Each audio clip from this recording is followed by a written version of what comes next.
and knowing about how many technical things go on behind the scenes. For those of y'all that think it's just push a button, go live, and everything is, oh, it's so easy to. Nah, there's the scenes, there's docs, there's sources, there's multiple outputs that you have to constantly keep an eye on to make sure things are going well. And then when it breaks, it's very hard to figure out sometimes. Hey, Jaggy. My neighbor drops something to the ground and yell profanities. Ho, ho, ho. There we go. Flex my OBS is never broke. You looky dookie.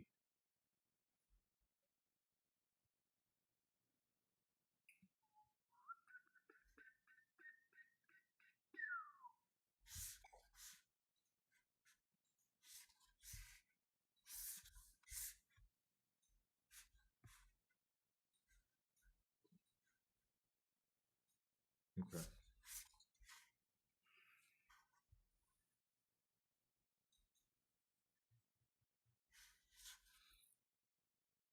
What if the box has yours? It's gonna be a little boy. Ooh, chat, here's a crazy, invasively personal question. I'm curious, do y'all think that I would make a better dad for a boy or a girl? Do you think I'd make a better dad for if I had a son or a daughter? And why?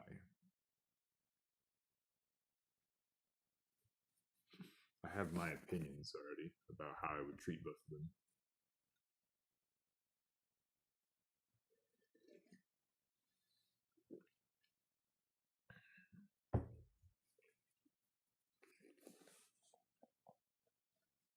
I think actually being a good parent means it wouldn't matter which you had. Fair, Vane. But do you think I think everyone, and again, this is just my interpretation. I think if you have like a man and a woman that like are married and they have kids, if there's like a boy and a girl, I think it's not always like the mom looks after the daughter and the dad looks after the son. I think there's bonds that get created a little bit differently based on how the child perceives their parents. So you know how like they have daddy's girls and then they have mama's boys? Well, that's not always the case. I think actually it have to be third when son girl comes to first mind. Oh, with the boy you teach them not to be a dick, which is nice. Also, the dad, I feel like you teach her to show her where, so it's a toss up. I can't stand toddlers and university girls on top. I think teaching a son not to be a dick and a daughter to know her worth, I think those are the bare minimums. I'm telling you right now, chat, if I had a daughter, I'd probably spoil her to death to where it'd be very difficult for her to find a man that's like worth her standards. And I don't mean just spoil her with gifts, I mean spoil her with standards. And then no son of mine is ever going to be a delinquent or a juvenile asshat. Gentleman first. He will be raised with a sense of bare minimum manners. But I don't know. I've been thinking about a lot of stuff like that lately.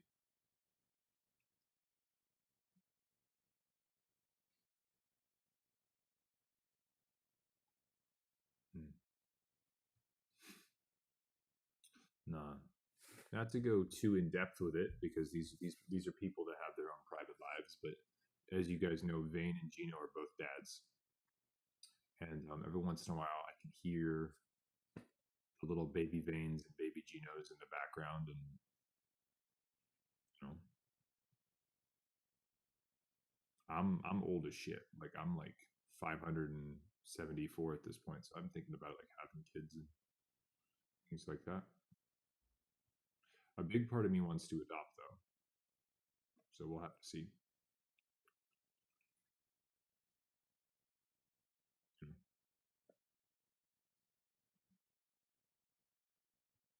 someone that was told that they weren't wanted and letting them know that they are wanted. Give them a second chance. 36 in less than a month. My time to be a parent is closing fast. Well, sporks, there's a lot of options out there. You could do self utero.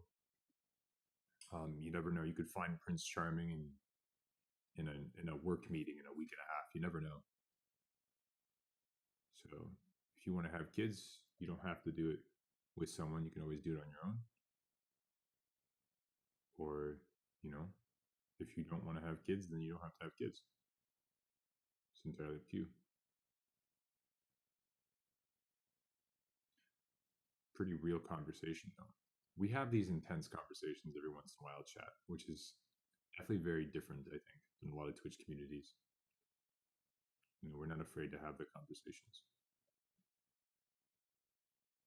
Mm-hmm.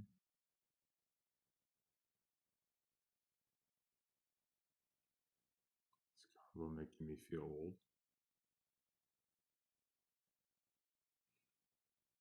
There will come a magical moment for the younger viewers in chat. And this is why I talk about, I think, maturity is not age. Maturity is behavior. Maybe sporks. What if you had a little daughter that liked Overwatch gear just as much as you, and then one day she became a better Ana player than you? That would be wild.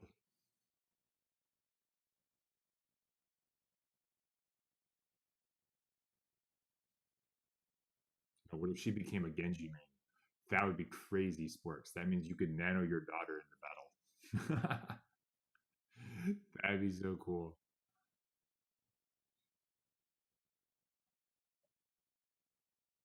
That'd become nuts. Just saying. If Blizzard gets their heads out of their asses, then Overwatch could become an IP that lasts decades. It could happen. But my hope is that with Microsoft taking over, that they'll get the toxic bullshit that was Activision. Like, let's be honest, Blizzard Entertainment was not the reason that we had so many problems with all these games. It was Activision. So now that they're getting rid of people like Bobby Kotick and all these other things from Activision, I really do think that Overwatch, even like the Diablo series, because Diablo is a whole nightmare. Diablo, honestly, is I think worse right now than Overwatch is, even though Overwatch probably had the biggest FU that Blizzard has ever done, which was the PvE cancellation in Overwatch 2 coming out. I think that was the biggest FU that I've ever seen in gaming.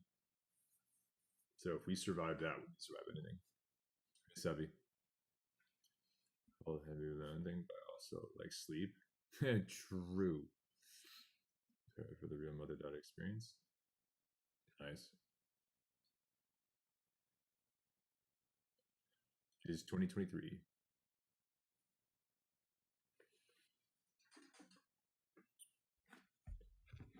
All right, now Vane, if you can hear me, I don't know if you have a special call to summon Australians.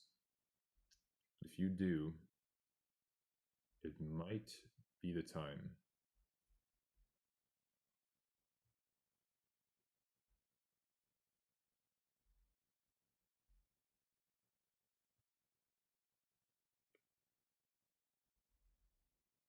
Hey Jordan, good to see you. And Gloomy. Hey Gloomy.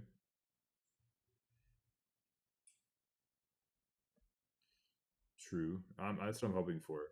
I actually think that with Microsoft purchasing everything, I'm hoping that they're gonna gut Activision, because having someone that was in Bobby Kotick's position for as long as he was, that's unheard of.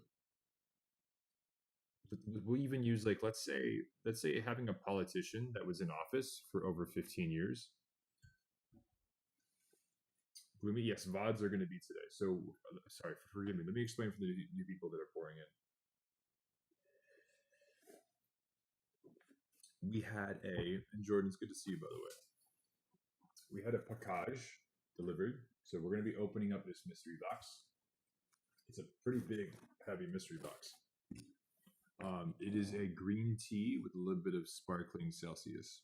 I put a little bit of orange sparkling Celsius in there. From Minx? Yes, this is from Minx. I'm pretty sure like 98% it's from Minx.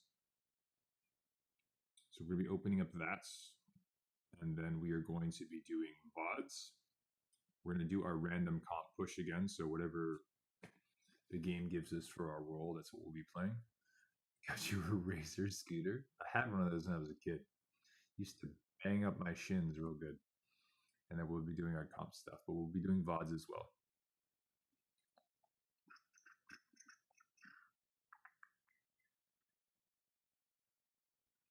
I did too. Oh, scooter, I got you.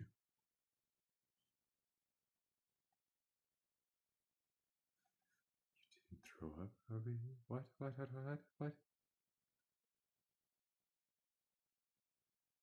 Hell yeah, Sporks. So Sporks, all we have to do is we have to get 3 of our GMs to play with you. Or we'll do a 5-stack, and we'll have you win 15 games in a row, and then you'll end up in GM, and then you just never touch that account again. And then anytime a motherfucker gives you shit, just show him a screenshot. Hey, Sleeper. We'll be calling for those soon. Damn. I just got called old. I did throw up. Not on anyone, though. My friend is hungover at my place right now. Flew me. I was wondering what that throw up comment was, and I remembered that Gloomy went out drinking. I still haven't played. Maybe not hungover. How are things? Things are things. I'll tell you that much. Things are things.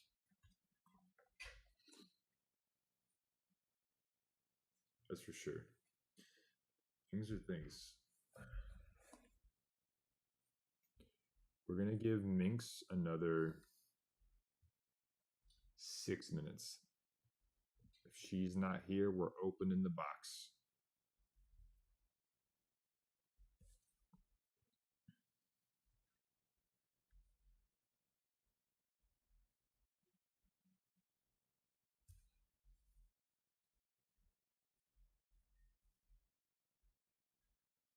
Oh, that's a flattering angle. A long time. Good, thanks, mate. Really good. You?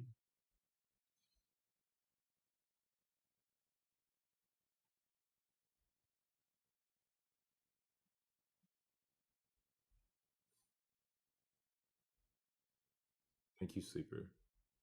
It has nothing to do whether or not that's your place or not, Sleeper. I appreciate the concern. I'm okay. I will tell y'all. If I need some time off, I will tell y'all. You know, the last thing I want to do is do something crazy, like take a month off. But well, I'll be honest with y'all. If it comes down to it and money gets like really, really tight, there may be a change in the community where I'm going to have to somehow do full-time streaming and another full-time job as well. So what it'll most likely be is our stream schedule would change quite a bit to where we are working like throughout the day. So we would have like maybe an early morning stream for like 2 to 4 hours. I would go work for like 6 hours, and then I would come home and do another 4-hour stream or something. Or I would have to figure it out to where I'm working 6 hours, streaming 3, working 6, streaming 3, working 6, streaming 3. And I would still try to do that like 6 days a week, or I'd maybe only be able to do that 5 days a week. But either way, we'll make it happen. We'll figure it out. But for right now, it's gonna be good. You feel like you can do that without burning out? I don't have an option, Sleeper. That's the thing. I'm never gonna just give up. It defeats the purpose. I'll be going to Colorado in a few months. Damn, that sounds like fun, Jordan. You're going to the mountains. You're gonna go skiing?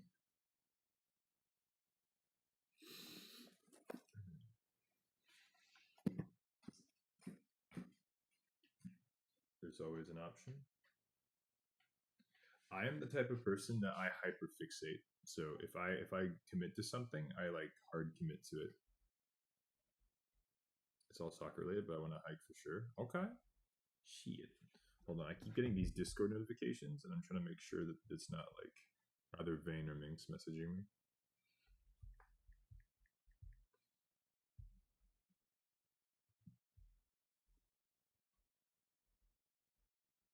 No. All right. Well, here's what we're gonna do, chat. I'm gonna start the unboxing because we've been sitting here for a little while. Unless any of y'all have questions pertaining to anything. Time for dopamine. Okay, ready? We're opening a little bit easy.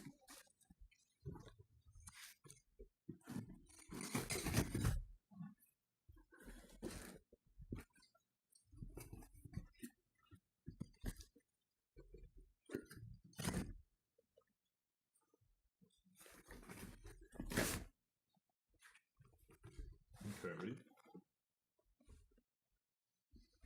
Hold on. What is this?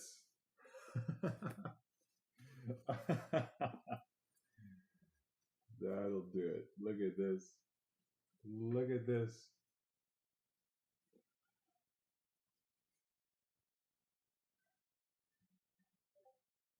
Wear it. We might have to. That is great. That is hilarious. Okay. Well, that's going to be something. We have a whole bunch of all.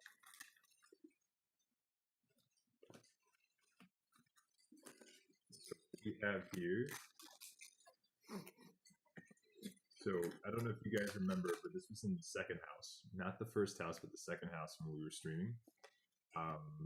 I got sent a bunch of these different chip flavors, and this was my favorite one. Minx hooked us up. I have 1, 2, 3, 4, 5 bags of the sweet chili and sour cream Red Rock deli chips. These are fire. So hide those from my sister because she liked those too. Oh my gosh, this is just full of snacks. I don't even. I can't even. I just rage. We got a shirt and we got chips. There's cheese and bacon Cheeto balls. Baby tarantulas. Yes. I'm from Austin. Hey Kaya, good to see you. Jealous of this box. It's a good one, right? Minx is kind of hooking us up. We also have cheeses. Remember these, more Cheeto balls, cheese and bacon.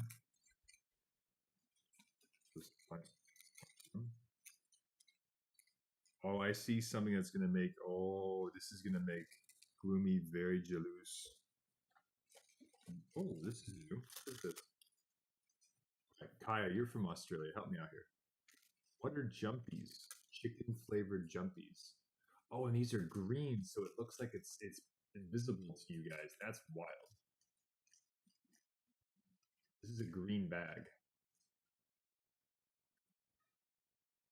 That's wild. Good luck, Tommy. Jumpies? Chicken? It's chips. Try them. There's a couple bags of those. Tiny Teddy? What is this, Kaya? If anyone else knows what these are, help me out. It looks like a very angry bear. That's genuinely, that's probably what Gloomy looks like IRL.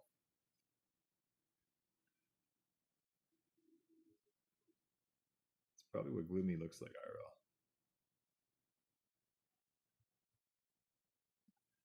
First of all, this bear is adorable. It just looks very upset. And you said you were hungover. Isn't that the whole point, Gloomy? I'm not saying that you normally look like that. Ooh, Maltesers. Maltesers. That's ugly. Shit.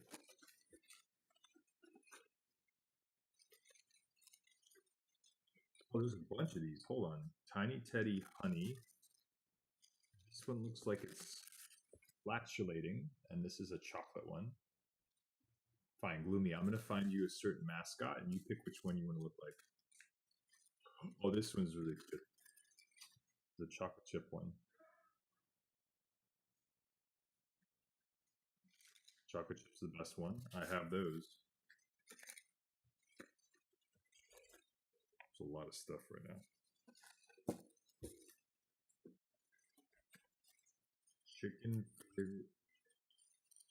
Chickadees. Again, this is a green bag. You just can't see it. Chickadees. Where's the freaking matcha? But technically, oh, thank you. See, I didn't know that, Sports. A lot of this stuff we don't have in the States, so I'm just kind of Nescafe original chocolate. I thought this said matcha, Gloomy. It says mocha, but it's Tim Tam. Wait, what? Oh, no, these are Tim Tams. Wait, serves 8 I'm so confused. Is this coffee or is this?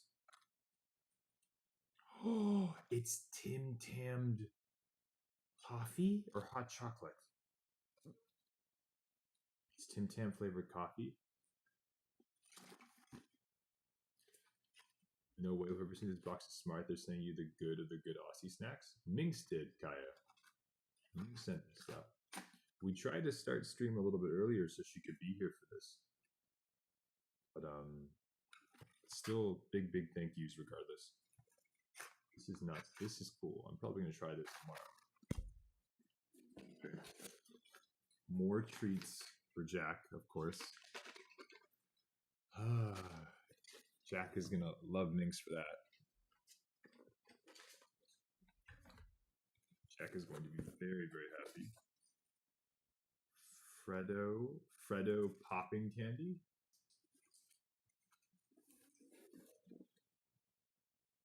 Oh, that looks terrifying. Because the frog is green, but it doesn't look green to you guys. Pop Rocks? These are Pop Rocks? It feels like taffy. I don't want to squish it too much. But it feels like goo. Is it supposed to feel like goo? That's pretty cool. Honey soy chicken. We got more chips. Hell yeah. More chicken flavored chips. I'm for it. There's a lot of stuff in here. Oh my gosh. Shapes. I remember these. I had these last time. These are really good shapes. Pizza. We have mini chicken crimpy.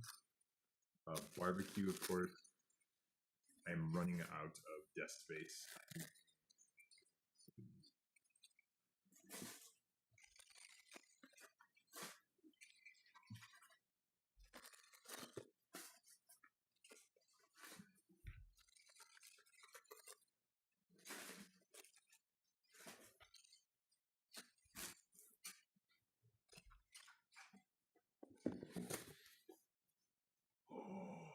Yo, shut your face.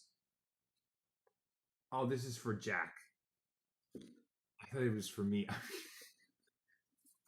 It said salmon bisque, chicken and king salmon. Oh, whoa. This looks decadent as hell. Oh, so this is like a topper you give the. Wait, can I eat this?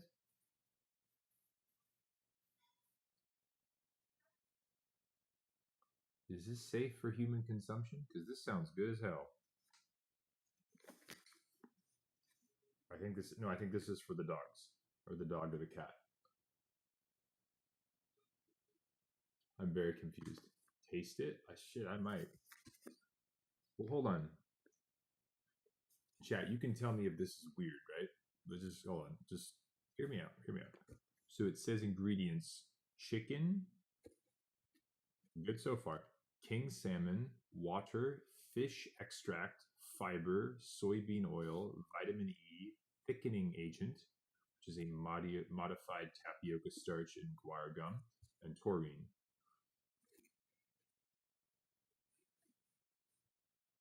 I'm just saying.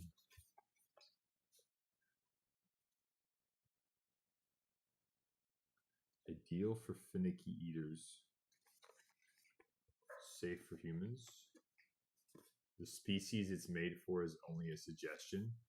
That is a sentence. We're gonna put that to the side for right now. Oh my goodness.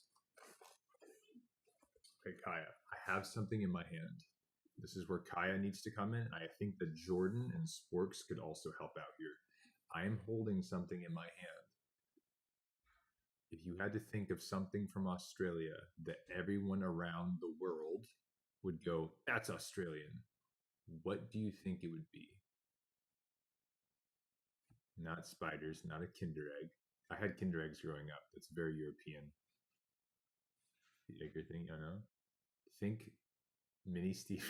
Hey, Zach. No, not a Kinder Egg. I want you to think aggressively stereotypical that like any American visiting would be like, oh, I gotta try that. Terminal koalas, a Bowie knife. Emu, what's good, Roar? Kaya got it. Big old thing of Vegemite. Now, I've never had this before. You might try it on stream. You might try just do like a spoonful and go and just say fuck it. Small spreads, nah. We're gonna go crazy with it. We also have Le Snack cheesy Vegemite. What? Cheesy Vegemite?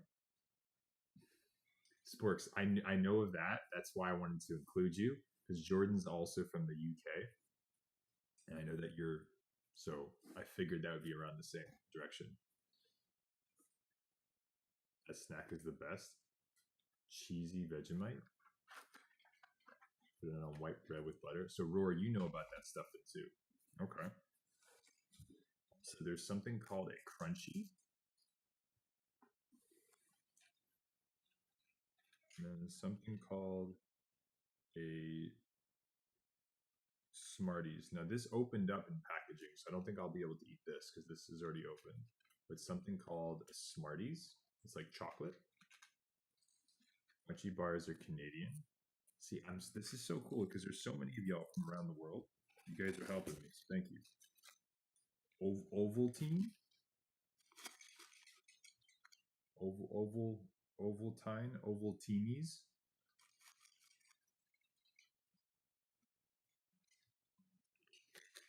Ovaltinis. What that is, but here we are.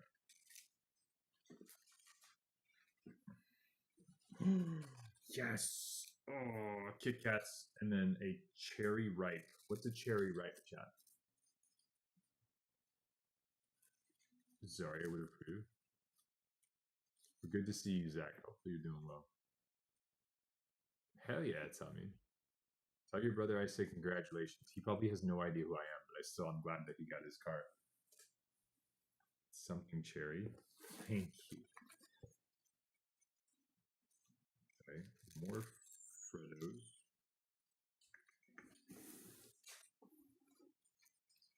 Another crunchy.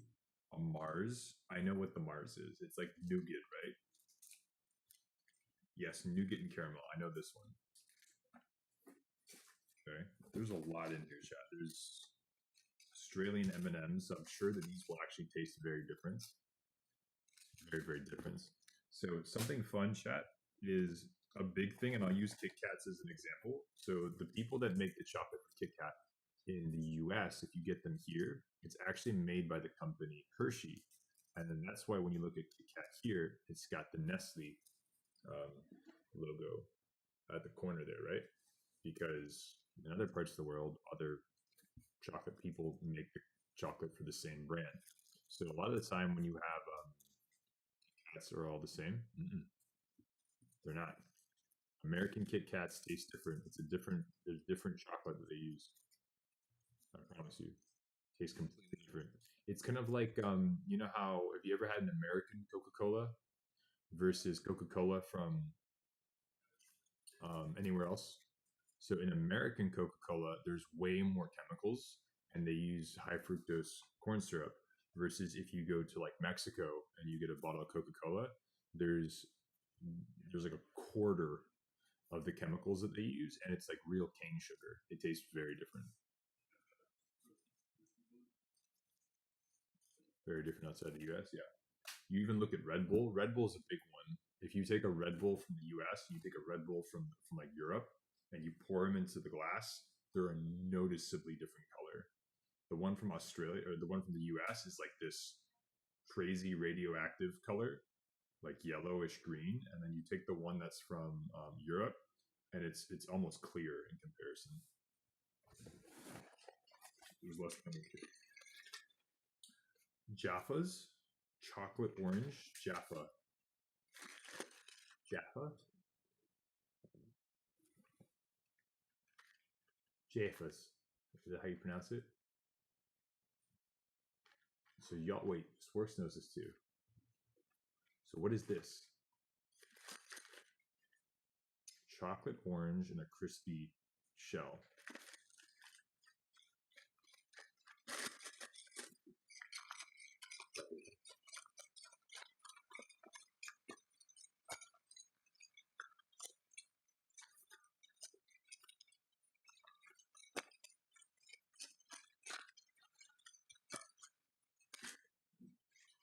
Okay. Let's see what else. Frito. I don't know what a flake is, but we have a flake. The crumbliest Cadbury Dairy Milk milk chocolate. It's called a flake.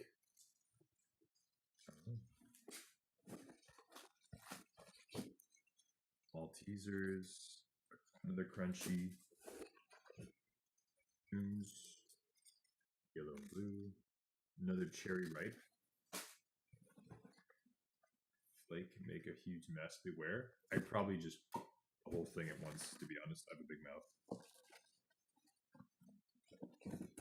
So I'm going to try to find stuff that we haven't already looked at. Now, these were awesome. It's got me a family pack. These mint slices are a lot like Tim Tams. They're just a little. These were amazing, and she got me a big ass bag. So, stepdad also really enjoyed these. I know he's gonna be super, super happy. They're freaking awesome. And then we have a giant. What is this? Cadbury Dairy Milk Furry Friends. This is interesting. I'm not a big fan of furries, but this is pretty cool. There's different animals on there. That looks like a dingo. That is a looks like an anteater. That's a koala. That's a platypus. And that looks like a booby. The bird, not the it's pretty cool. Chocolate. Ooh, oh my gosh, there's Vegemite and cheese flavored shapes. Is that even legal?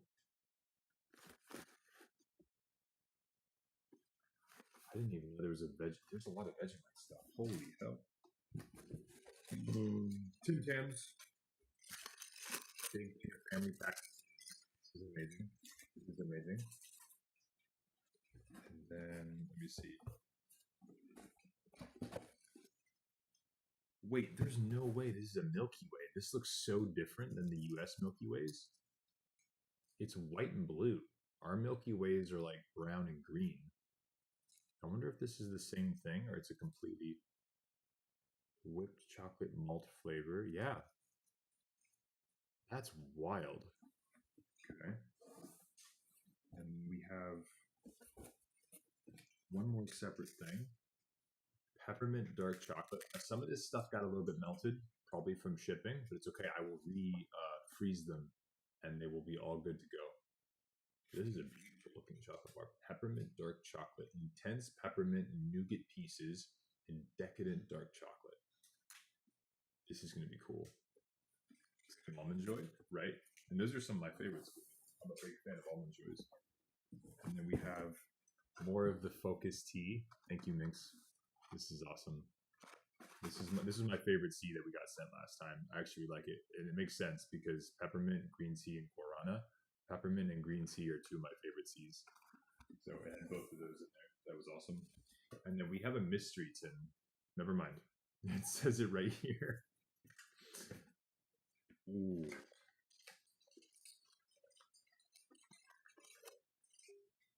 Chat, what is this? What do you think this is? Oh. What do you think that is? Loose leaf tea. No, you're close though, Sporks. What would Mink send me in the mail that looks like tea?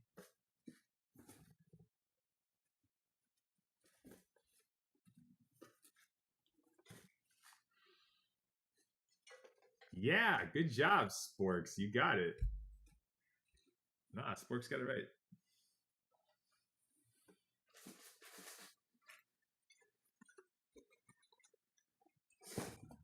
Oh, boy.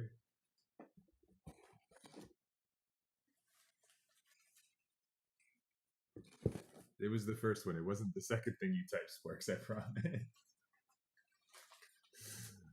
Actually, yeah, it's loose leaf tea. Gloomy's like, I gotta talk to Minx. This is huge. I have the pleasure of putting all this. Okay, now chat. Here's the. I never said that word gloomy. I wouldn't say that on my stream. Okay, here's what we should do. I'm gonna let you guys decide. Do we put on the fancy shirt, or do we save it for our Christmas stream? Oh, spoilers! I wasn't supposed to tell y'all about that.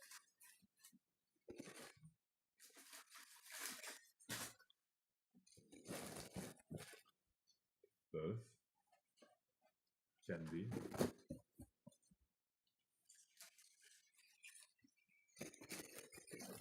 I don't even know how the hell things fit all this stuff in here. This is actually pretty crazy.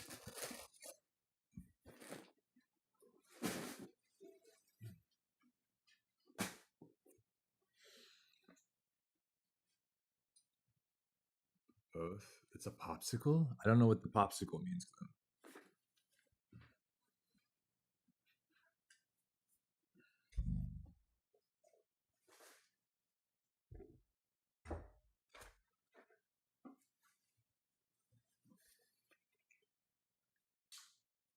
It's not a popsicle? Well, then what is it supposed to be, Gloom? Because it looks like a damn popsicle.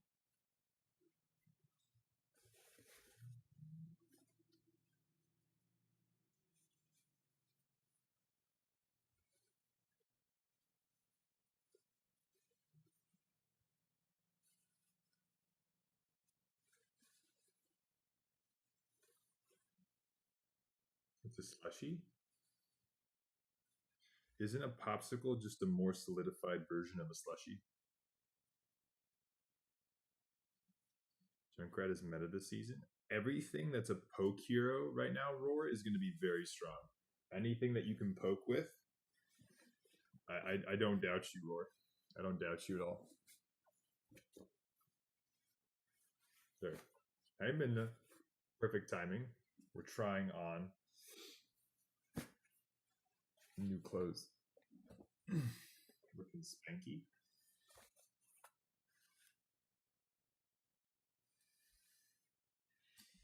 Sunglasses. Got you.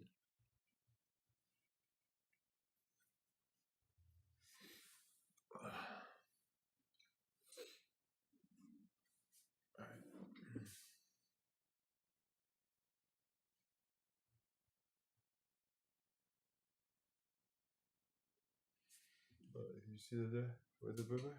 Where the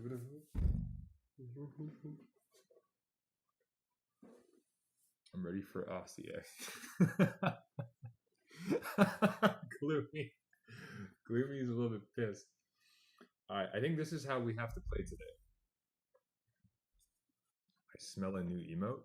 But you could smell it? Damn. Do I need to shower? What? That was a terrible joke. I'm so sorry. That was a terrible joke. Also, before we start, this was, again, this is going to be, I wanted to show y'all. So for the people that do hit 100 gifted subs, you get your own custom. So this is Minx's. So whenever you guys see the custom amount that Minx has chosen pop up, this is what it's going to look like on the stream. So we'll go over here, and you guys should be able to see this.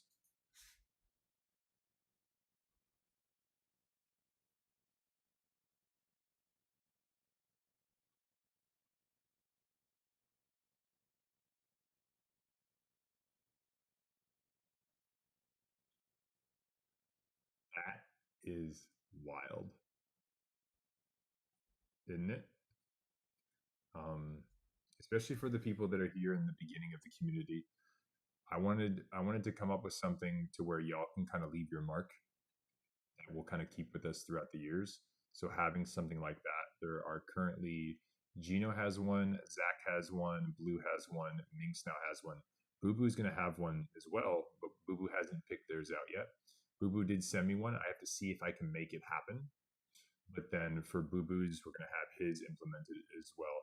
And it's really cool because there's so many different versions. Like Gino has one that's it has to do with Brawly. Zach picked one and it's One Piece themed. That one's is Minx.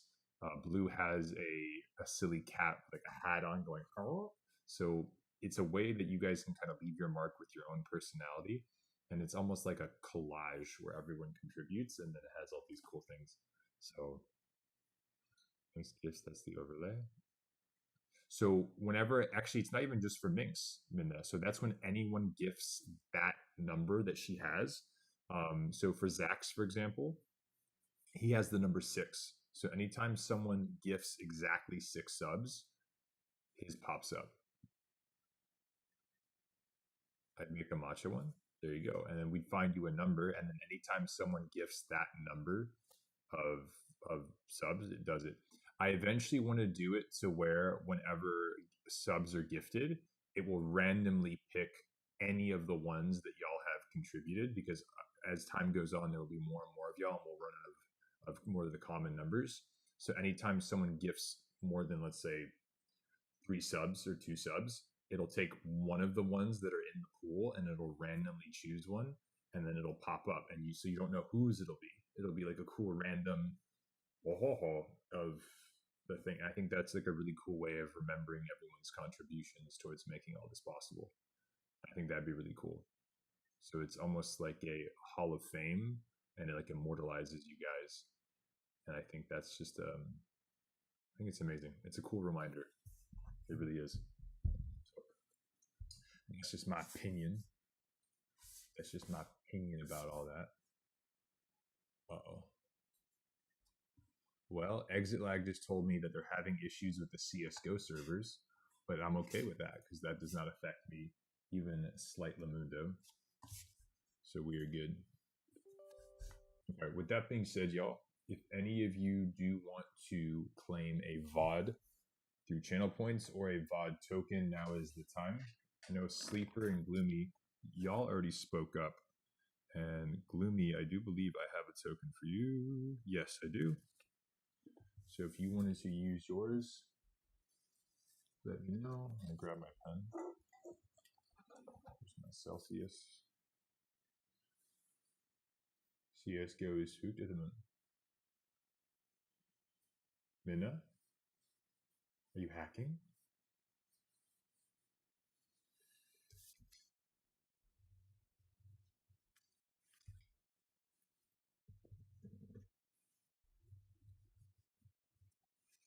All right, so Gloomy's there.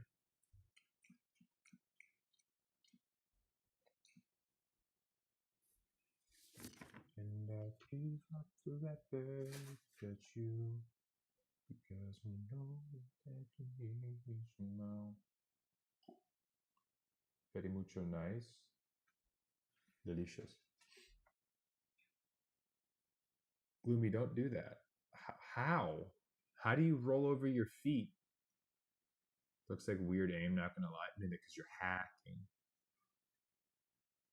Hell yeah, Minna. There you go.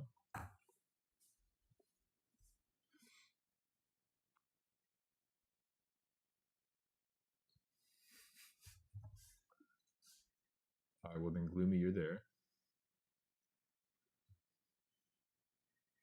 Y'all crazy. Poor Gloomy. She's been throwing up. She's hungover. There's a stranger in her living room, and now she's rolling over herself. Oh, huge endorsement level 3.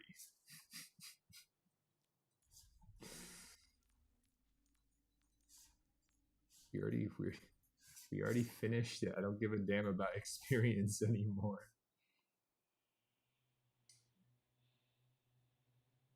Hey, Gino. Gino, we were just bragging about you. We were just bragging about you.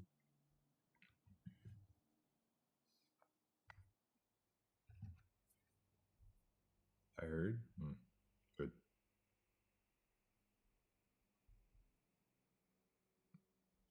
Also, guys, make sure y'all wish Gino the best today.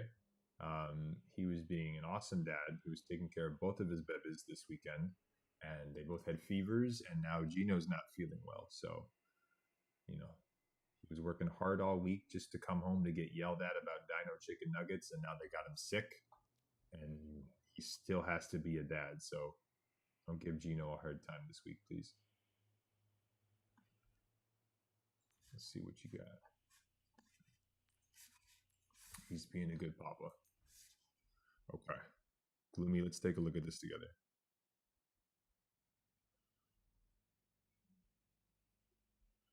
Let's see. Okay.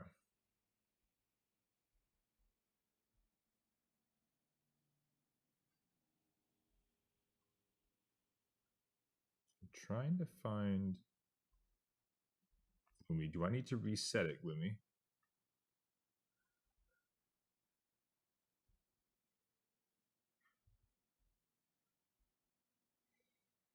Gloomy, did you put it in the VOD review section?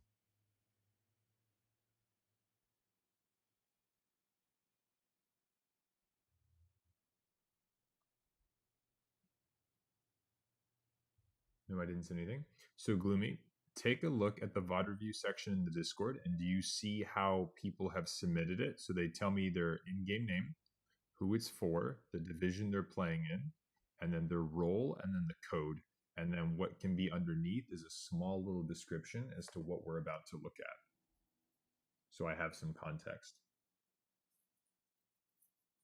Good.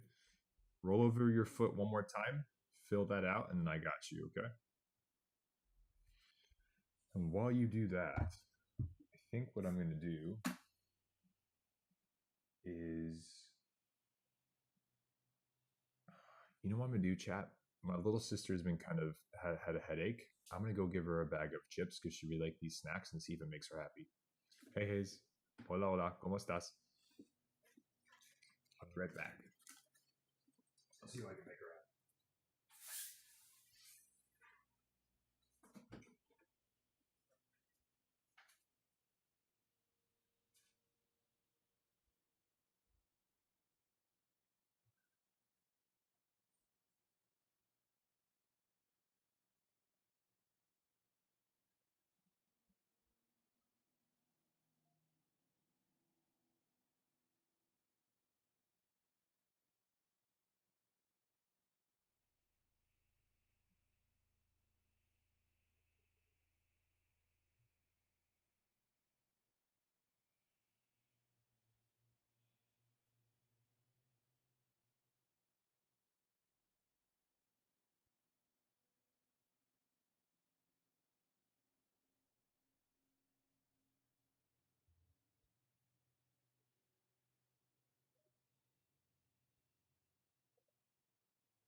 Alright, y'all. Look what I found. Ooh.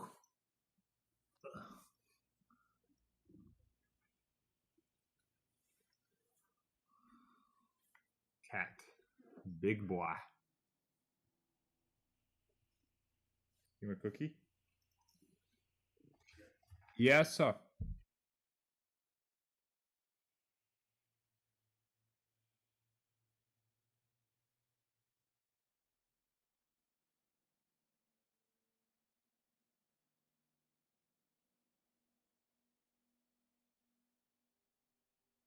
Alright, chat.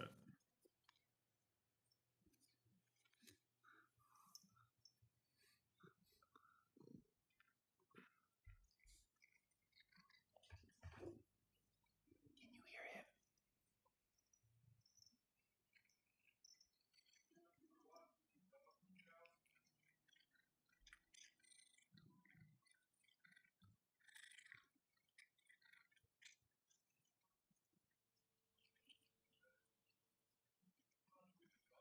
Hey, that's my thumb.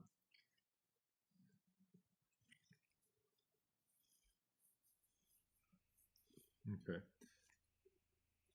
All right. Well, we wait for Gloomy. We have the fat cat is going to sit right here. I'm going to give him a couple more pieces.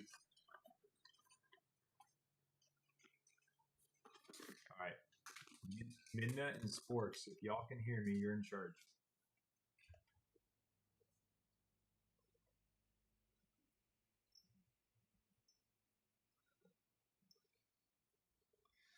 Let's do this.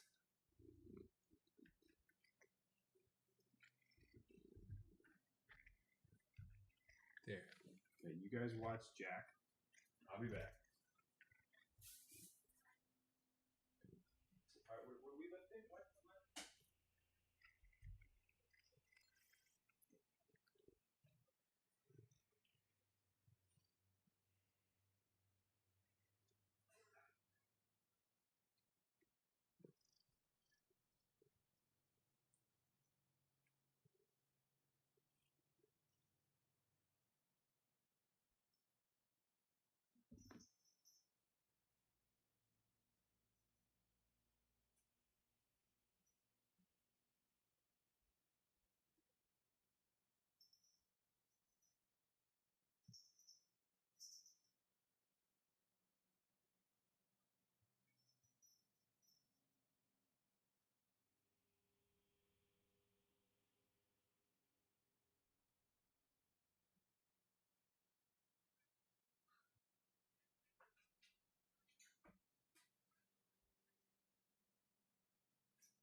Bro, he dipped so fast.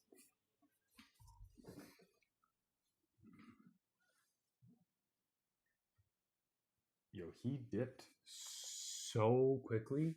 He was like, there's no more food. He left little drool marks.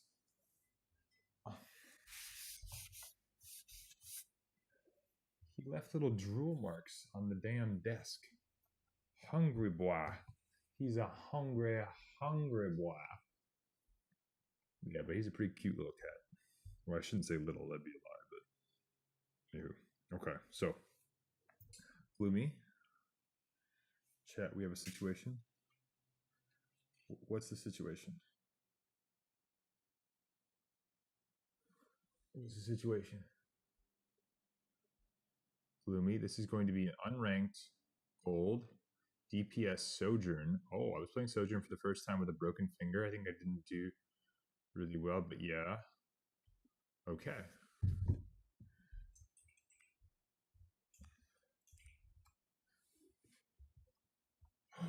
Walker, you can't move. You're stuck there forever. AV7. You're doing a pretty damn good job. Sleeper, thank you very much for the 10. Right here. Right here. Appreciate you. Thank you, Sleeper. And we can knock yours out after this if you want, Sleeper. We can do 2. Thank you for the support.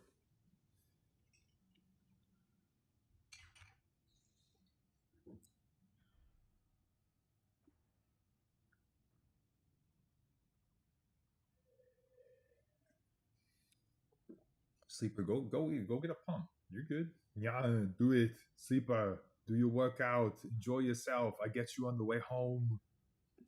Yeah.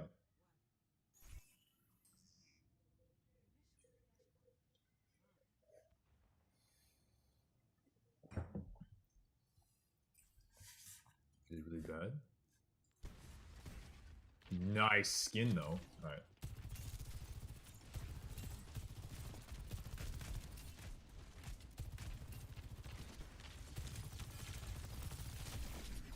Almost.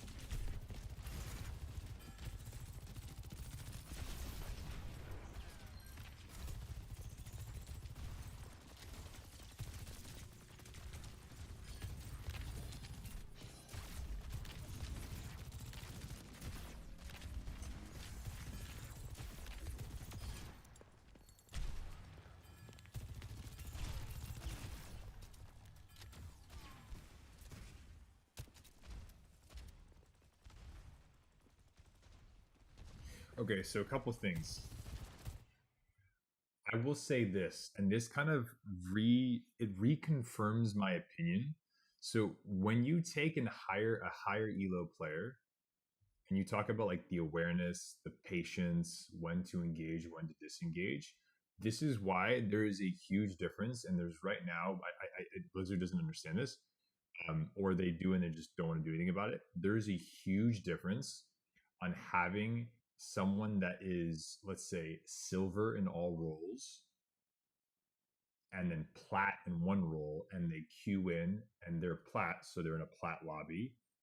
But then you have someone in the enemy team that is also plat in the role they're queued in, but they're GM or masters on another role, which is most likely their main role. So even if you have two plat DPS players going against each other, if one of them plat is their main rank that they play, that's their main role, and the other one is off rolling and they're actually a GM player, that GM plat player is not the same as that silver plat player. And the reason is this, is even though Gloomy is playing Sojourn for the first time, the patience on the engages, knowing what targets to go for, knowing when to go in, knowing when to hold on a second, get your resources back, and then engage, versus someone that just constantly hitting W, not paying attention to their health, re-peeking a corner without resources. Gloomy doesn't play like a gold player. She just plays a lot of unranked. And even though she hasn't played Sojourn before, her awareness is still there. So even though this is a completely new character to her, her base foundational of when to go forward, when to back up, do I have health, do I not have health, do I have my cooldowns, do I not have my cooldowns, it's still fundamentally there. And I think this is a really good example of a good player is very different than a good Sojourn or a good Ana or a good Reinhardt. If you're a good player, it helps you with any character in this game. So good job, Gloomy, so far. Good patience, good awareness.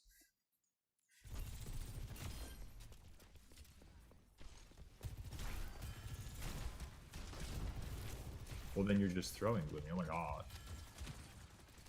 We have 2 people already, Jakey, that we're going to be doing for the morning, but then we might do 2 more later.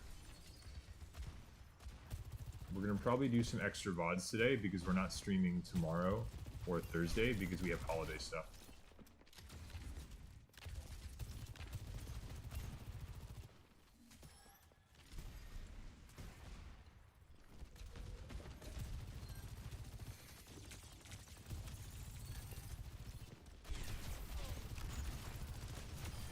Nice.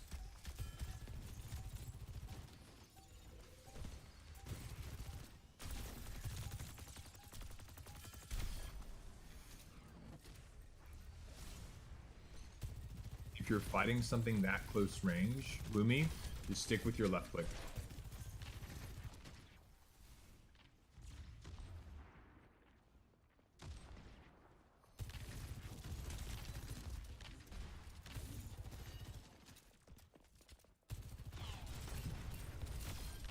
Graphics, if you want to send me a portfolio, do it in the Discord, please. !Discord. You can send me a friend request and I will accept it after this VOD review.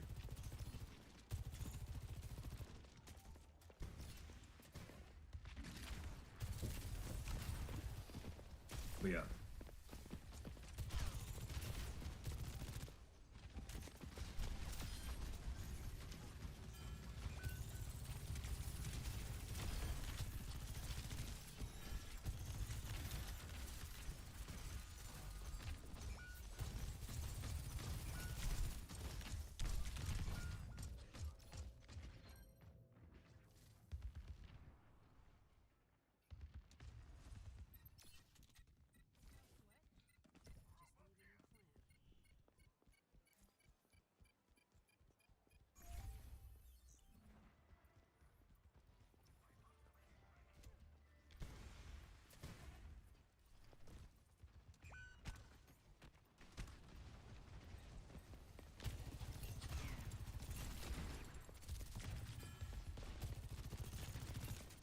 Nice.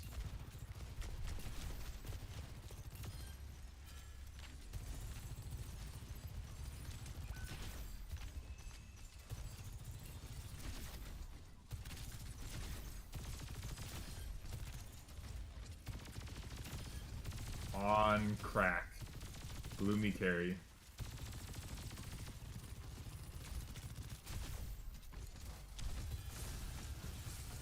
What the hell? Huge res. Oh, Gloomy, did you tell Ethan that we saved him, by the way, from the werewolves? I hope he appreciates us.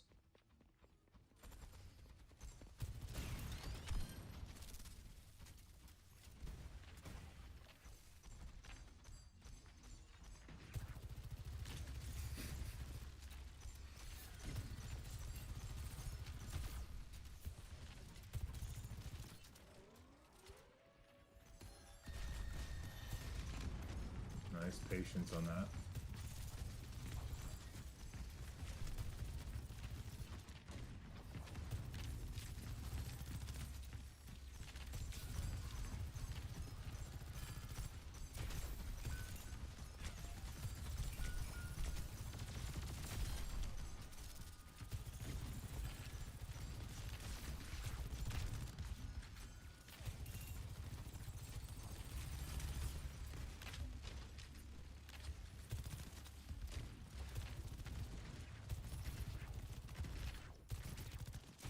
I don't know how they didn't get Ethan there. That's crazy to me.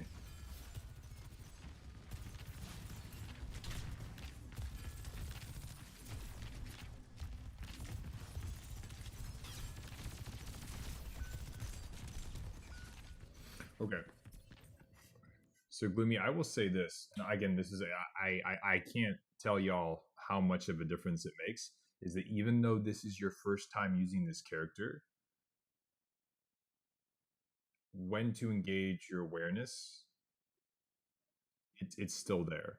The only thing is this, Gloomy. And I think this is because you've never played Sojourn before. It is 127% comfortability with the kit. Zar needs some aim training. Yes, their tank is I'm gonna say this in the nicest way possible, but they look very uncomfortable with the mouse and keyboard. They look very uncomfortable. Like they showed up and they're like push buttons, and anytime they're in a situation where they have to track anything that is not standing still, they look like they're very lost. So that's also kind of, and they're also pushing buttons just because they have them as opposed to what's going on. Thank you, graphics. Like I said, I will accept it after this VOD review. Oh, graphics. Just to be fair though, I have people try to, promote themselves and stuff all the time.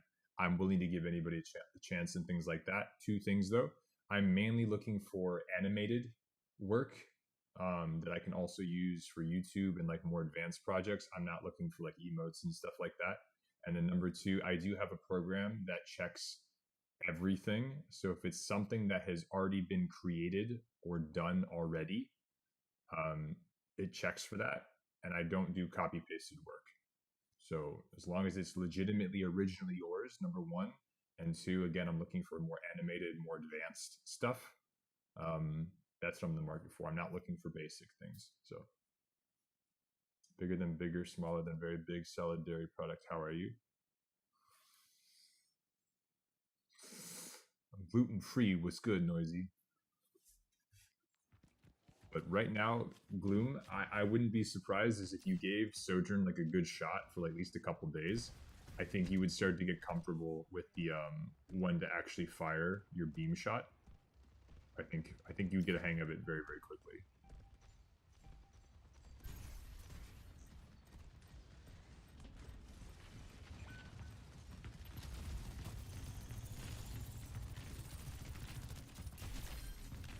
See, we're just rushing that a little bit too much.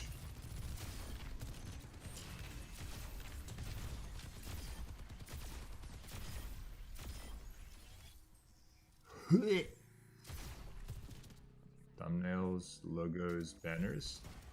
So the thumbnail thing could be interesting. Graphics. I'll message you. That was really nice, Gloomy. Good job.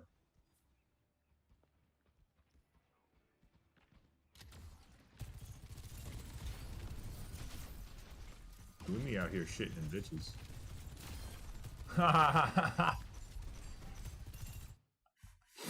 Hold on. Look at this.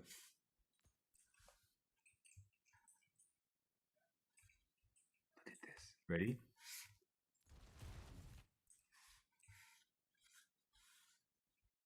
The shoulder. The shoulder. The shoulder frame. Idiot. The shoulder frame. The hitbox. Built like a house. Oh my gosh. That's actually nuts, dude. Gloomy with the shoulder shot. Oh my gosh. And that's through clutter too. Nicely done, Gloom. Gloomy is claiming that she's a gold player. I'm not believing it really.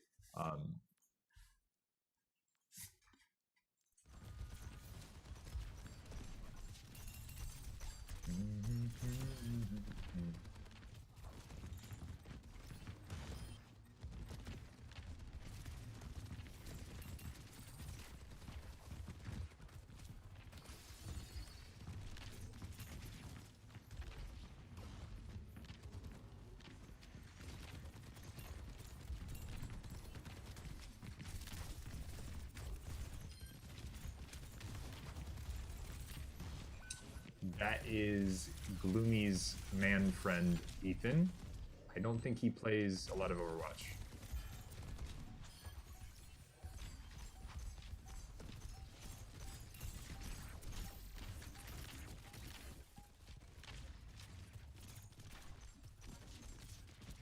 Oh, that was a nice little glide. And they took the Glock out. Okay.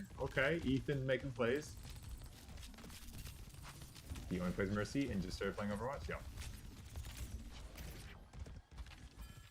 So the good thing is that Gloomy, you also play a lot of Mercy, so you can kind of help him get comfortable with it and his decision making, and then maybe he can expand to other heroes. That's very nice. Remember, couples that game together. Stay together.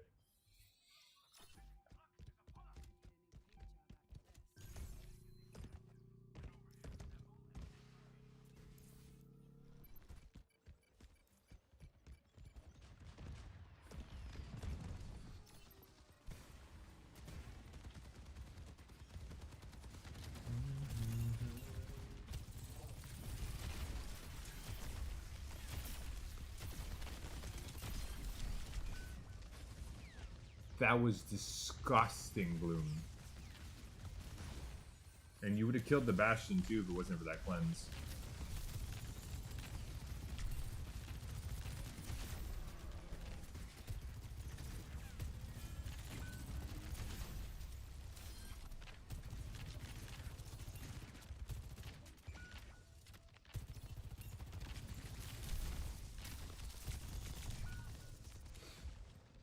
Okay. Couple things. Number one, target priority. Fantastic. Do you give different tips based on their rank? Tintin, I give different tips based on what the person needs. So there are certain bad habits that I do notice that more silver players make than, let's say, diamond players. Yes, this is why I don't like giving in general tips as much, because I think that's kind of a cop-out way of coaching, because I think everyone's a little bit different. That's why I like doing the VOD review system or the one-on-one coaching, because then I can see physically in front of me, okay, these are things you do well, these are things you don't do well. Let's work on these and let's keep doing these. Yes, but I'm a lot less forgiving at higher ranks.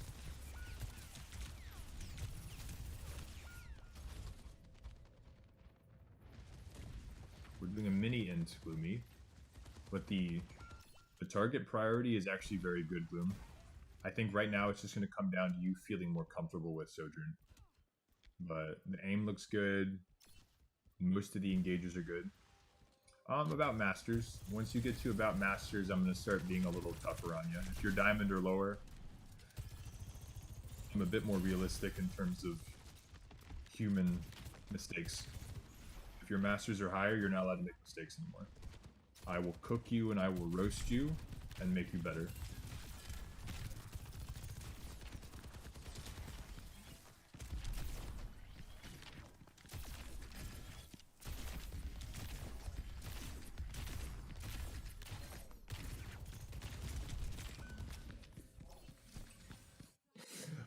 Gloomy, talk to me.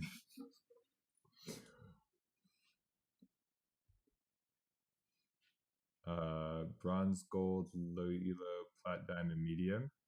I hated that, Lucio. Okay, a couple things. Sleeper, if you are plat or lower, I consider it all the same. If you are plat or lower, I consider it all the same. Diamond means you've just started to play the game correctly, or at least you just begun to be like, okay, I think I know what I'm doing. That's all diamond is. So if you're in diamond, you're just basically able to start, like, if we're talking about making an omelet, if you're diamond, it's because you realize that you somehow need to open up the egg. But if you're plat and lower, you're just staring at a bunch of eggs. Diamond just means that, hey, if I break this open, that's the thing I'm supposed to cook. It's in there. Masters means you've managed to crack the egg open, and then GM means you've actually cooked it into something.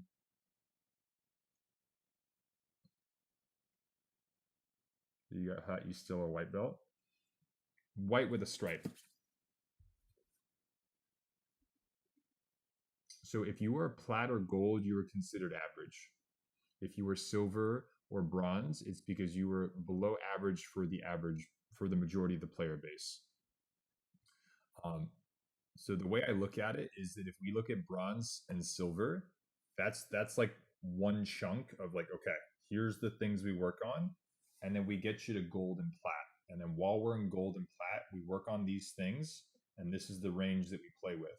And then once we get from gold and plat, we then move on to diamond as its own thing, masters as its own thing, and then GM as its own thing. So it's almost like silver and bronze are the same, gold and plat are the same, diamond is one thing, masters is one thing, and then GM is another.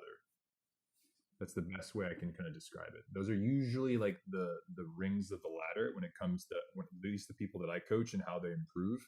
If they're silver or bronze, we focus on getting them to gold and plat. And if they're gold or plat, we focus on getting them to diamond. And then from diamond to masters, and then masters to GM. And each of those are kind of belts or graduations. But yeah, Gloomy, what I was getting at here is this.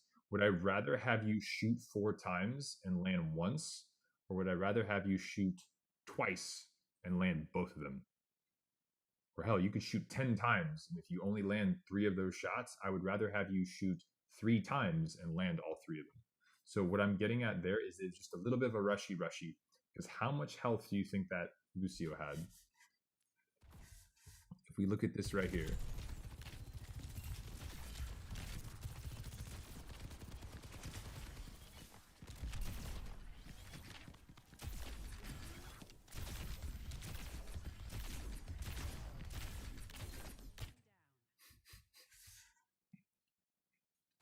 I could probably hear you going, "Wah!"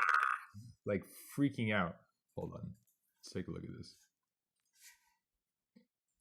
280, 90. I saw 6 HP. 34, 32. You did a 30 damage shot to him because you were rushing. That's crazy. You can see the anger in the crosshair. 100%. Patience, young Padawan. Exactly, you know.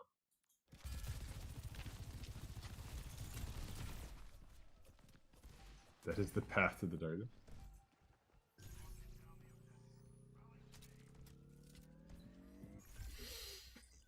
Well, Tintin, like I said, we got VOD reviews today. We have the 2 VODs for this morning already booked. We have another spot available because we'll have 2 more VODs we'll be doing later in the stream, Tintin. So if you're around, we can do yours as well. That's the hope.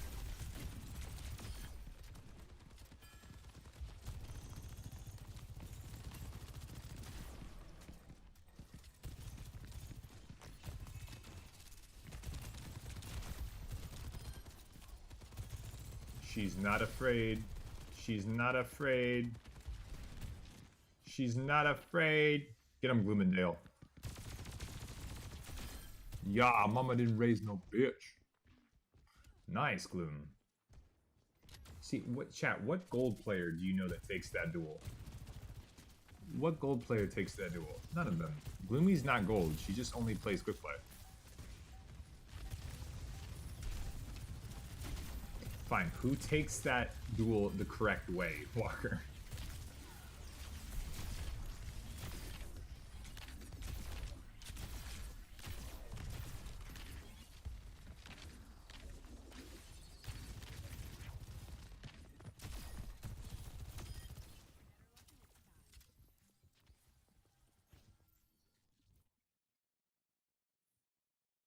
Oh, wild.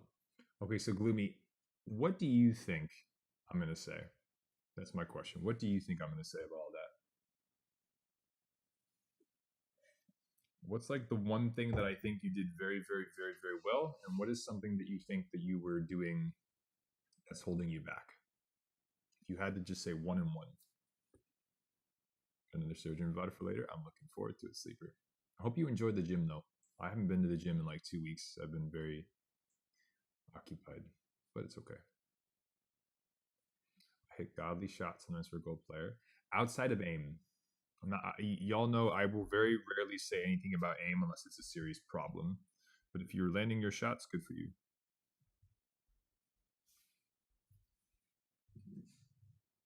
Taking off angles. She did do a very good job taking off angles and using cover. Hell yeah, Sleeper. I should have been with the team more, maybe. No. Being a rushy Russian, exactly, Walker. So Gloom, I would say for about 70% of the match, you were calm, you were patient, you were not afraid, you were constantly looking to put pressure in near your team, but from an off angle. And then for the other 30% of the thing, I think you got a little tunnel vision, and then you started to play away from your team, trying to like 2v5 with Ethan as the pocket, and you also were doing a bit of a rushy Russian. So you started really, really strong and kind of being dominatingly present, and then we kind of fell off a little bit. There was a time here, it was near the beginning, where it was literally right here. Hold on. You did a reset here with your supports. I think this was near it. No. It was further back. It was right here. You were doing a push. Boom, boom, boom. You're keeping an eye on your team. You're LOSing the damage. You came over to help your support. Like, your awareness is there. Your awareness is definitely there. You're keeping an eye on your team and you're seeing what's pushing them and what's pressuring them. Gold players don't do this, Gloom. So I know that you don't play comp, which you don't have to. If this is how you enjoy the game. But you don't play like a gold player whatsoever. If this is how you would play consistently, I could see you getting into diamond rather quickly, because this is not what gold players do. Gold players don't react. They don't check on their teammates. They see stuff in front of them. They didn't get the headphone DLC. Half the time their monitor isn't on. That's what you get for most of these lobbies. And for the people in chat that are gold right now, I think you guys can attest to this. You will have teammates where you're like, what are you doing? So if Gloomy was one of y'all's teammates, I highly doubt any of y'all would be like, oh yeah, our Sojourn's gold. I don't think that would have been even a slight consideration. So it's things like this, Gloom. I have no duo man. I'm scared of comp. And you're good, Gloom. Hopefully we get you to the point where you can build up the confidence for that. I think you would do very well. But for what it's worth, you don't play like a gold. The only times where you start to kind of fall off are when you're rushing. That's it. That's it. Other than that, it was well done. I think Sojourn will be I think Sojourn's a very fun pick right now. I abuse high ground and off angle, using my bubble to group or who engage me. Damage tank, 100% railgun, support DPS kill. And Tintin, so like that right there, that's like, if you were to Google how do you play Sojourn, that's like the textbook way of playing it. So how I coach is that, yes, I'll go over basics and stuff like that, but I'm more, the way I coach people is to help them be a better player, not a better Sojourn player. Does that make sense? So if I teach you basics and fundamentals, and keep in mind, this coaching style, we've had people go from like masters to top 100, top 50. We've had people go from gold all the way to GM. We've had people go from plat to GM. We've had people go from plat to masters, from silver to masters, from bronze to diamond, from actually bronze to masters as well. I teach you to be a fundamentally better player, because then if different situations do pop up, you're more ready to react to a lot more scenarios. And even if you do have the option to basically, how do I put this? Let's say we fall into a season where like the one character you play, let's say is Sojourn. Let's say they nerf Sojourn into the ground and all of her counters become giga buffed to the point where you just can't play Sojourn. Let's say they take away half of your bullets and you don't have a slide anymore. It would make it very miserable to play Sojourn. But there's some coaches that will help you be as good at Sojourn as possible. But then what happens if they take Sojourn away from you? I try to help you improve as a player. So if you do have to take an off pick or you do switch to something else, you understand what your pick should be in the situation that you're in. And even though it's a character you may have not touched before, you will still have the fundamentals and the basics to actually play better than other people in your elo that main that character. Like, think about that for a second. If I can make you fundamentally better as a player, Tintin, and I have, let's say, for example, you have to switch over to Reaper, and I have you playing better as someone who's never touched Reaper before, better than the other people in your elo that only play Reaper. To me, that's more impressive. And that shows that you know fundamentally how to play the game, not just how to push buttons with one character. Do you have to know how to play every character to play Echo? You don't need to know how to play every character to play Echo, but you do, in order to be an amazing Echo, have to know what every character is good for. That's why Echo technically has the highest skill ceiling in the game. Because any character knowledge other than Echo contributes to being able to play Echo better. Walker, I would say you're easy masters. You're easy masters.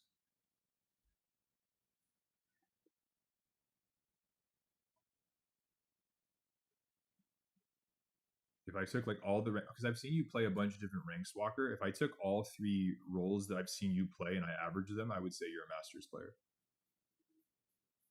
Like you said, you play a lot of different games right now, and like you play fighting games, you play Baldur's Gate, you've been playing a bunch of different games and stuff with Para. So I think that's why, because you play a bunch of different stuff. I never really wanted a main, just trying to learn how to play all of them. Keep improving as a player, Gloomy, and That's why you've never played Sojourn before, and you look significantly more comfortable than people that only play Sojourn. That's a really good sign, Gloom. That means that fundamentally you're improving better as a player, not as just a Sojourn player. Walker's Masters of Victorian. Right now, Gloom, the only thing I would be worried about is your anxiety with comp. If we found a way to kind of your anxiety, I think you could possibly swing in diamond. I really do. I think we could turn you into a diamond player. I think the anxiety is just going to be the biggest thing that would hold you back.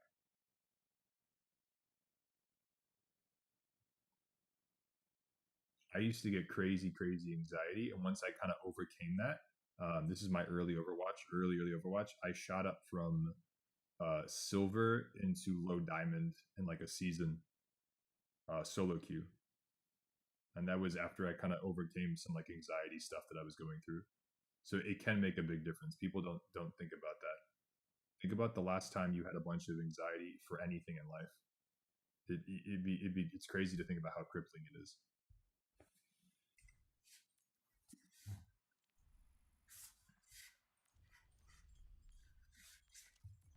It's a very serious thing. But yeah, Gloomy, I could make you a diamond player. I think realistically, Gloom, we could have you and Midna queuing together in diamond lobbies, maybe getting you to masters together. So I started therapy today. Oh, okay, Sleeper. I'm wishing you the best. Hopefully your therapist is helpful and it's someone that you feel comfortable around. That's going to be a big thing. I've had therapists that only talk about themselves and they're not very listening. They're not really good at listening. They're just good at speaking. And so we're going to try something out. It's also a possibility.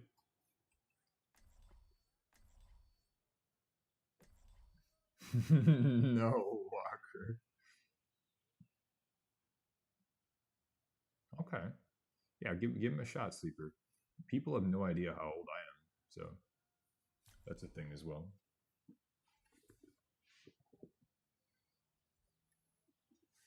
Okay, what are we running? Let's play some Echo just for Sleeper.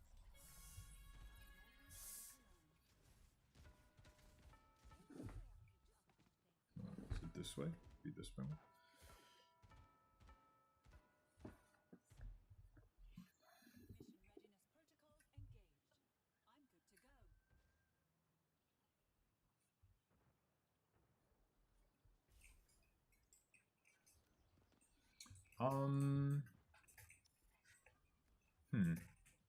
Hoghook more skilled than Rhine overall.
I'm dead.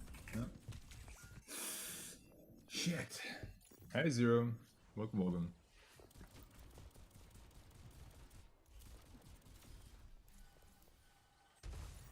Yeah, Gloomy, that sounds very therapeutic.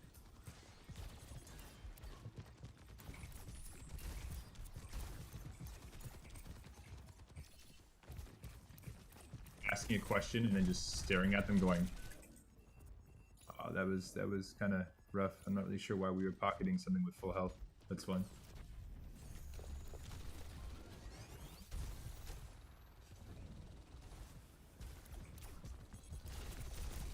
I need to play for a lot more aggressive ult farm, I guess, because the only time we've made a push is when I copy their hog and make a play.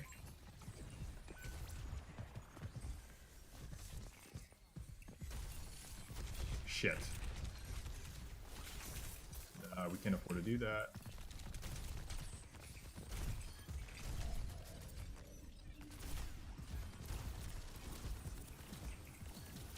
Nice. Yeah, this is gonna be really rough, chat. If the only time we actually make a push is if I have my ult, this is gonna be really bad. But it's okay, we're fine, we're fine, we're fine. So Tintin, the reason is because there's a thing called realistic expectation, and there's also the fact that everyone develops and grows at different rates. If I ask one person, like, okay, I'm expecting you to learn how to sprint before you're even able to crawl, some people will actually be able to do that. And that's just because of how they're able to comprehend and absorb new information. Not everyone learns at the same rate. So other people, though, they do need a little bit more patience and understanding and fine-tuning, and it needs to be a bit more of a delicate process. So that's why I don't coach anyone exactly the same as someone else. And I also try to consider the individual's needs, which a lot of coaches don't do. They'll kind of treat everyone the same, and I don't think that's as helpful. So I definitely do a lot more. There's a lot more of a personal touch I do to my coaching than I've seen a lot of other coaches do. And it's just, you know, I believe everyone's a little bit different. So I don't like cookie cutter coaching styles.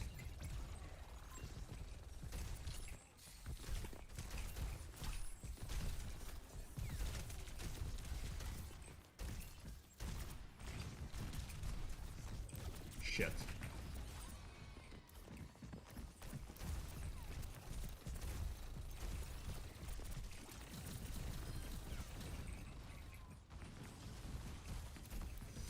My diva is feeding big dog.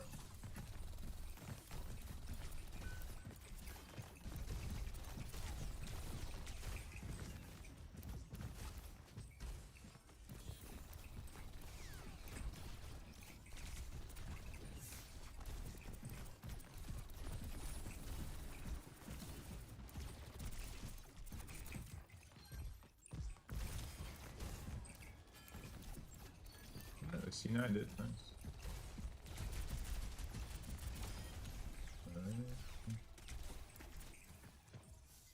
I'll be honest with you, chat, I don't even remember dying 2 times.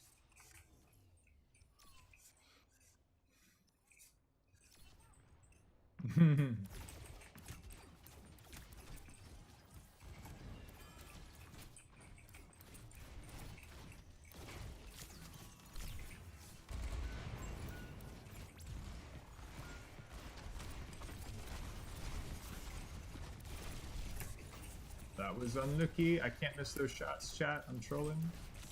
Oh, we're out, we're out, we're out. What? Let me see this. If I got magnet pulled, I'm gonna be pissed. Yeah. Claims that positioning means nothing. In BG3, I disagree severely. Kiting is a huge part of BG3, especially if you're playing a tactician.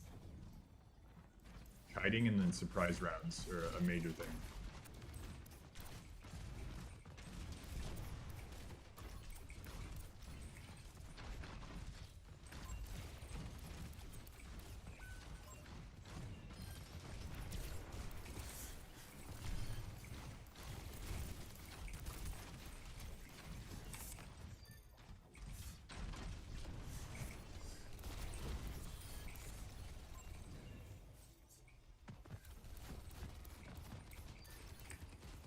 forgive me, Gloomy, if you can hear me, do you have any other questions for me?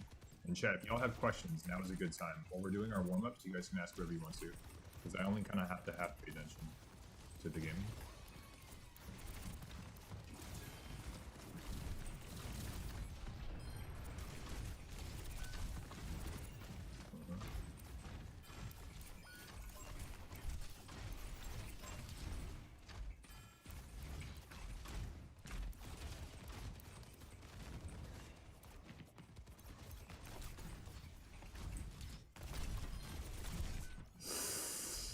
I try to copy. Oh, Gloomy, go be awesome. And it's awesome that you got Ethan to play with you. That's freaking amazing.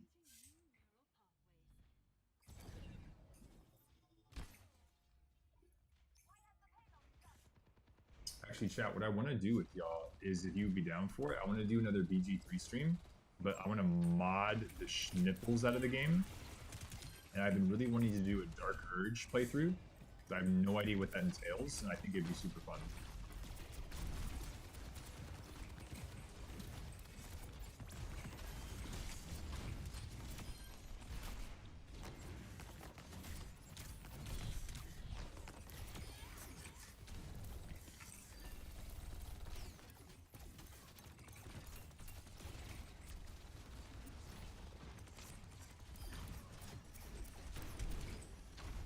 He's 1 health. Nice. Yo, Echo Diff, though.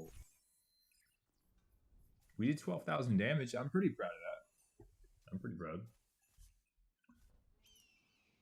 It's simply useless. No. That's incorrect. I think any game involving strategy, positioning matters.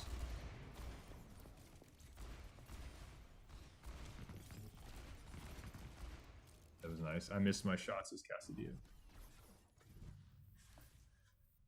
High damage wins. He frontlines Asterion. Why?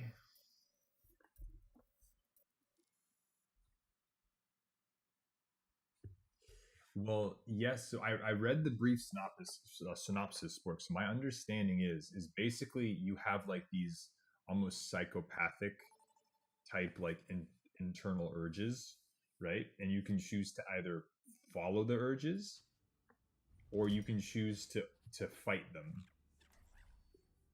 And it goes in two separate directions. My understanding though is it completely changes the game, and I think that would be super fun. But apparently there's some messed up stuff you can do, bro. Some messed up stuff, bro. So I think that'd be pretty cool.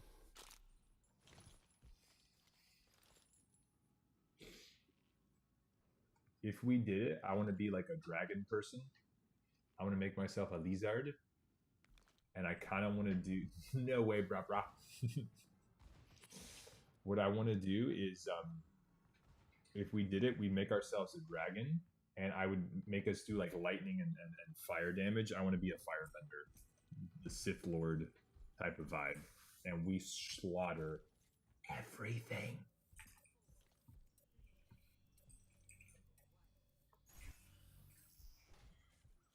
Just go in and we schlong everyone. Well, actually, no, that's not the best choice of words because there's actual schlonging in that game. I don't know. We're gonna have to think of a better way of saying that, but yes.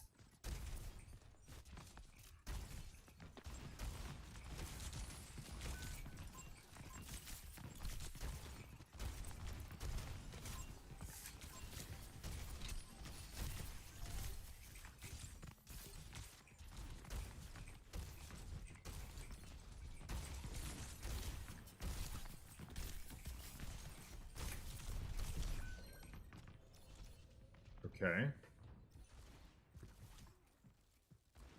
Interesting.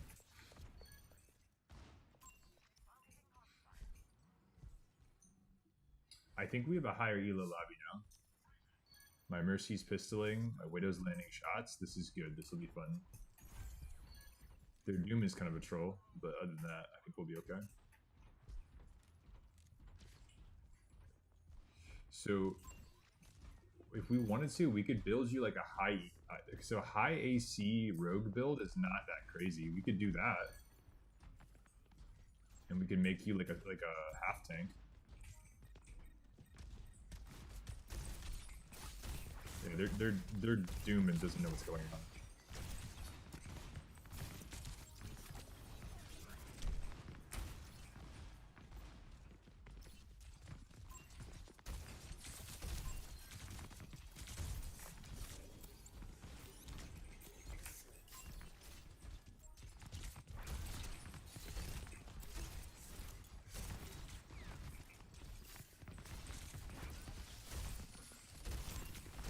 Okay, I need to aim, otherwise I'm in serious trouble. Oh shit. Oh. So we call a reset, big dog eat.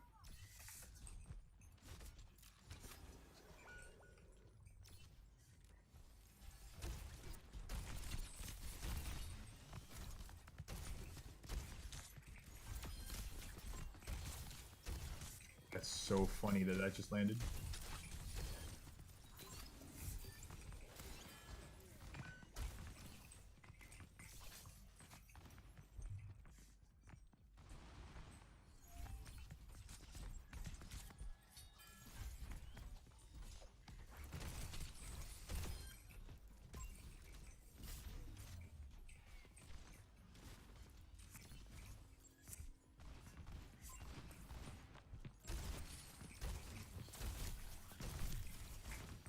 Waiting for the high noon is coming soon. Alright, chat. If I miss one more hook, I'm retiring.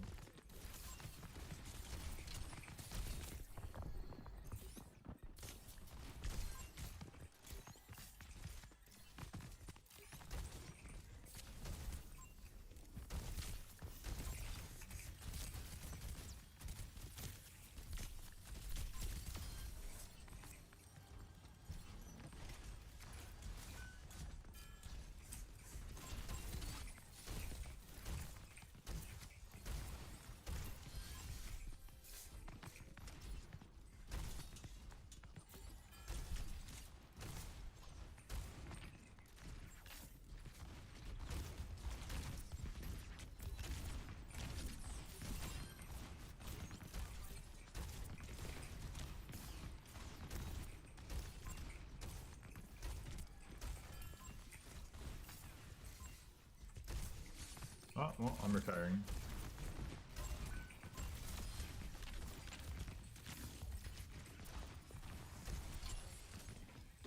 What did that just break on? I just got bugged. Don't boot me, you baby back bitch.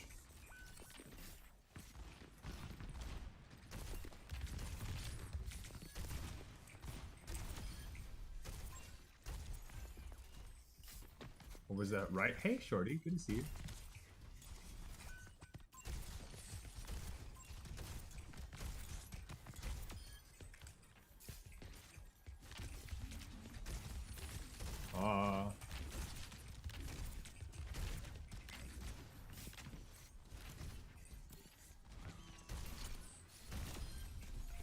Don't even try that.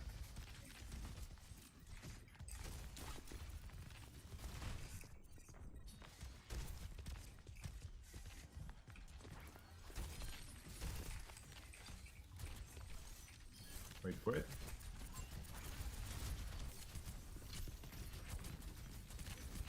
You're all fired.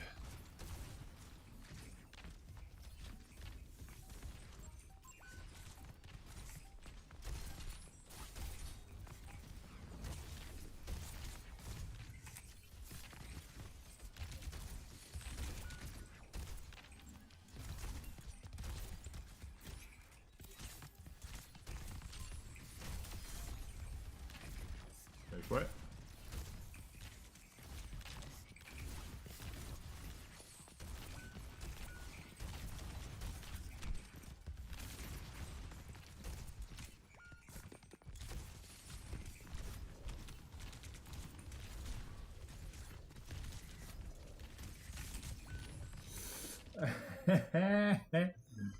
Hey, Shorty.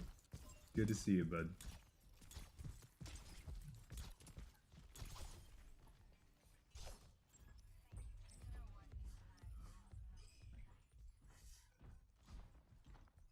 He has a paladin and Monka fighter in the front.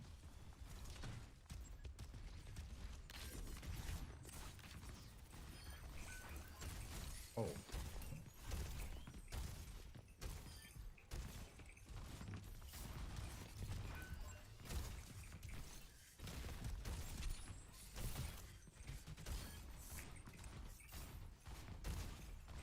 Oh, I'm gonna hard rush him. Alright, nice.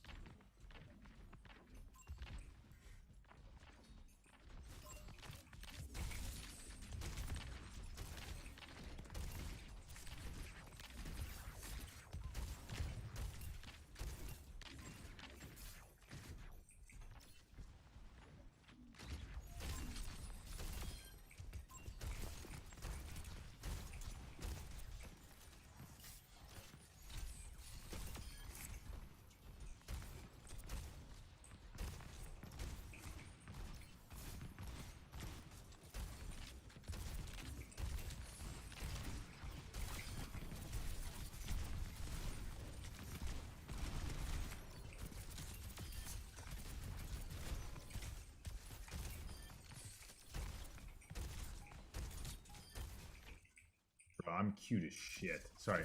Hog feels good. Who's called? What? Botfu? Appreciate the follow, by the way. They left the game? Nah, I think Sporks is making shit up now.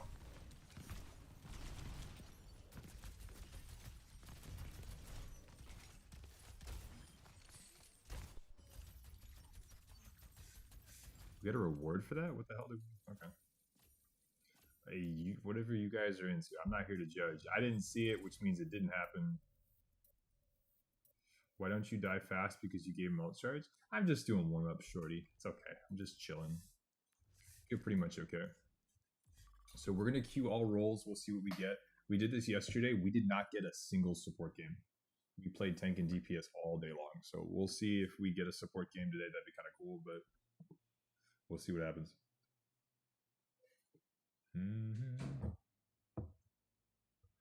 Play Zen? Absolutely not. I will be most likely be playing Ana and Bap. Those are my two most comfortable supports. If I decide to just mix it up, I might go Life Weaver. That probably won't be until we get to higher elo.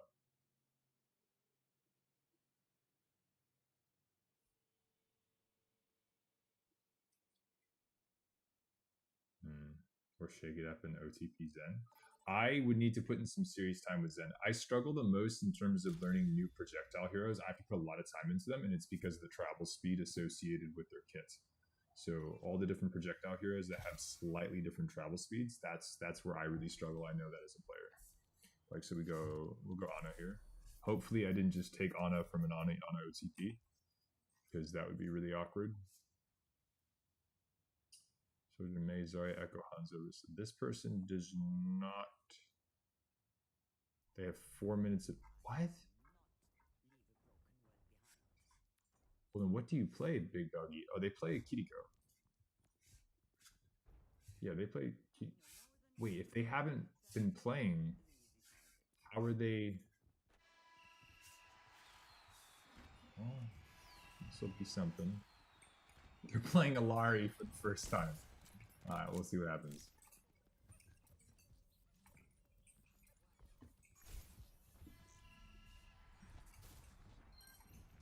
Huge pick.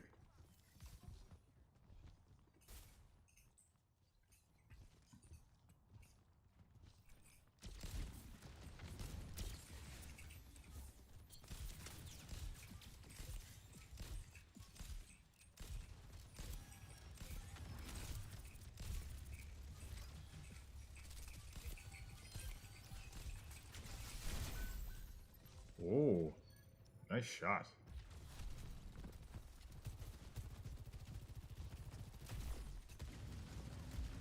I respect it. They are going to retake that pretty quickly. Oh, never mind.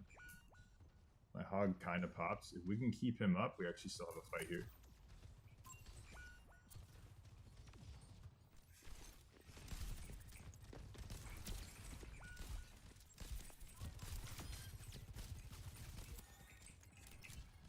Got the mercy pick.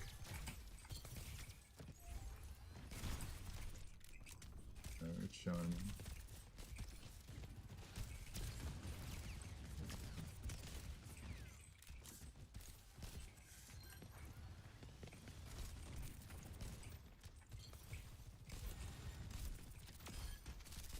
He's dead.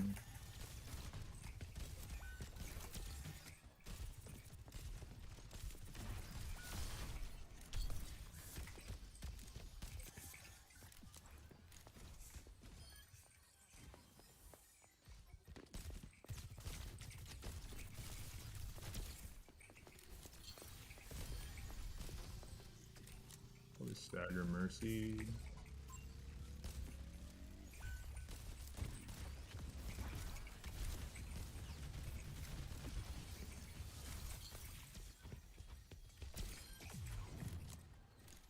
Keep them out of the fight. Rotate. Help you, help you.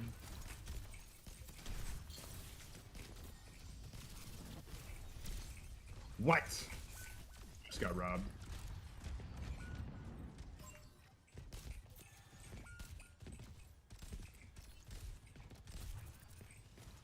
I need to get to my hog.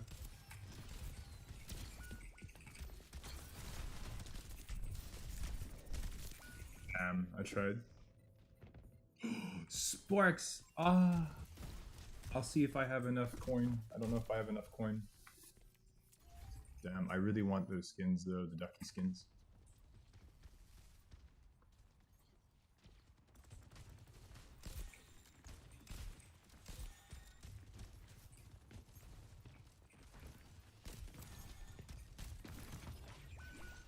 What the hell is wrong with you?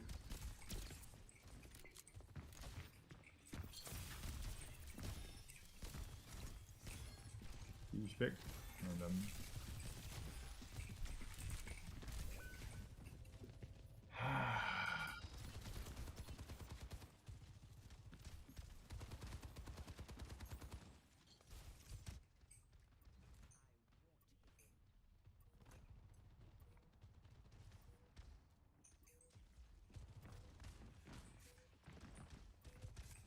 Okay, I need to get a fat nade in there for my team.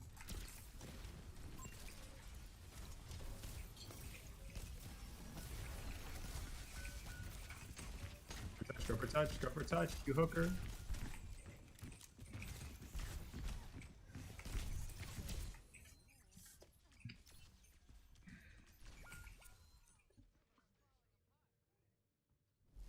It's fine. Okay, this is still doable. More nades, more help.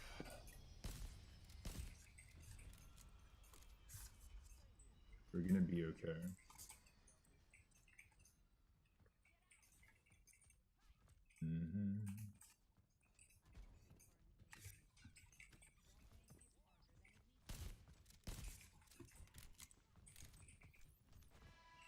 So good with chilling.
may be doable. That's actually a nice pick. All of these are good in our favor because we're just building percentage. If we tree, we're actually in a really good spot. Nice.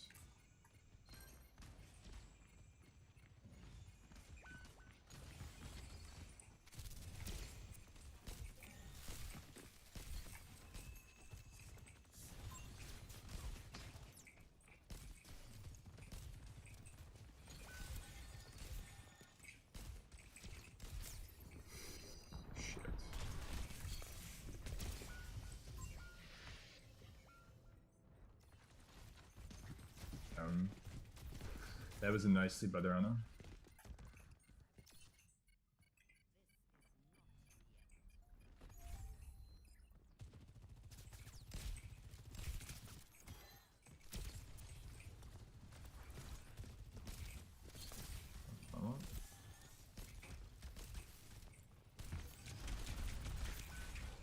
What is wrong with you? Why would you boop him into...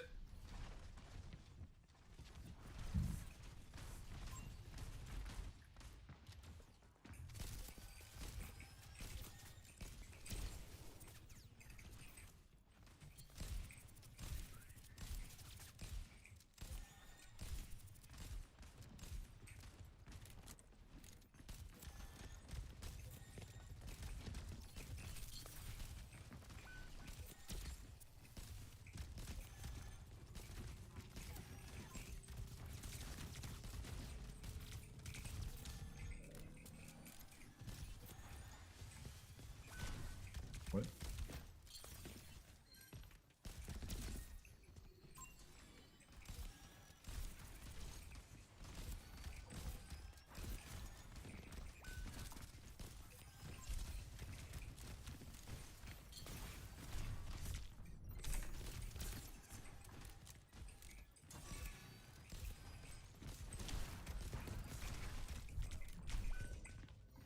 Bruh.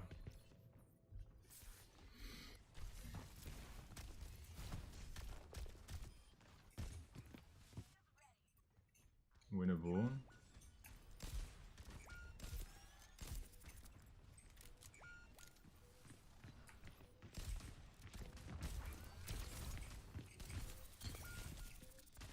The awareness of pregnant hamsters.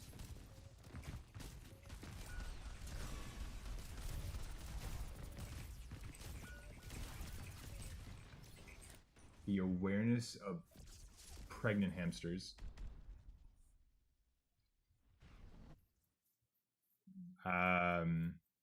It's okay, chat. We will have those. We had 2 negative DPS. My other support. That's nuts. Holy shit. Free pumpkin pie charm? Hold on. Did you say free? Not yet ripe grapefruit? Maybe pizza. Alright. Okay. Y'all are trolling. That was our first game. Oh.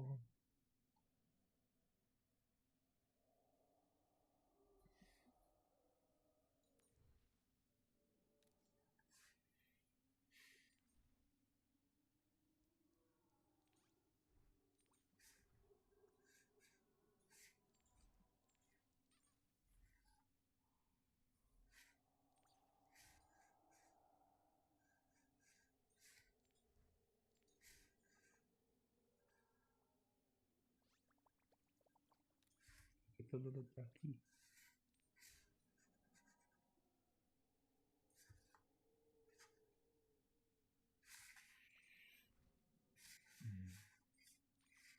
Chat, I need a sugar daddy.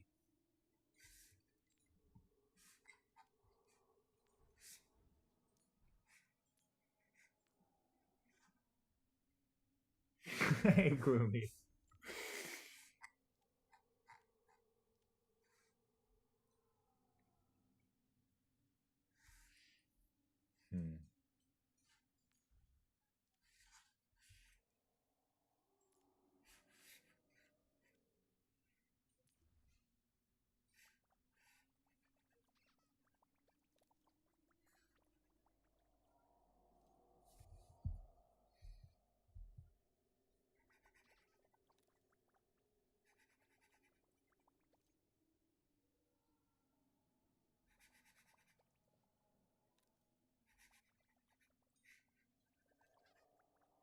Do you hear the bubble? Do you hear the bubbles, chat? Listen. Yucky.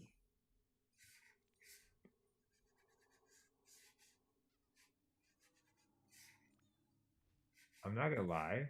I kind of just want this. I know we have the coins, but we have to save these for battle passes, chat.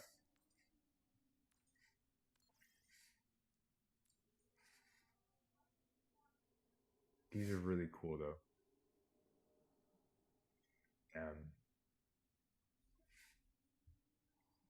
Yeah. It's okay. Maybe we'll get it next time around in the shop. Hopefully it comes back.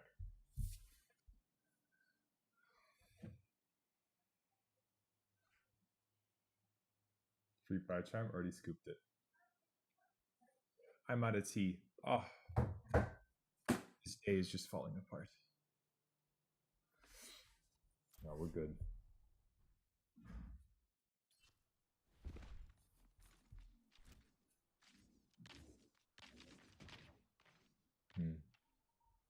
Bought the bundle so quick. Good sports. I hope you enjoy it.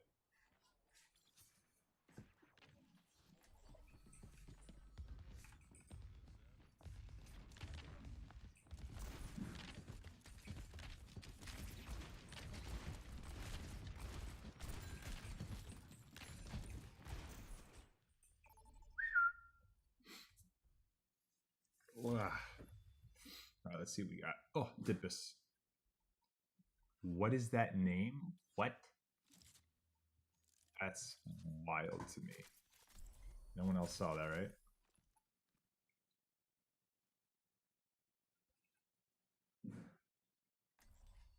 I know someone who's totally buying the Zen one instantly.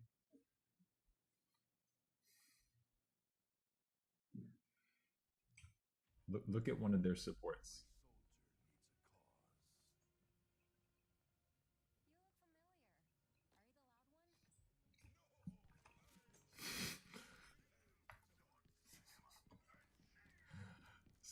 Orcs and Para are both banned. There's Gloomy. Okay. Y'all are better than this. Don't be Valorant players.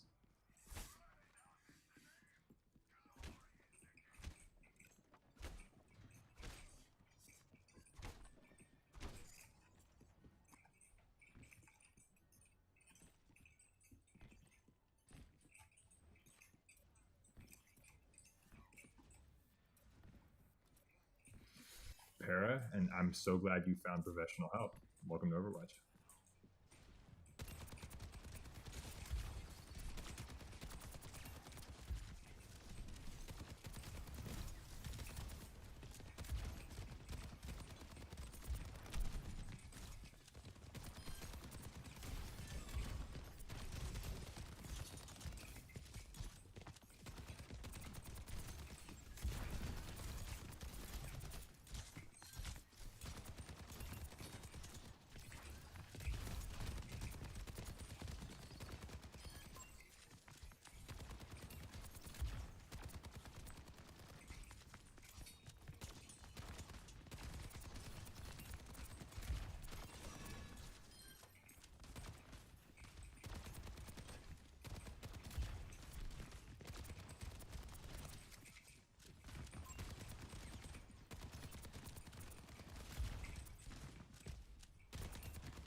Oh my gosh.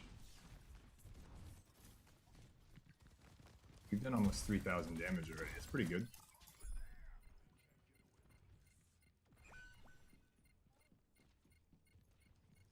Nice, Walker. That's all you need to do.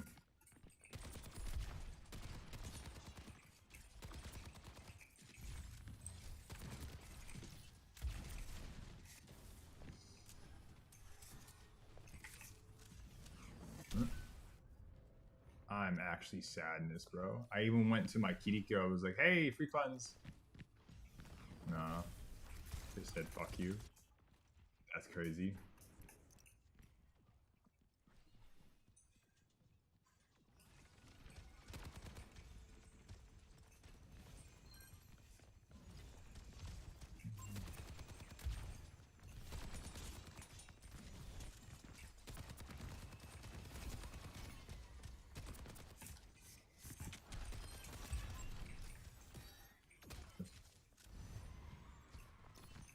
It's actually a really big punish.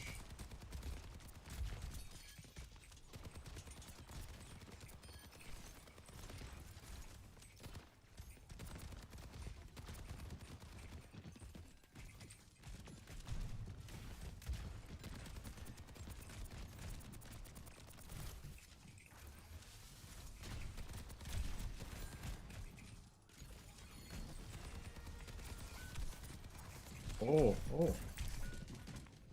Oh my god, I just got rally bladed. Are you kidding me? What?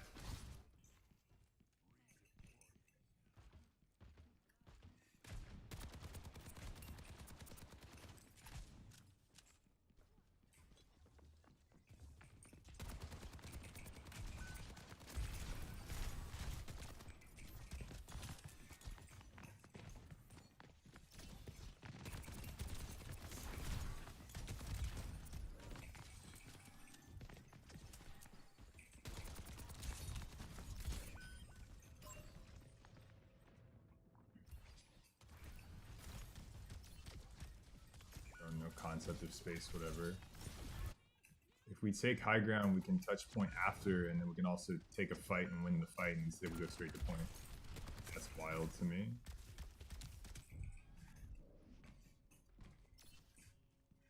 I don't think our Ryan knows how to switch spawns. Did he? Yeah, he did. Okay, good.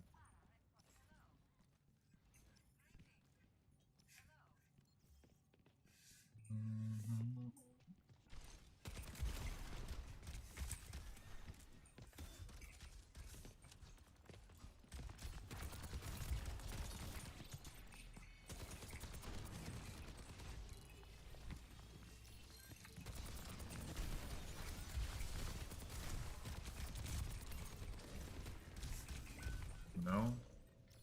Of course not. Alright, I gotta go something that doesn't get messed up by Doom the same way, so I can go Reaper.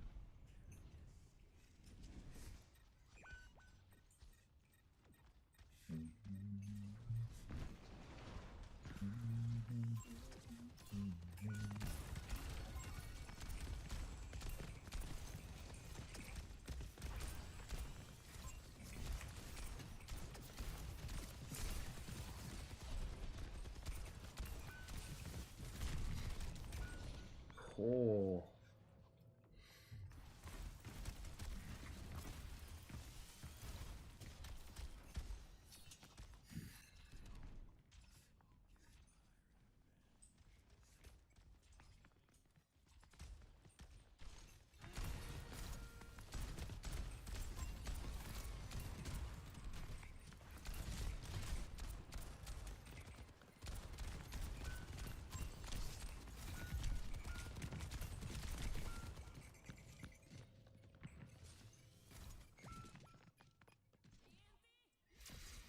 Alright, this is still doable, I guess.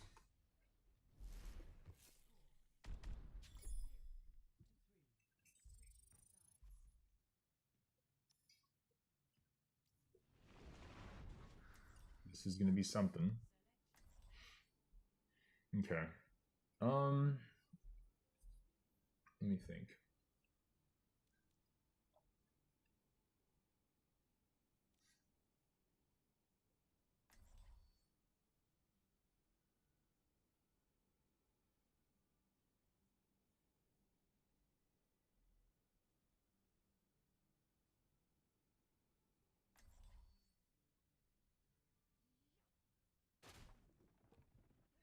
Wait, you just gifted 3 Gloomy, thank you so much for 3 gifted. Why did that go off if that's supposed to be for 2 gifted? Did I break something?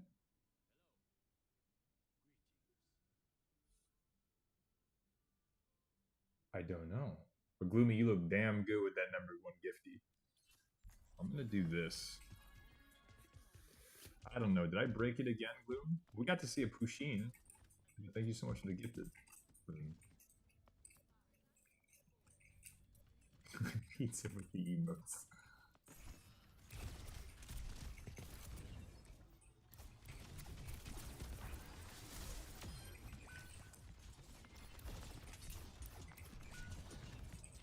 Bro, you just need to not die.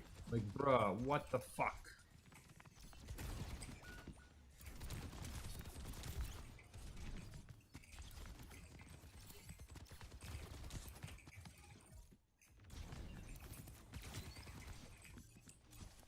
Wait, I'm in a second. Pressure them, shoot at the soldier. Oh, I'm gonna throw up, dude. I'm actually gonna vomit.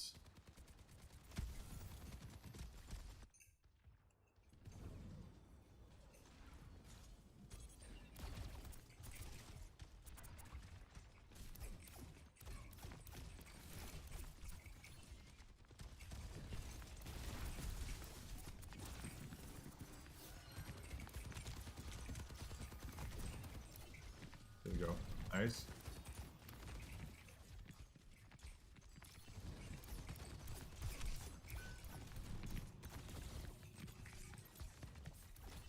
Three.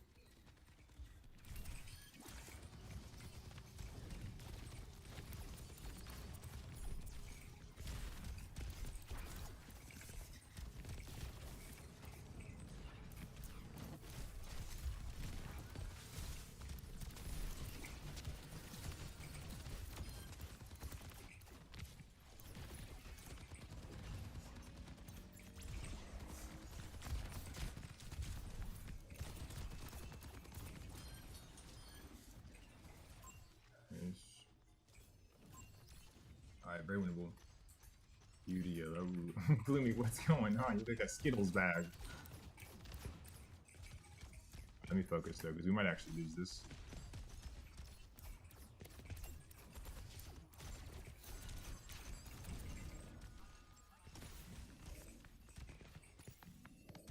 Wait for it.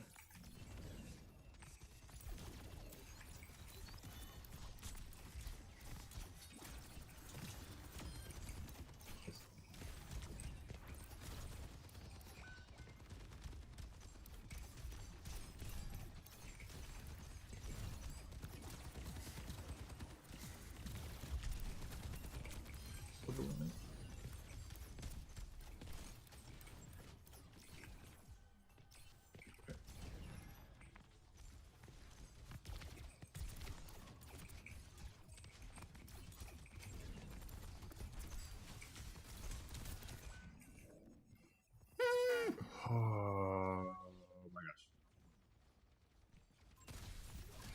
Going back to blue.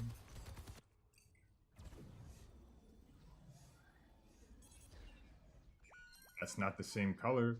Before you were like a teal color blue. Now you're like a darkish green color blue.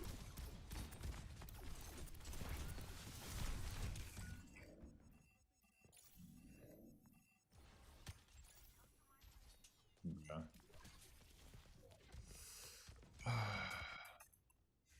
Yes, Gloom.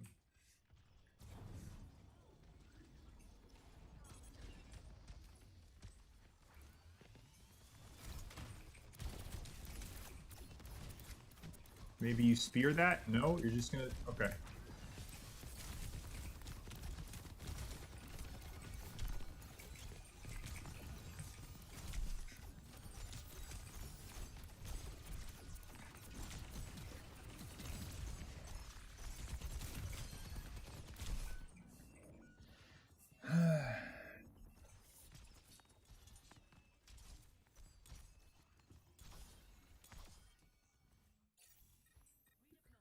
What is going on, dude?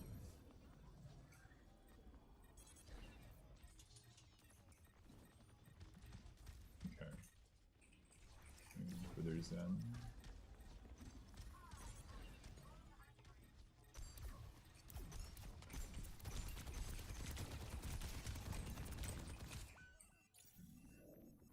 Bruv. No, that's my fault. I need to be way more respectful of their soldier. He's not blind.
It's insane, dude. It's actually crazy.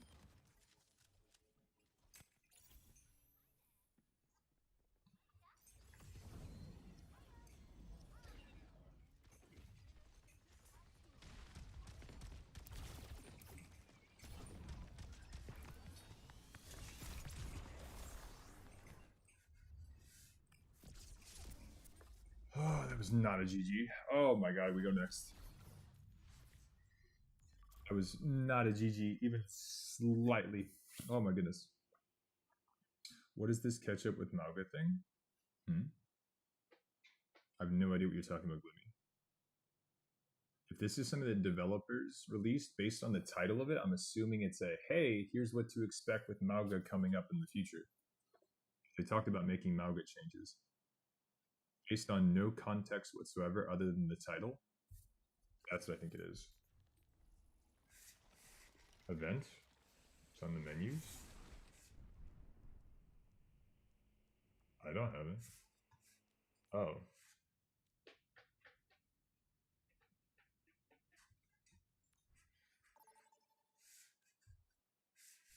It's a half-assed event that they didn't market.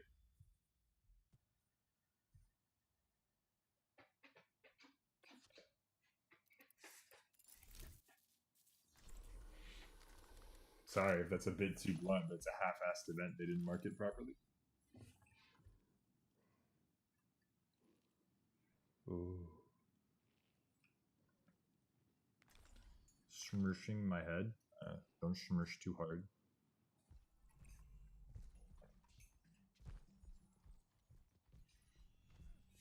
By the way, chat, of y'all, who do you think has, how do I put this? If I were to ask y'all, hey, I need some expert advice in anime watching, would you consider any of y'all to be anime experts? Like if I said I wanted an anime that does, or that's like in this genre, and you could give me like 3 that you would recommend.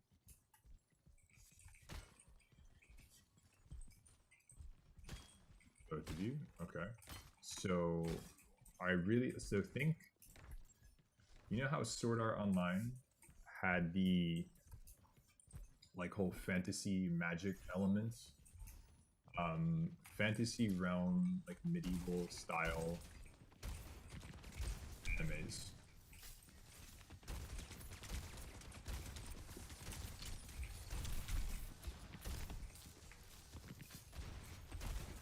If that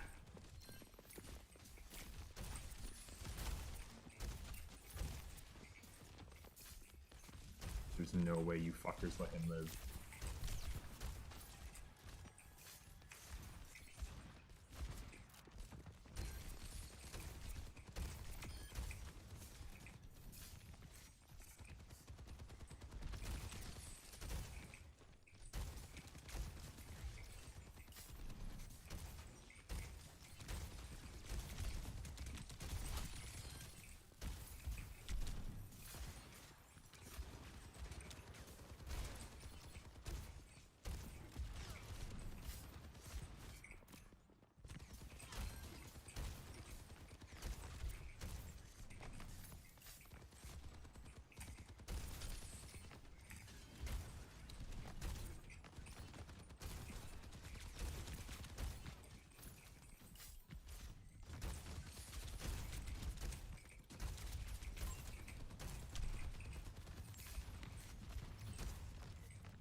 Not gonna lie, our Junkrat right now is cooking, bruv.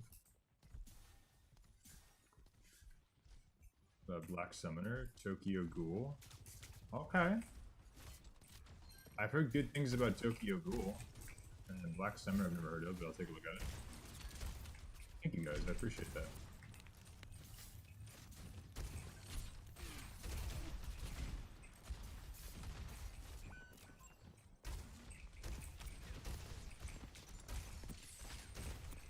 Imagine if that could reach.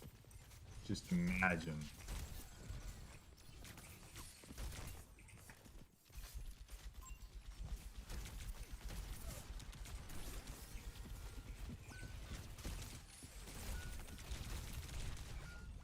Oh, that was a nice Sojourn shot. Holy schnipple my nippleless. Tell me your favorite fun fact.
There's no way you hooker aim this.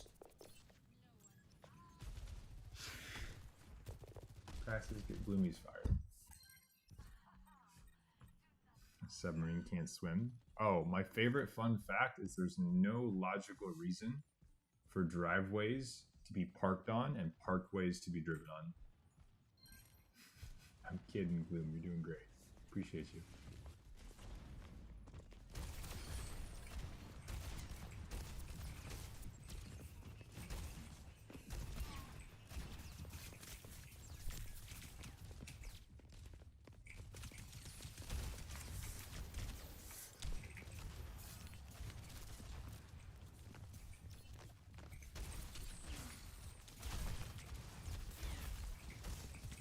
Dude, that character's ridiculous. I can outplay you that hard, and you just live.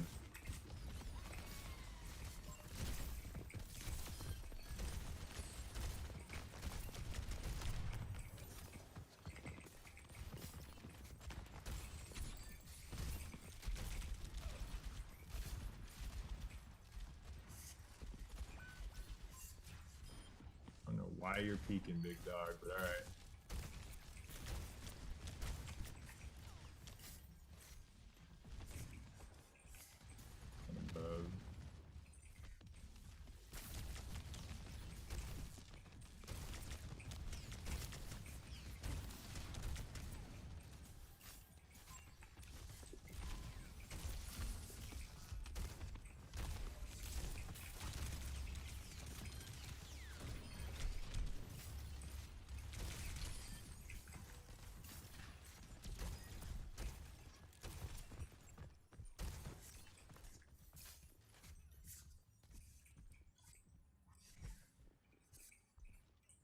I heard something.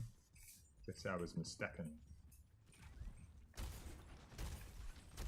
I don't know what their tank is doing. They keep switching from Diva to Monkey to Diva to Monkey to Diva to Monkey to Diva to Monkey. They're just screwing their ult economy.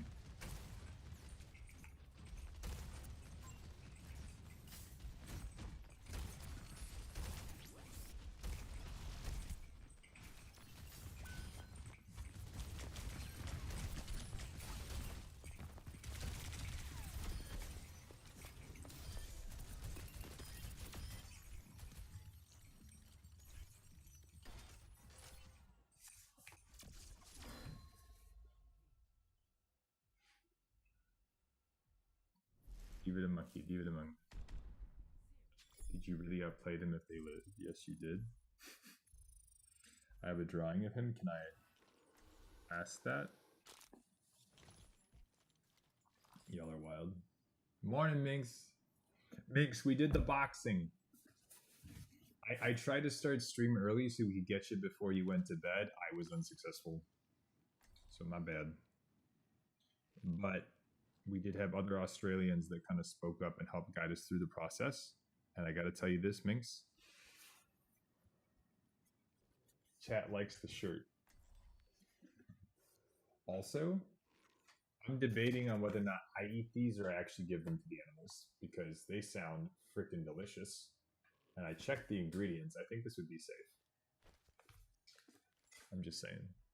Because this sounds so good. This sounds so good.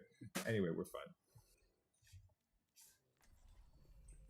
It's for both cats and dogs too? Yes. But it might also be for Atlas. I'm just fucking with you. But it said salmon bisque. I was like, what is this? I got so intrigued until I saw it said for cats and dogs. Oh my goodness. But I saw the care package. The Tim Tam coffee looks crazy.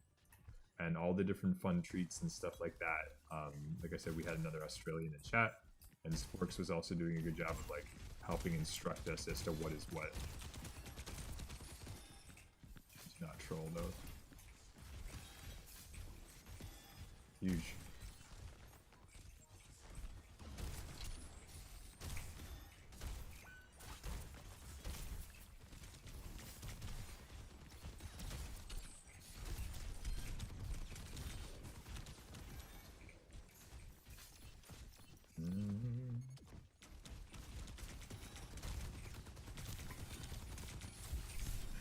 Oh, you baby back bitches. No. Tim Tams. Y'all don't know what a Tim Tam is? I will say this. I did not either, and my life is better now knowing what they are. I figured, Minx. I appreciate you, though. You were definitely here in spirit. And we have our Minx shirt now, so we're good. We're chilling.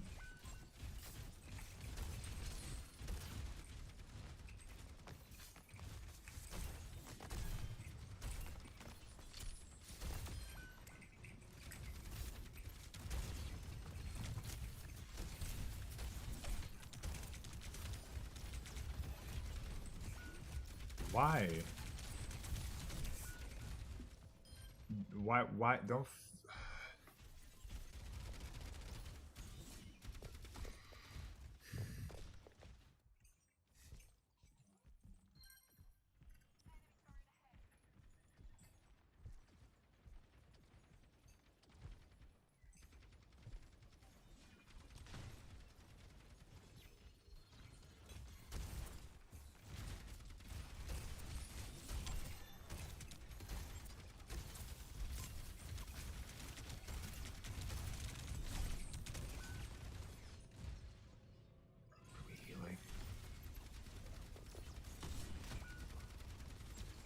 Did it again.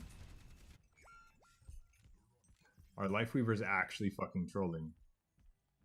Three fights in a row, they've pulled people into them so that they also die.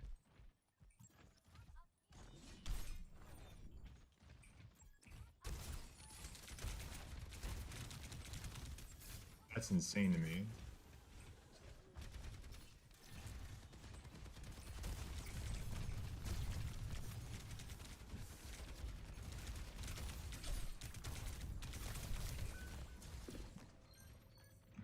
Nice picks. Not the stagger? No. Incorrect. Incorrect. Into their deaths. True.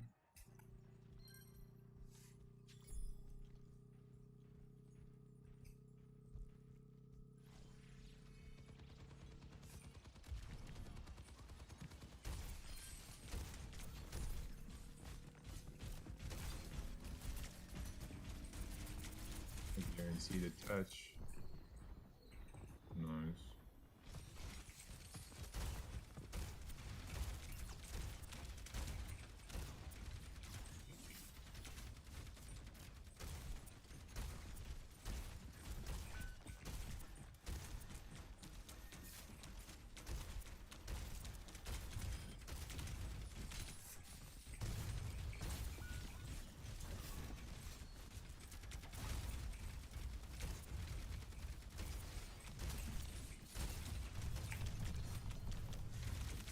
Come on. Ah, I thought they would come with me. I'm not gonna lie to you. I actually thought that was back. Did you have your valid yet? Percentage for team killing during a fight.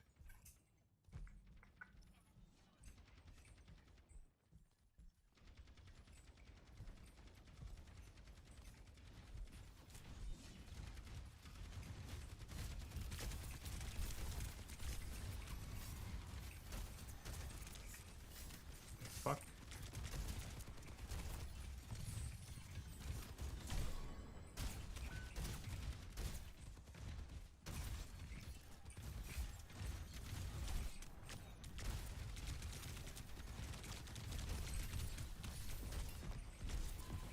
Thank you for the help.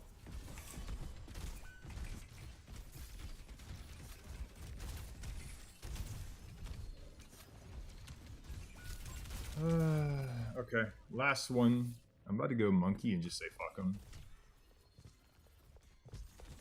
I'm going monkey.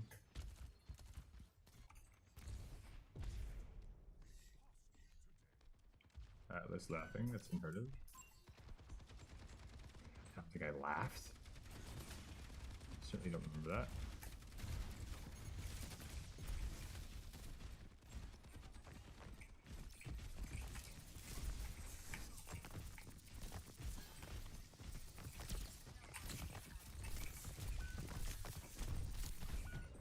They literally don't have supports this fight. They don't have supports this fight. Kill something. There. Good. Worth it. Oh my god.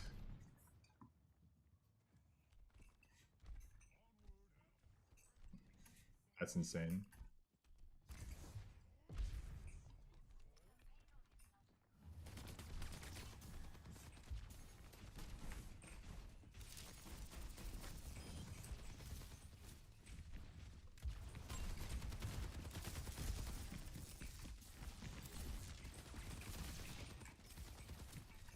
Pulling several.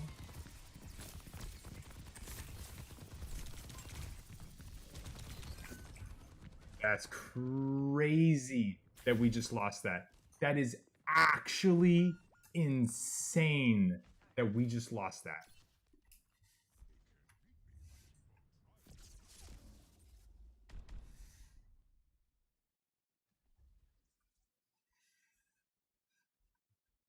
That's the thing, Pizza. Is all I needed to do was separate. Now, I could have tried to slow that down, but my whole point there was to pressure them out and to do enough. I just forgot that Monkey can't do that much damage. So you're 110% correct.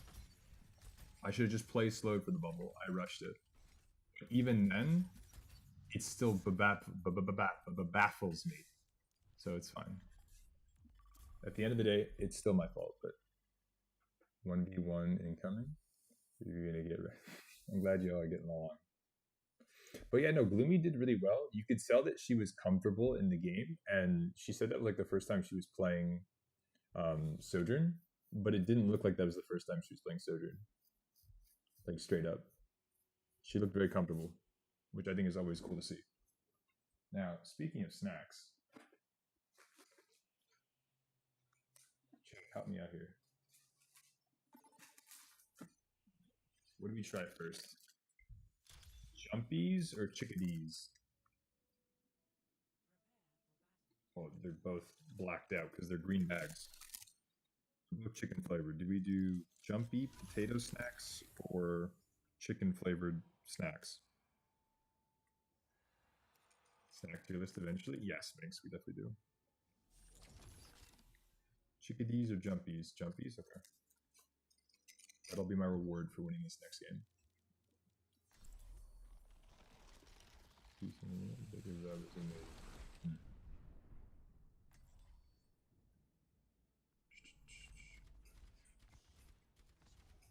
Yeah, we got Atlas, is it?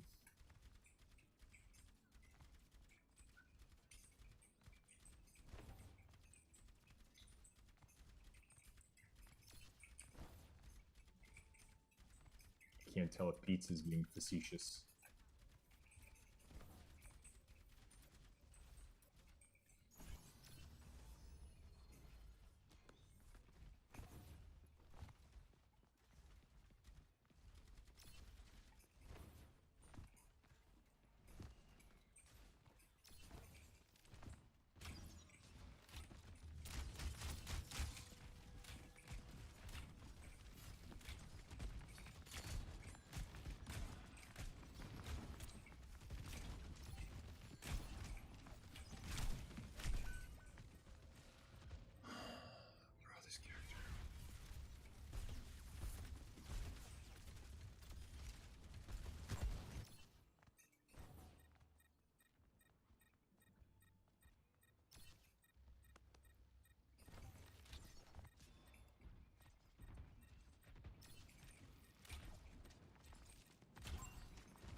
And then we have a lever. Dude, this is some bullshit.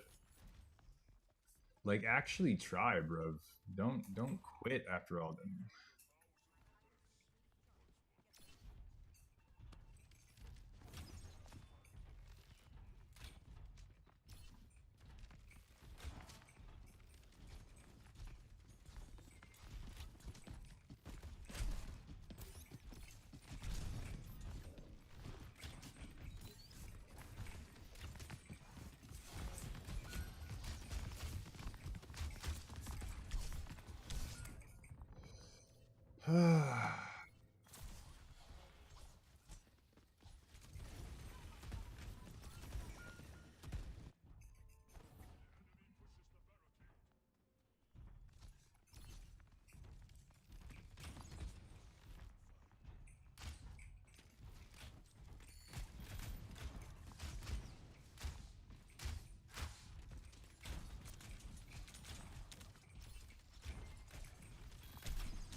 Nice.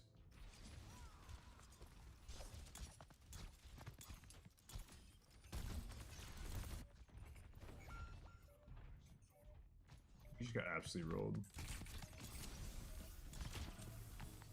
Huge. Hey, we got one. Well, that was fun.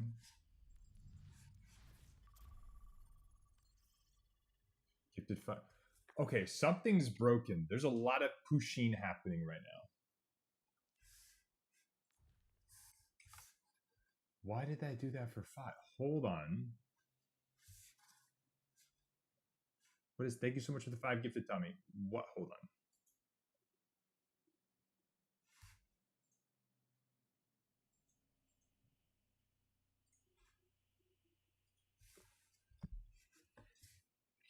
Why is this happening?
So this is where I was worried, Minx, because you know how I said I usually only do them for 5, more than 5. It had to be more than 5. I try to give you like the 2 that you wanted, and I think this is how I broke it.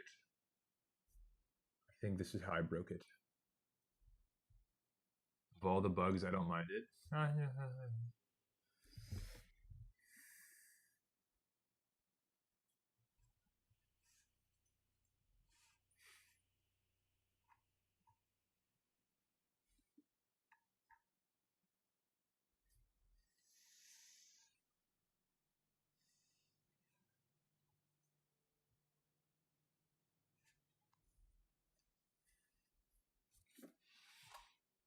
Okay.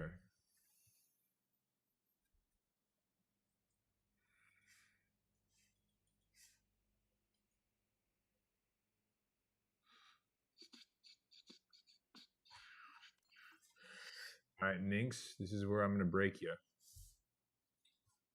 I need you to pick a number between 7, so 7, 8, or 9. Pick one of those numbers, 7, 8, or 9.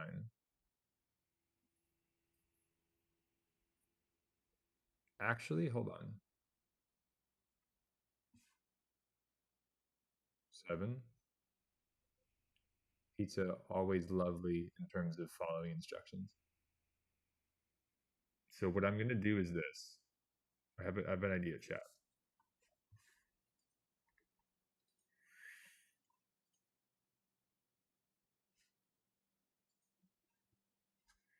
There.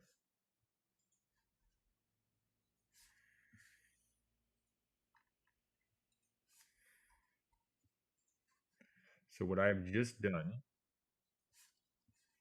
is I've now not made it based on a certain amount of subscriptions. So this will be if you are of the people that get to have your special awesomeness. It is now all set to randomly.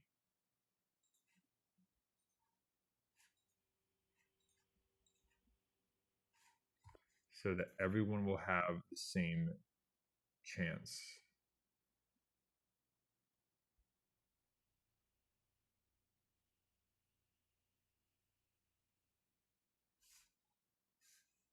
I think. There, that one. That one. Hold on. I do believe that was Tommy.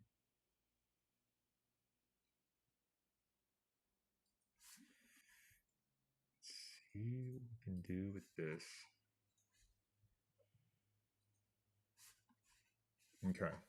So that should now be a thing, chat. So now anytime this happens, like if I do, I think this might just redo the Pusheen thing. Let's give it a go.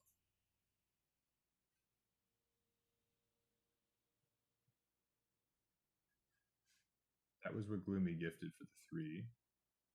So we'll have to see. Next time someone gifts, we're going to see if it works.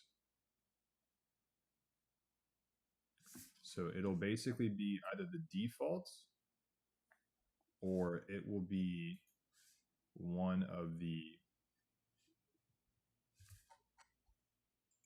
customs.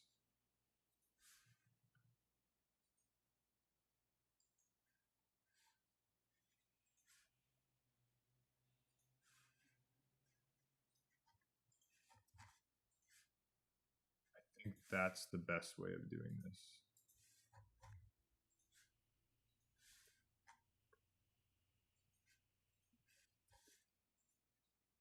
There. That's probably the best way. Good luck, Tommy. Good luck with the shower. If I do this. Okay, so that's what that is. Okay, that should work, chat. If that doesn't work, I have to redo this entire thing because Minx broke it. I think we'll be fine. Okay. I think we're fine. I think we're okay. Junkies.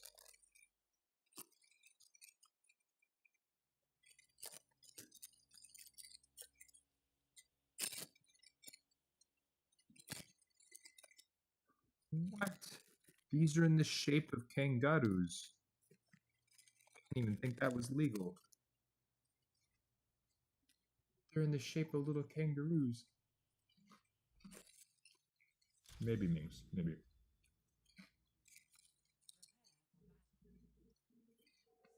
Oh.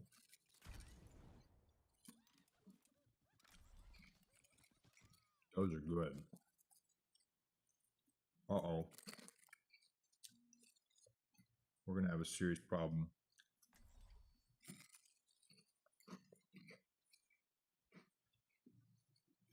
You're welcome, pizza.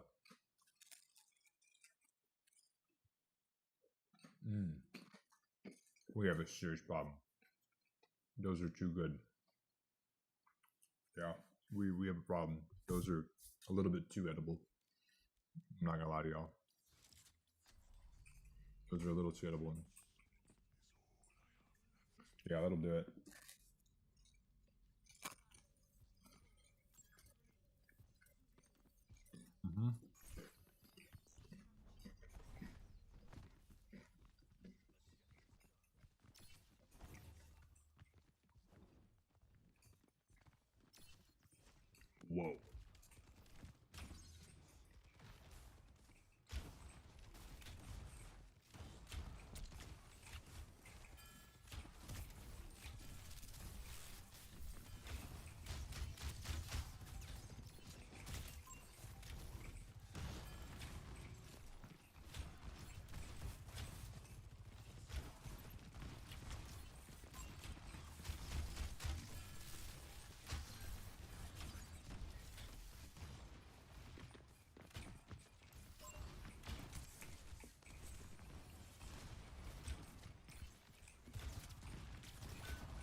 crazy.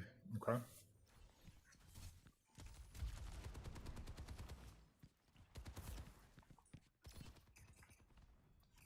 Very doable.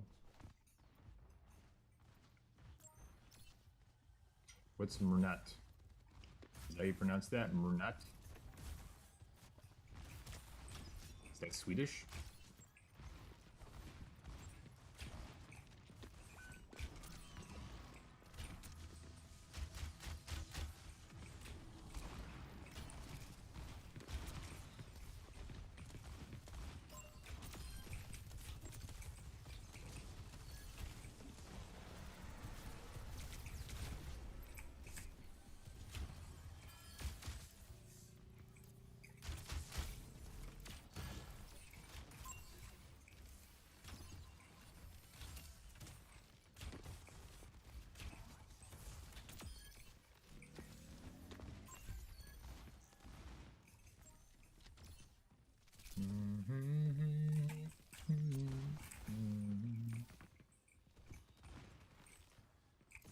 I could stand up there, that'd be super, dude.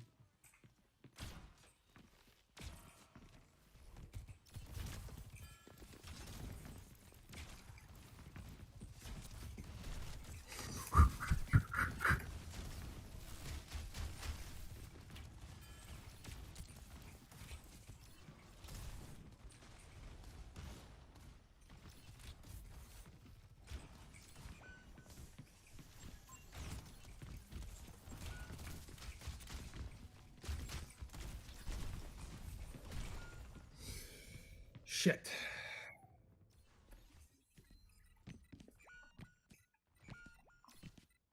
Still super doable. Okay. We have more mercy. Go more mercy.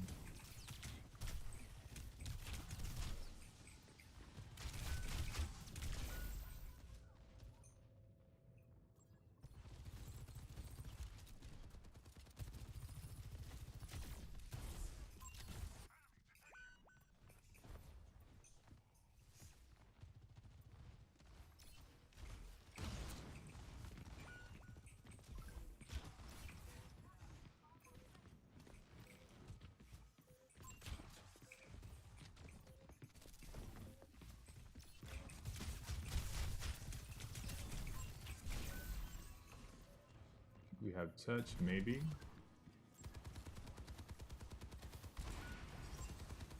No, you get rolled.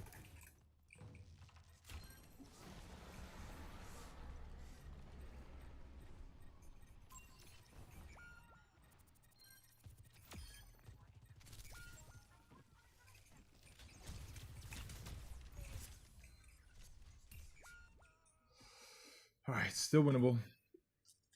We can still do this shot. Basically, you know.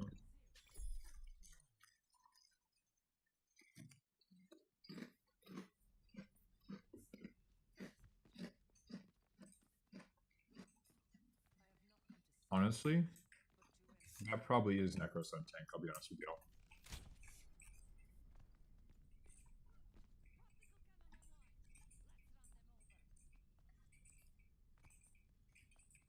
We're chilling, we're fine.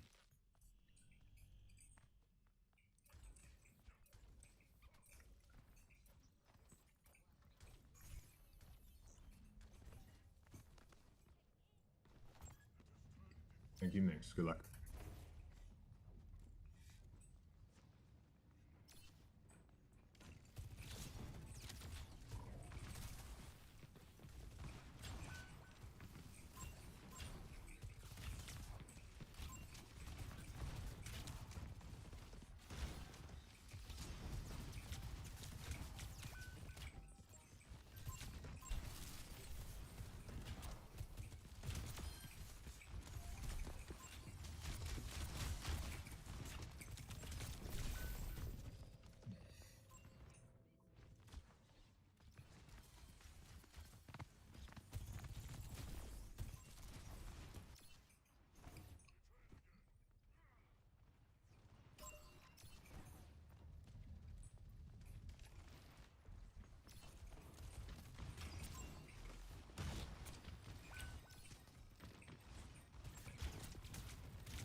How?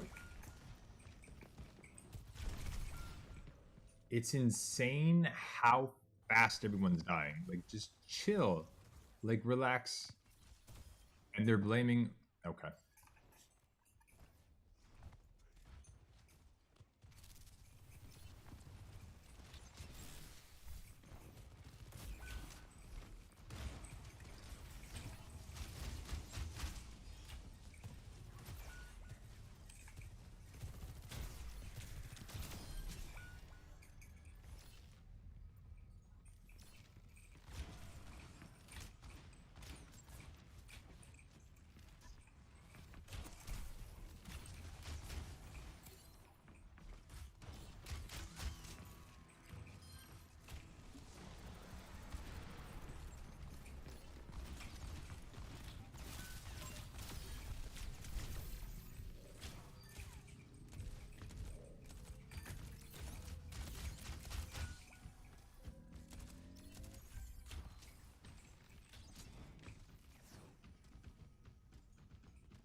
That's crazy.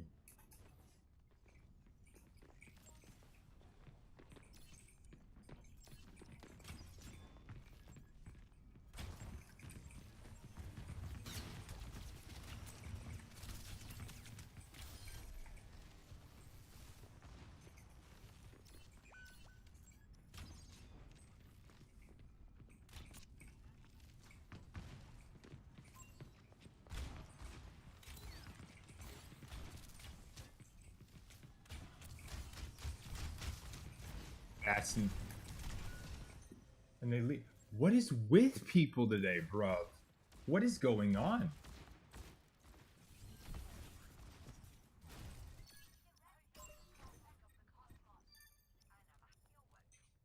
Screw it. Our May's our new tank. I'm making plays off of our May.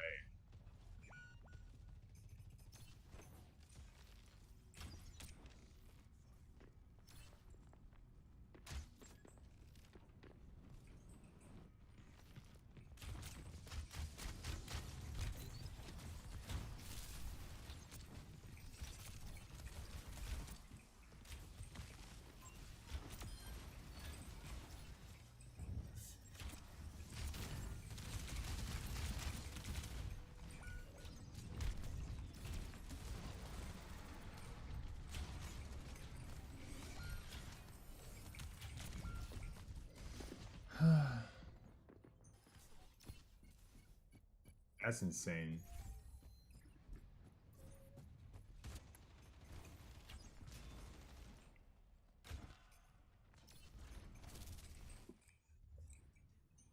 We did better without him. He got tank diff by someone with that name. That's insane.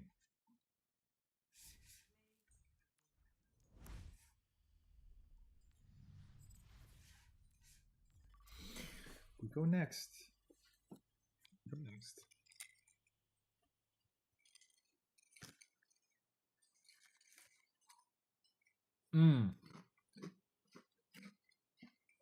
Yes. Here's what they should do. And this would stop a lot of like rage quits. Imagine this, chat. The endorsement thing, right? You know how there used to be like shot collar and stuff like that? What if they did one for like a mental strength, like mental fortitude, or like, you know, strong mental player as like one of the types of endorsements? And the people that were like toxic or sexist or would lose their challenge, you would endorse them for mental fortitude. And when you get into a game, you'd have that color like more prominent than anything, and people could just know right off the bat to like mute you and be like, I'm not talking to this person, because their mental is probably like sarcastically in the what's your report level? Exactly, pizza. That would be so funny. That would be so funny. Mhm. I heard about a game that did something kind of like that. It was an older game. I forget what the name was called. But basically, how it worked is if you got good endorsements from being a nice person, you actually were able to level up in game, like noticeably faster. And if you were toxic, it actually affected how you were able to level up in the game.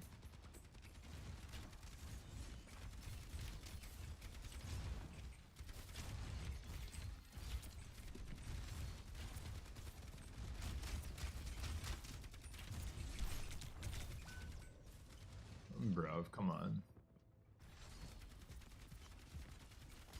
Use EA's MOBA? Maybe, something like that. Alright, I'm coming.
Damn. Alright, still doable. Our tank has not gotten a single kill.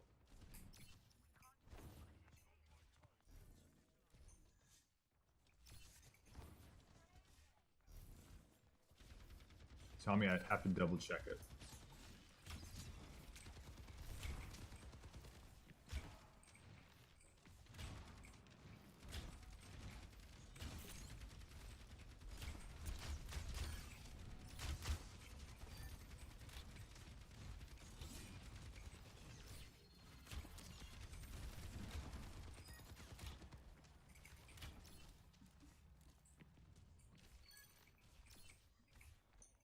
Okay.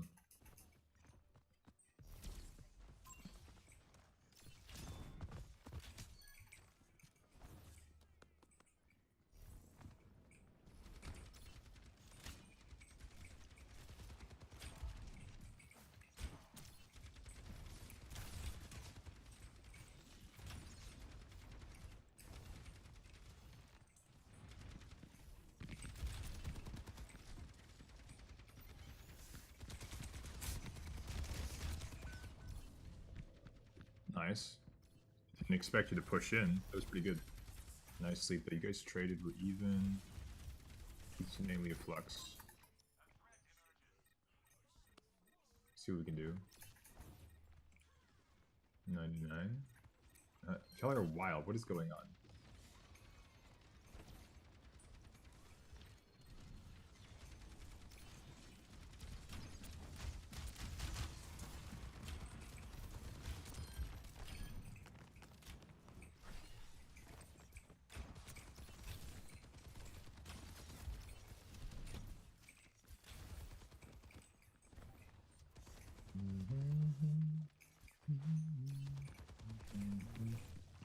Sigma's pushing. I got his back. He's down.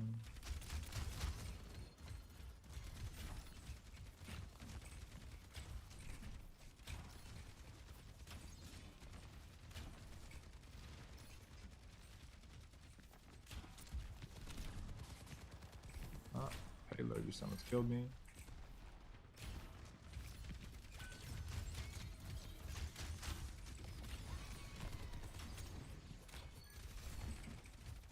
That was a really nice punish.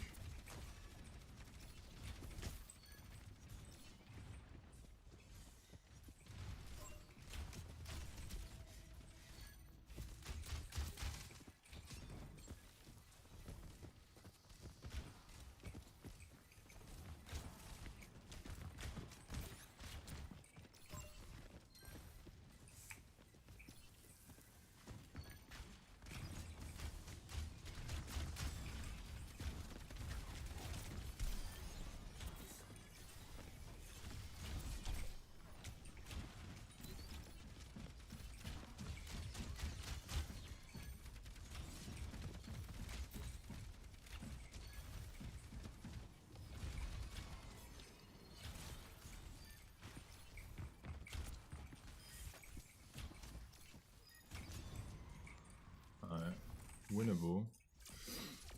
Okay, very doable.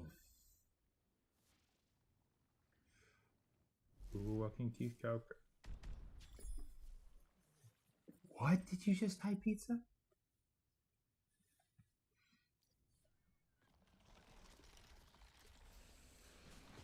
Wait, in all seriousness though, Tommy, did you just hit 100?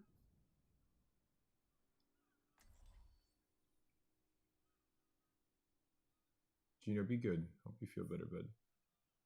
It says, I don't think it's quite the written pronunciation. But keep in mind, it's different because of the skin I have. Go. Quiz, what M40? What is that name?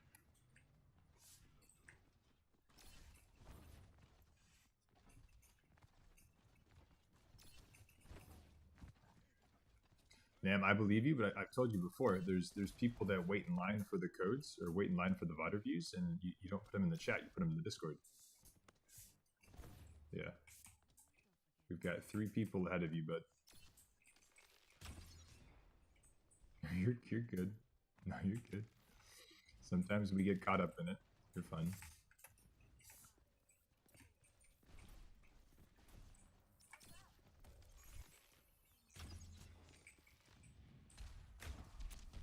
Aha.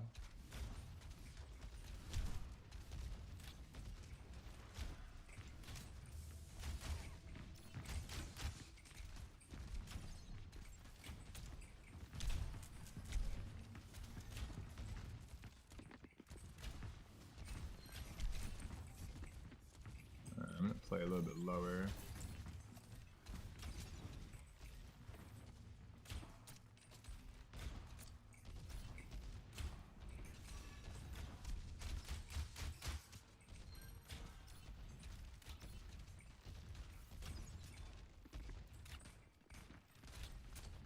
Arrow 1, nice.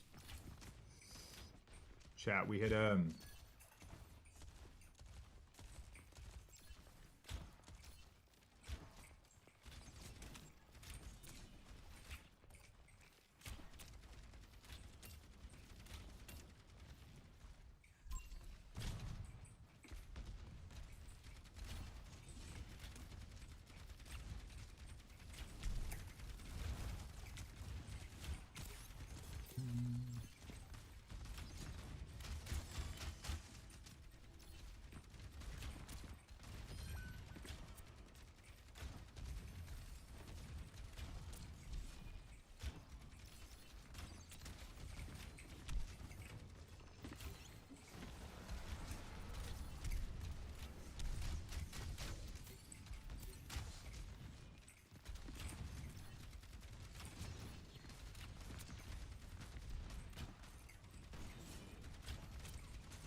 Arrow 1, knife.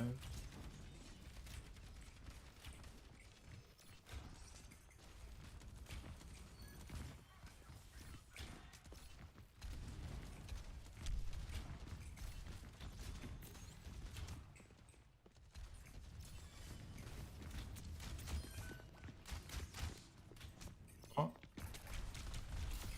Got him.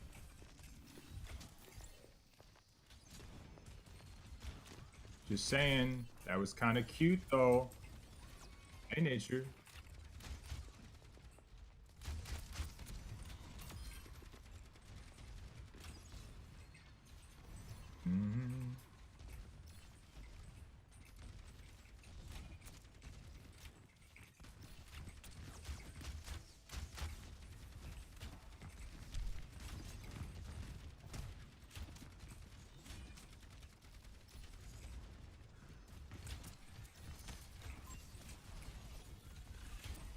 I'm dead. No cleanse.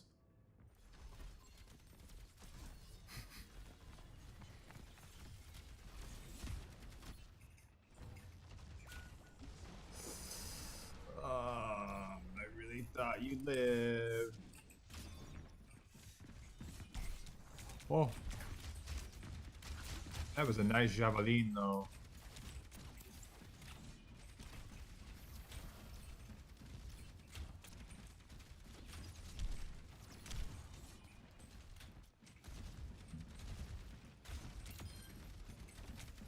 Bear down. Bear down.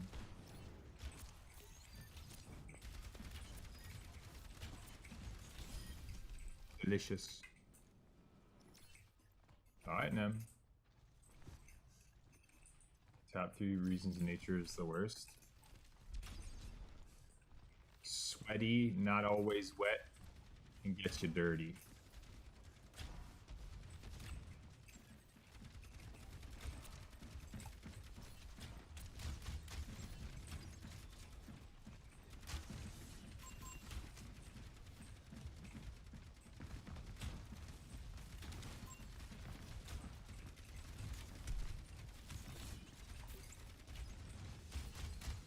It's crazy.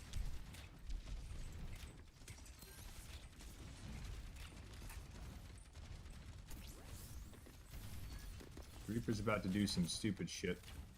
I can smell it.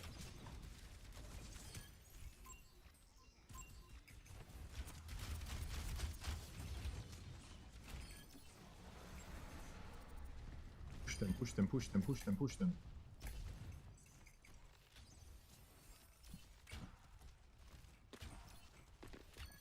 Nice.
Damn. Nature, did you have a question for me?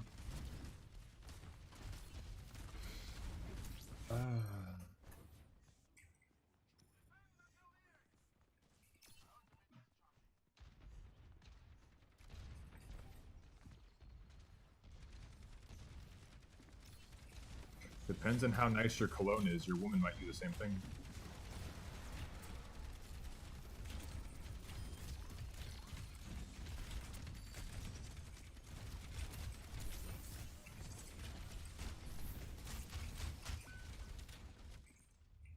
Okay.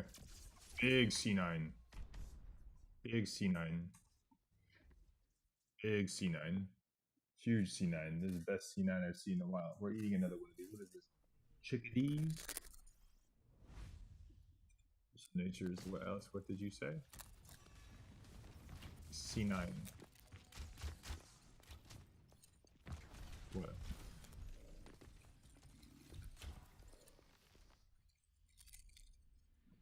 That was a what? Win. That was a win. We're 2 and 6 poggers.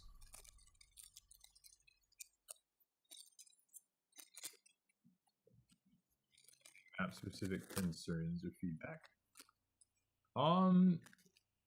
I honestly I wouldn't take a lot of complaints about maps seriously ever, because it's like the classic example of people are like, it's something new and they're gonna look for something to bitch about. The only map that I think is a little too restrictive if you play certain characters versus not is probably Circuit Royale. If I'm being honest. There are enough Brawl maps. Well, Brawl is kind of a dead archetype. Like in tier 2 and lower, we run rush comps.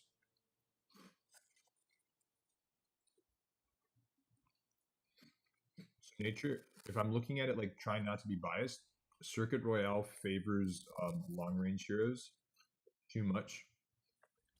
Where it's like if you don't run Sigma and then either like Hanzo, Widow, Sojourn, or something that can really take advantage of linearity, that's basically it. That's it. The rest of the maps, I think they're fun, they're unique, they're well structured. The only two maps I have an issue with, I think Circuit Royale is a bit too linear. And then that Atlantis map that I know you guys didn't cook up, it was like the community that cooked up. That should never be allowed to be competitive. It is horribly designed. It looks like an old Halo map that never should have been birthed.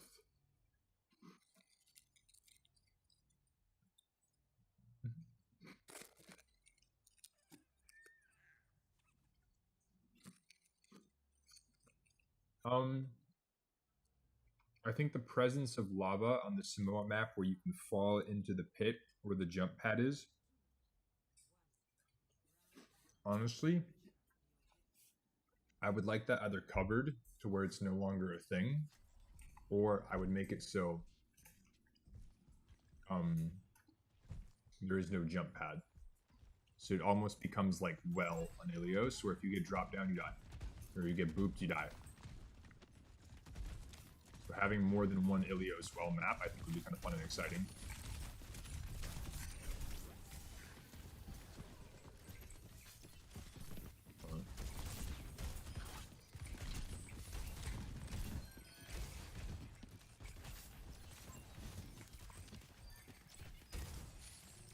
Nice.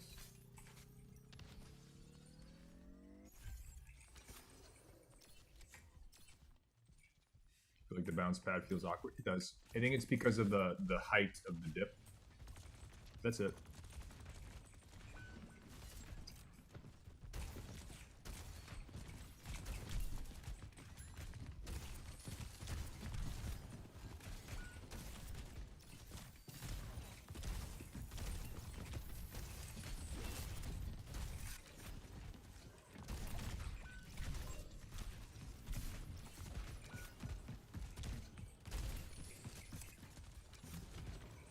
That's a give.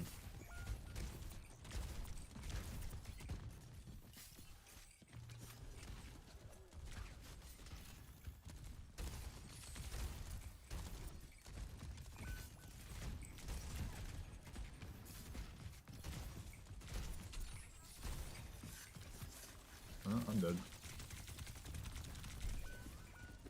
110%.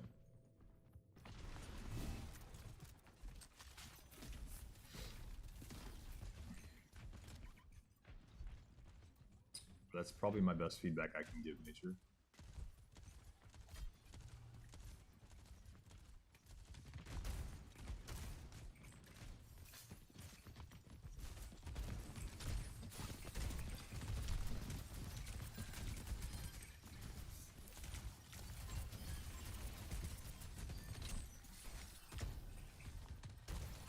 That right there, dropping that JQ down the pit, what that does is it helps me win the team fight because I take her out of the fight. It doesn't kill her, but it takes her out of the fight. Having a trampoline there defeats that like ability to outplay someone. You know, if I'm Lucio or anything like that, and I boop someone down there, that should be able to help me, not be a waste of time.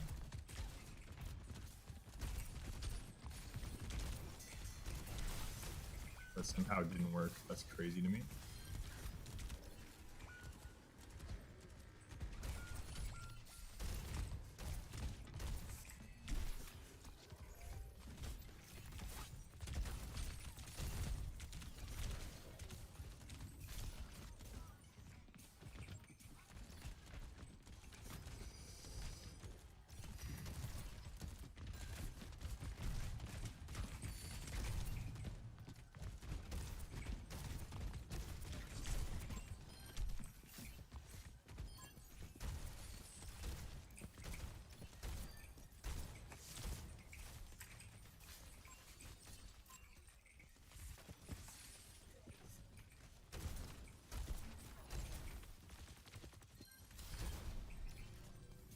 Winnable.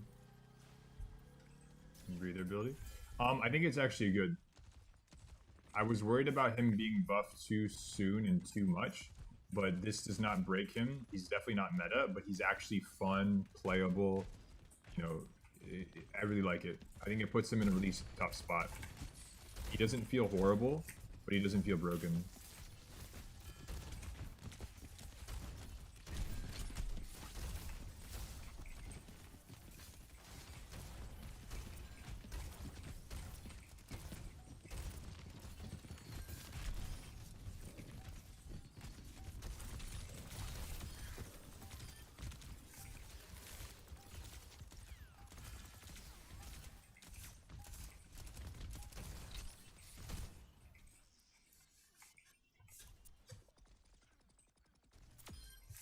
Got him. There. He still feels like a fat DPS. No, okay, would you prefer him not do any damage, Pizza? That's the whole point. Tanks need to be able to do damage. That's how they pressure space. If tanks didn't do damage, they wouldn't be able to do their job. That's the whole point. And then if you have DPS, okay, here's the issue. A lot of people have been like, we should make Overwatch like other games where the healers only heal, the DPS only damage, and the tanks only tank. That would be horrible for Overwatch. That would be horrible. Horrible, horrible, horrible. That would be absolutely terrible.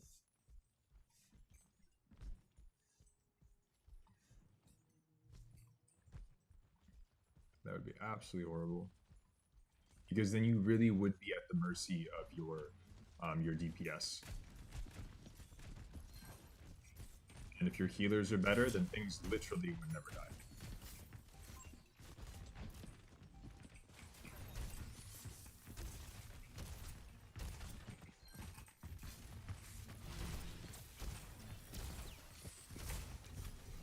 I deserve to die there.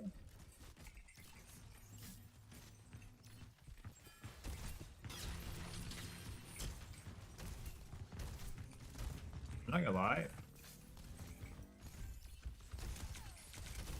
I'm playing horrible this game, and I'm getting my ass absolutely carried right now.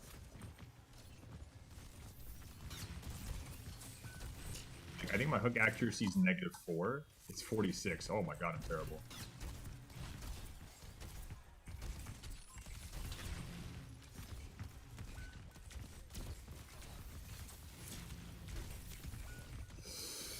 Ay, ay, ay, ay. And that is just... Nature, I gotta tell you this, I didn't even want him. He just showed up at the doorstep, and I'm like, alright, let's get you an origin story, and then next thing you know, he's the next Batman. No, I'm kidding. One of our community members likes to change their name, and that's the flavor of the month.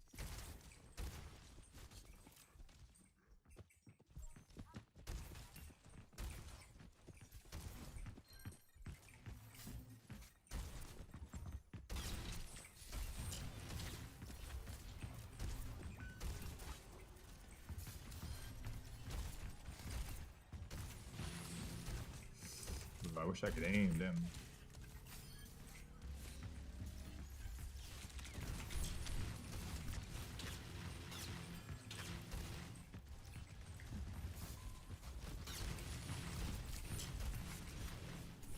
Why is this taking so much damage?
No way.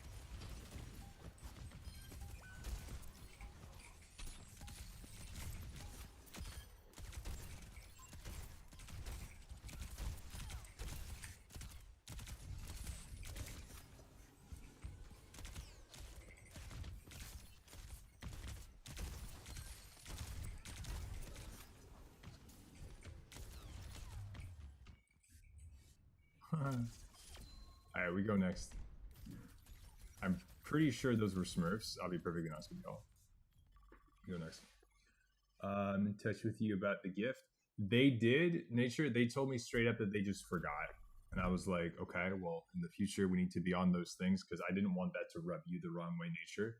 That someone that's literally being given someone for free can't be like, yes, please. So it was not redistributed because I didn't want it to cause more of an inconvenience. But in the future, there will be a bit more of a urgency instilled in my viewers, but at the same time, nature. Now that we're familiar with the process, if you plan on doing the same thing, let me know the process beforehand so that I can also tell them beforehand. I think that's the best way if it does happen in the future. Because then I can be like, hey, congratulations, winners. Keep an eye out for adding you as a friend. And that way we can just communicate a bit better. That's the 9 and 360. Y'all are wild. What just happened? Who made a second account? Is it pizza?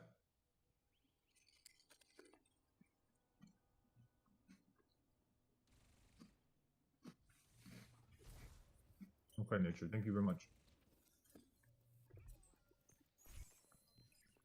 Who made a second account? I'm willing to bet it was either para or pizza.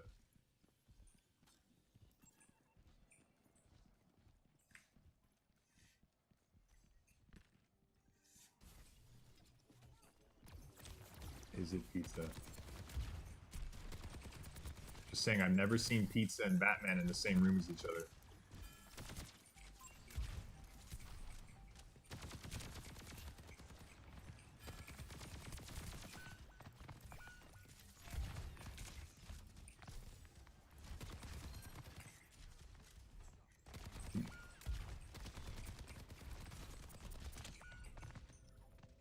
Oh, can you not die, please?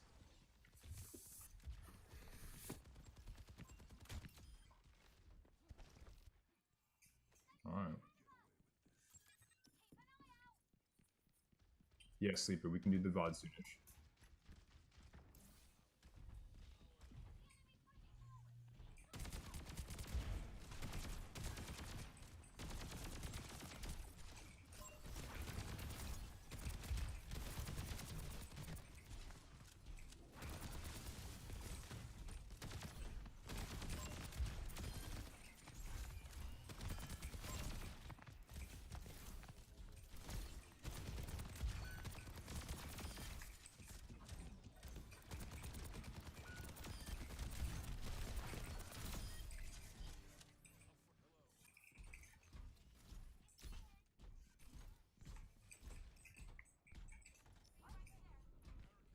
One of y'all push it. I'm not pushing it.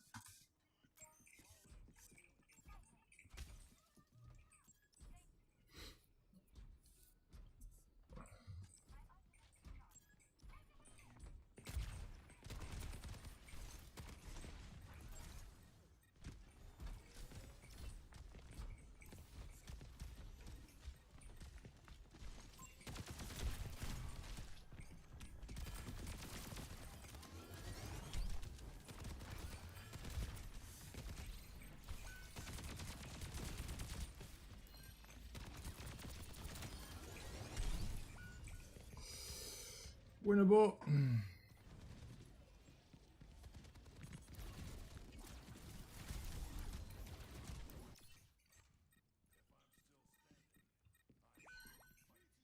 Nature, I'm also going to send you a message here in just a second. I don't want to do it in front of my chat.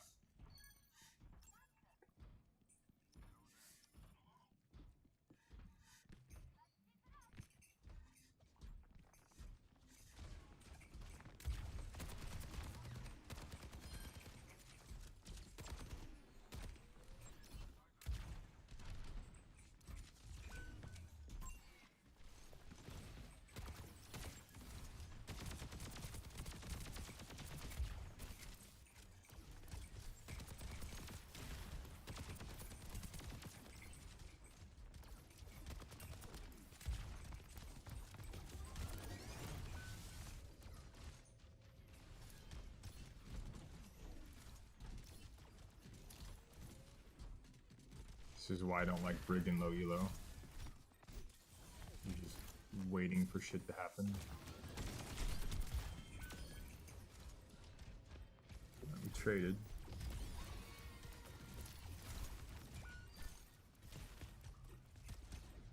Oh my god.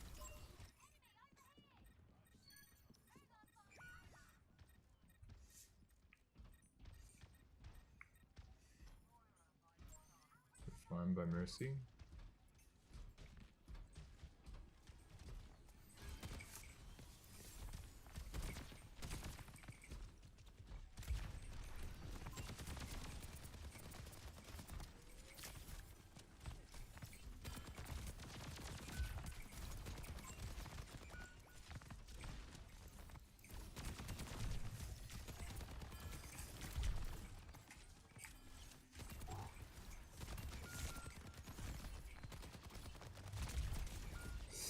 It's one.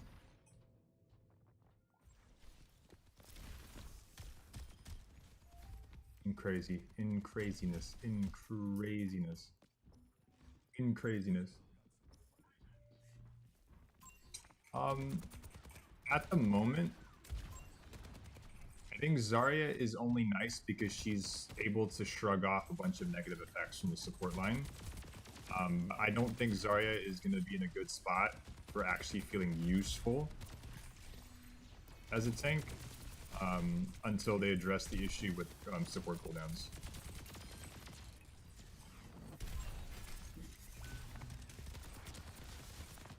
I don't know. What was kind of weird, and no, don't buff Zarya. Stop. We're not buffing Zarya. Oh yeah. The reason Zarya gets picked is because she's able to shrug off oppressive cooldowns, and she's able to like circumvent them. Like if you catch something in a grab, and then they cleanse the grab, they're still in the grab. That's how it should be, because it's an ultimate. You should not have a cooldown that is stronger than an ultimate.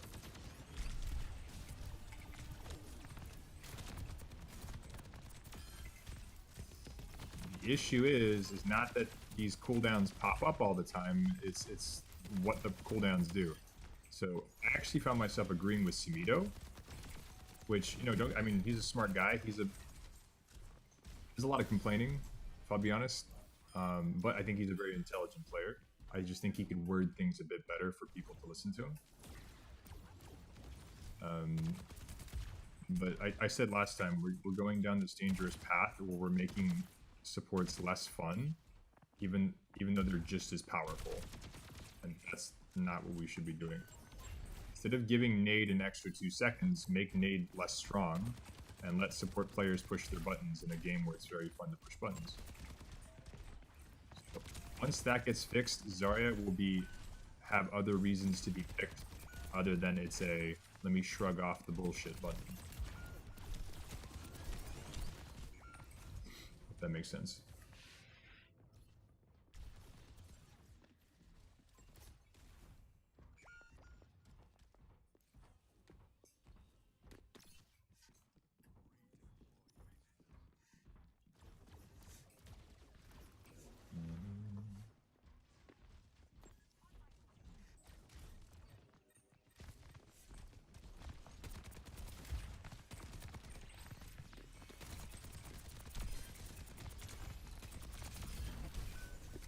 I got 2 before I almost said the word.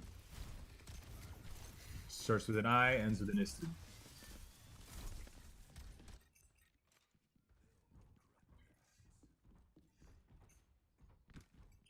I think Zarya is good because Zarya used to teach you whether or not you're using your cooldowns right. That's what Zarya used to teach you. Now that's not what it is anymore. Now it's you have to basically use your bubbles to shrug off antis and their bullshit, which in my opinion is just less fun. I used to love playing Zarya. There's a certain point where it's just like, oh, that's not fun anymore. So.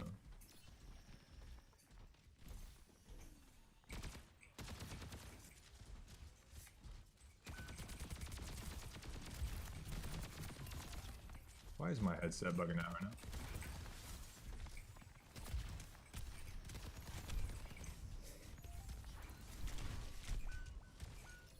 Just absolutely. Bro, what is this? Oh, it's about to die, that's why. I'm waiting for the concrete work. I think that most of the characters, not all of them, certainly not all of them, but most of the characters are in a decent enough spot to where you can cook with it. Which is, I think, really nice.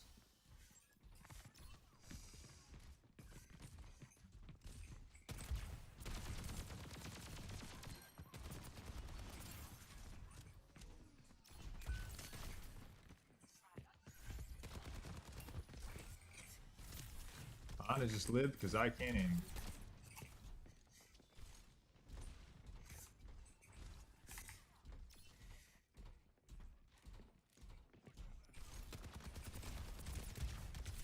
I'm telling you, chat, imagine if I could aim.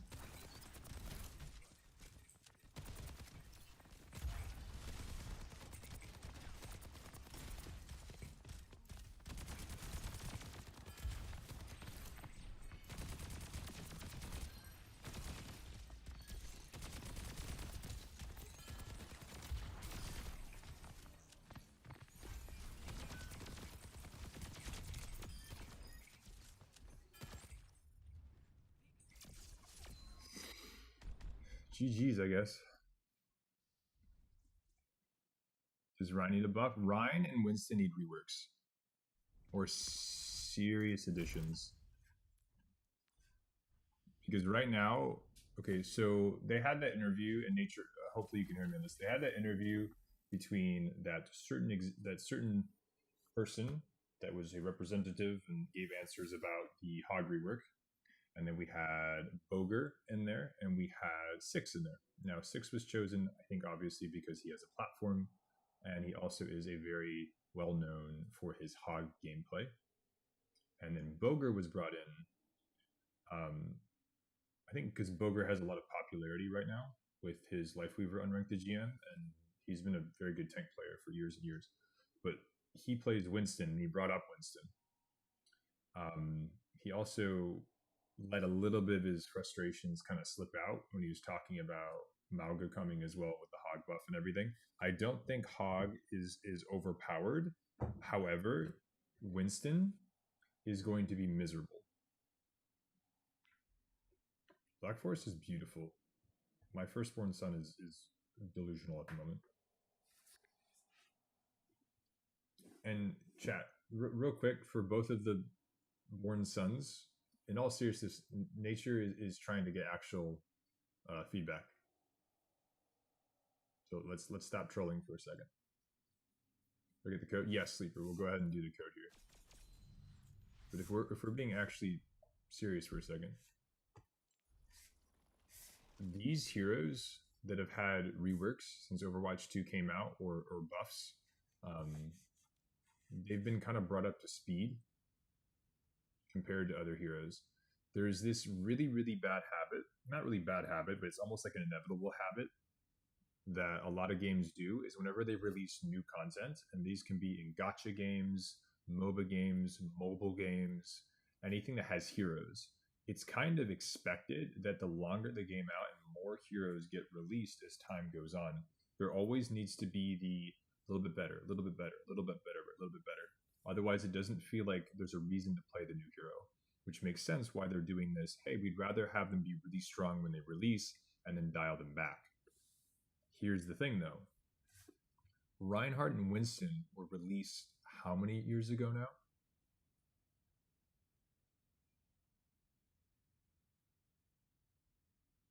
Anyone? So what it definitely feels like, and if we look at, the off tanks are a little bit easier to balance, I think. 24. The point is that these other characters that have been fine-tuned and stuff and reworked for Overwatch 2, they've already kind of received that loving and stuff. Winston and Ryan are the only main tanks left on this roster. Every single one of these tanks either were never a main tank in the first place, or they have been they've released since Overwatch 2 came out, which means they've already been released with the idea of 5v5 in mind. They can either play in multiple effective ranges, they don't belong exclusively to one archetype, they're not nearly as linear or one dimensional. There's variety in terms of how they're played. Ryan and Winston are still stuck back in 2016 or 17, or when this game came out at this point. They're still stuck in this very linear play style kit. So the good news is that these are it. This is it. These are the last two tanks where we slap a passive on these two and maybe change their abilities around a little bit, and they become doable. So looking at it from the bright side is that we fix these two, we're golden, and then every tank release going forward, I think, is going to be in the right direction, and we're fine. We don't have to worry about it anymore. The bad news is we still have two tanks that need to get worked on and kind of brought up, because for the last 7 years that the game has been out, the IP's been out, these two have been left behind really, really bad. So that's my opinion.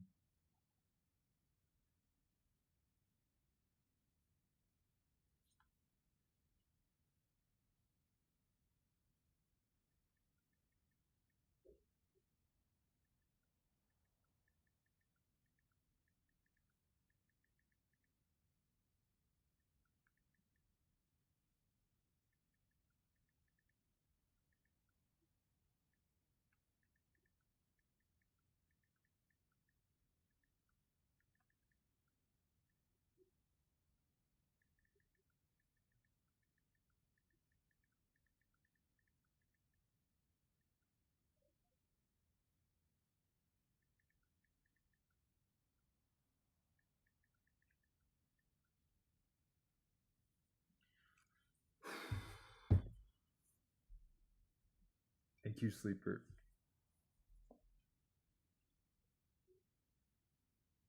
Chat, were there any other people that wanted to do VODs? By the way, who did I say that we could do VODs for? I know Sleeper had theirs, which we're about to do.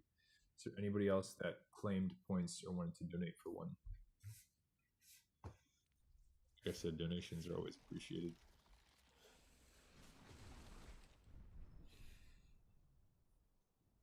But it's not a sense of feeling different. It's a sense of feeling linear. In a game with this much variety, you can't afford to play linearly. Like, how often do we see a team, or like, let's say you have a tank on your team, right, that keeps running in and doing the same thing over and over again, exploding every time, expecting something new and different to happen? That's quite literally the definition of insanity. The ability to not play linearly and have variety in terms of how you can make a play is it's a damn near minimum right now for the tank role, because there's only one of them. No, Sleeper, I appreciate your face. No. You do a lot. You got your therapist stuff. You're working hard at work. You show the Sleeper. You do so much. I appreciate every last bit. Thank you. Wall long enough, it'll go down. If we hit a wall long, okay. Insane. Y'all are insane. Sleeper, you've been making progress with your mental health. You've been making progress with Overwatch. You've been making progress with work. You've been making progress. I couldn't be more proud, Sleeper. That's the whole point of this community. I will figure out a way to keep the lights on. But I appreciate you. Thank you. Give me 2 seconds. Let me grab this wonderful code.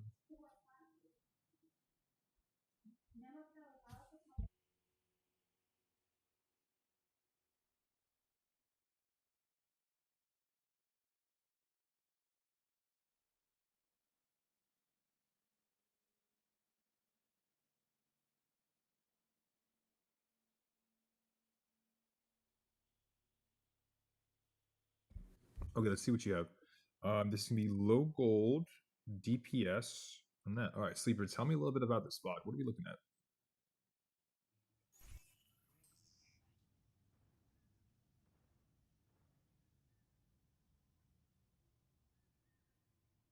Thank you, nature. And yes, I'm going to send you a message really quick.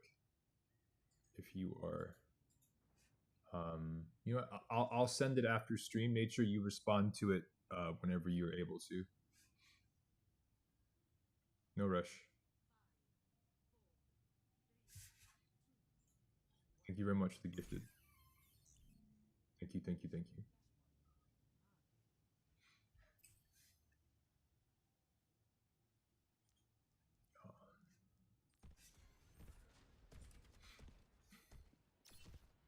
And Sin Sin, if you have your channel points that you'd like to claim, we'll do yours, and then we'll call it.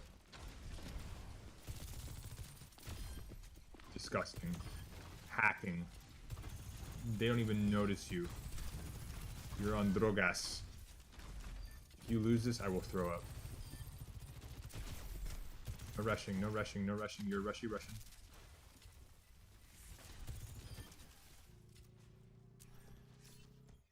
Who is this guy?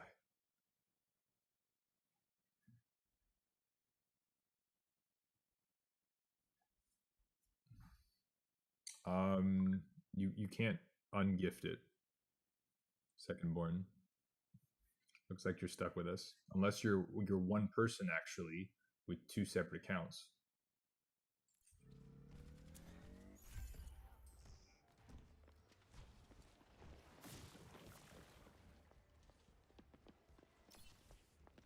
Could be.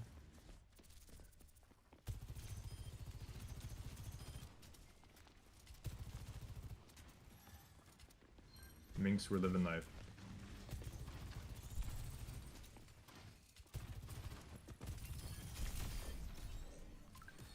Oh shit. Sleeper's hacking.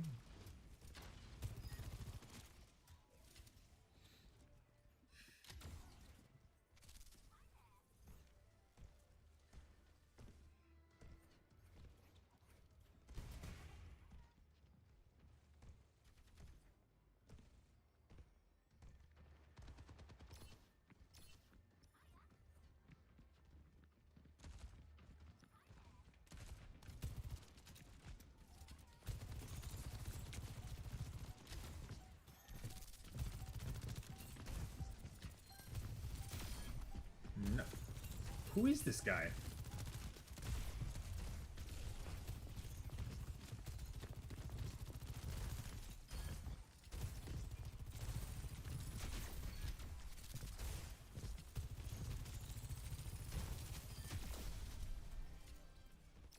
Sleeper, you are doing so well right now. What in the patient Jedi?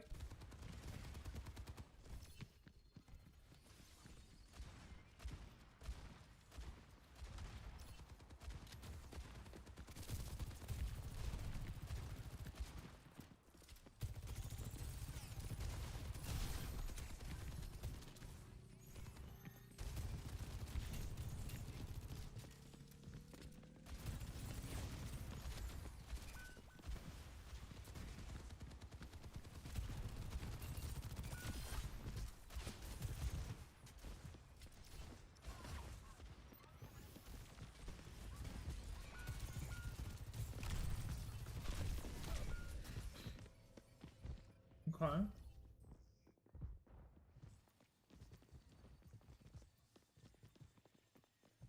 You may have been able to ult just to hold that angle, but it's okay, it's okay. Let's see what you can do. Tintin, I know you also play Sojourn. Sleeper here did our aim analysis program. And I gotta say, Sleeper looking crispy.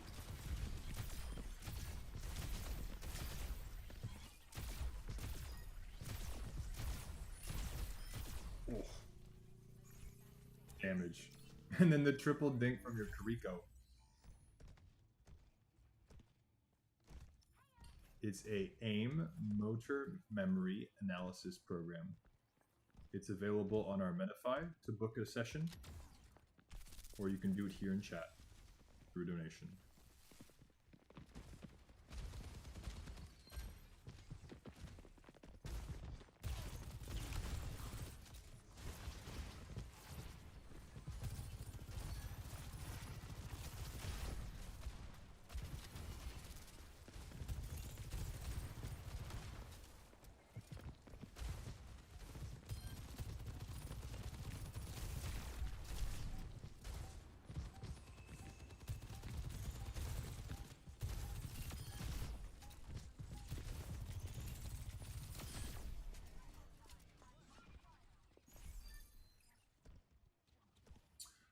Sleeper, so you would hit the link and go and do a vouch for me. Makes thank you for that. It's called Metafy! Exclamation point. Metafy. METAFY. For your channel? No, Minx. It's now on Metafy. That's where we're encouraging people to leave reviews.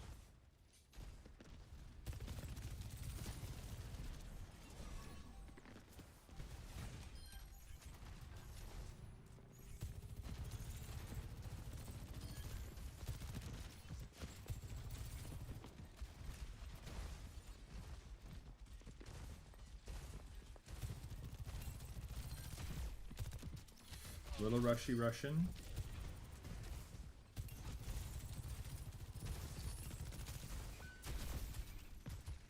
Disgusting. Disgusting.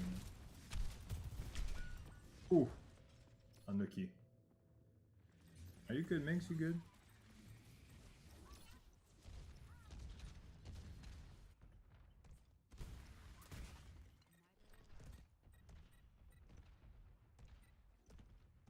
It should be under vouchers, Sleeper.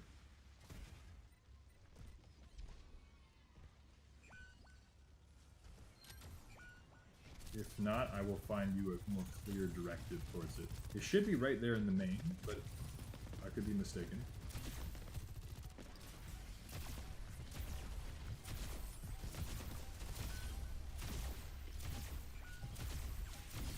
The vouchers are what we needed in order to get recognized and verified as an expert, and we hit that goal. So they may have removed them because they already had enough vouchers for me to get my account verified. And speaking of which, for the people, I think there's about 10 of y'all that went out and took the time to do that. I want to do something special to say thank you. Thank you, Sleeper.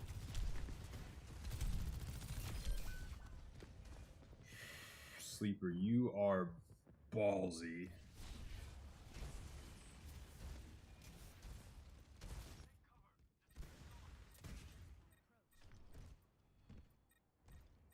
I'm gonna take a quick little second here, Sleeper. Just this is like an appreciation moment, just real quick.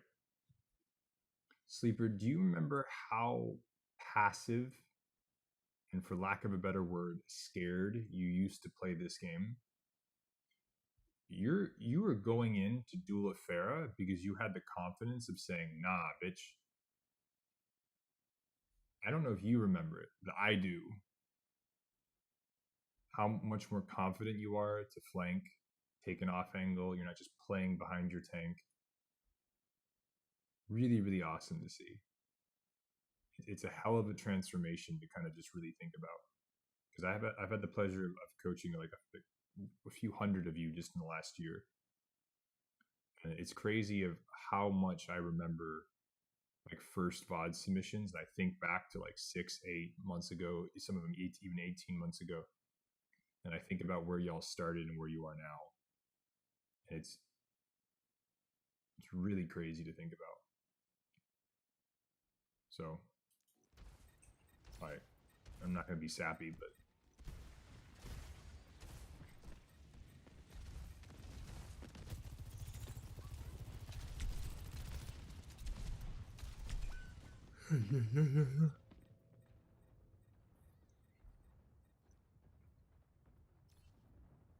appreciate you, Sleeper.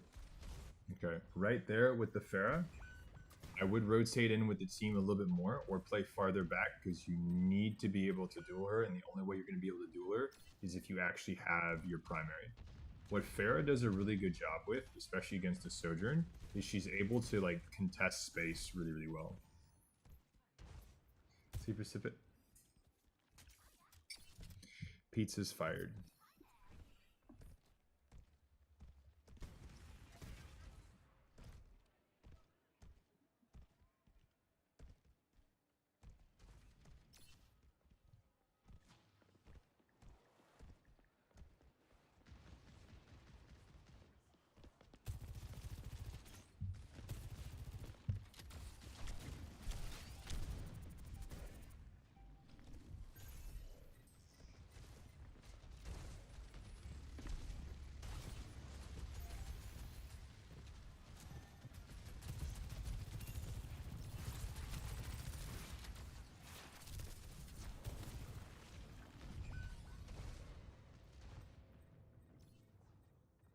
No stream on Thursday, Sleeper.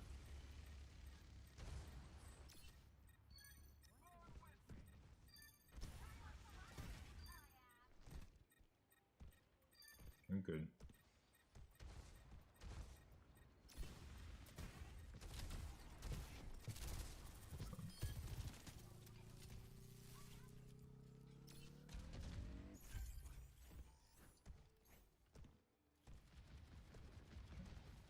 Wednesday and Thursday, I'm off. There's an American holiday called Thanksgiving.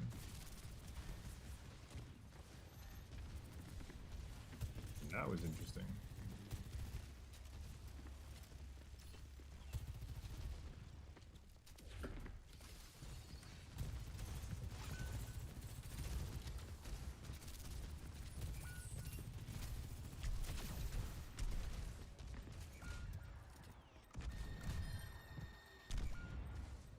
Okay. So this is something I'm noticing, Sleeper. Whenever you take an off angle, you know how like you're able to provide this freak out that the other team has to now go, oh, there's people over there. What I'm noticing is that when they do that, you have the same response and reaction, which is who do I shoot at? So two things. Number one, that tells us that it works, right? The off angling. And then number two, I also want you to consider what is flanking. The Pharah, if the Pharah is flanking, can you do consistent good damage to her? Okay, do I have my ults or do I have my right shot? If I do, I can do something about it. So once she does peek her little head, because I can hear her flying around, I can then maybe do something about it. But in the meantime, there's fun things to be shooting at main. Okay, so whenever we do have a flanker on an off angle, once they are about to present themselves and we can listen for it with audio cues, that's when we react. Think about when you have, let's say, an enemy Sombra and she's invisible, and you have, let's say, a fight starts and you have 4 teammates all looking for the Sombra instead of paying attention to the fight that's happening. That's really valuable for the Sombra, right? Because she hasn't even gone on invisible yet, and people are still now looking for her as opposed to fighting the other 4 people shooting at them and the rest of their team. So I want you to think of it this way. Anytime you're dealing with someone that is flanking, the trade is this. If you flank too early, you can get caught off and punished. Not very likely to happen in low elo. If you flank too late, you leave your team to fight a 4v5. So I want you to think of it that way. If you do notice that someone is flanking, until they finish the flank, you're technically up a man until they finish their flank to now get into a better position. So if you know that the Pharah is flanking, and you can either stand, wait for her to finish the flank, and then try to fight her, or you accept the fact that she's flanking, you play forward where it's a 5v4, try to get a pick there, and then when the Pharah does present herself, she now is down a man, and you can maybe now respond to it. Well, I feel like that goes towards me too, Lo. I always go for flankers even if they're running away. Tintin, it's almost like I know what I'm talking about. Almost. Sleeper, does that make sense? That's something I'm noticing. Shoot the stuff you can see? Yes. Listen for the things that you cannot see. Use your audio cues, but shoot the things that you can. Good. That's probably the biggest takeaway from this, Sleeper. Your confidence looks good. The aim looks crispy. Everything else is chilling. Okay. Let's see. So I need to do some math. Wait, hold on. 1052. 1050. Hold on.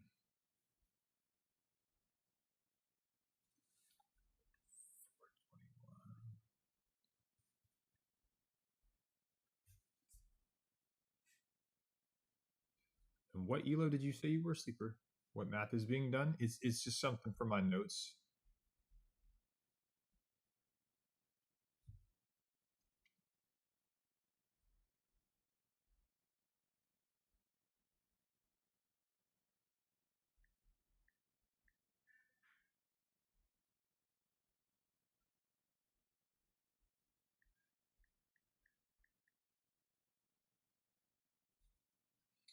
Silver 1, gold 4.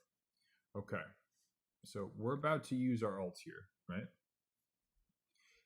The average ult duration for Sojourn's ult comparative to how long a fight will last for this, depending on how this ult goes, I want you to notice and take a mental note of how much faster the fight ends when you have a good ult versus when you don't. On average, the fight that you're about to be in at this elo lobby, I think is going to take anywhere from between 15 seconds to 25 seconds. If you pop off on this ult, you have the potential of taking that 25-second long fight and doing it in 10. And if we're doing like quick math on like percentages, because each percentage that ticks by is like 1.2 seconds. So technically speaking, if you pop off on this ult, it's a difference of about between 12 and 18%. So it's basically, think of it this way. If you win 3 fights because you end the fight as fast as possible, you have 3 times the likelihood of just snowballing the point with Sojourn. Does that make sense? So, like, look how fast this ends. In seconds comparative to how it would have been before. Now, they get the res offs, that kind of sucks.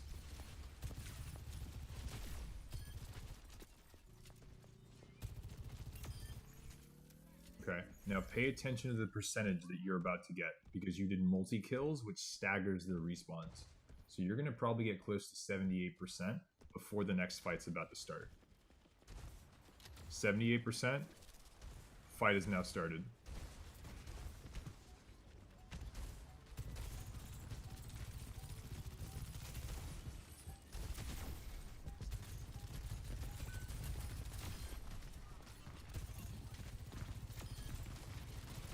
Hacking. Oh.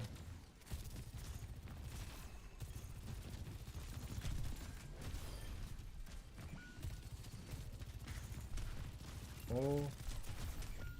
We dropped.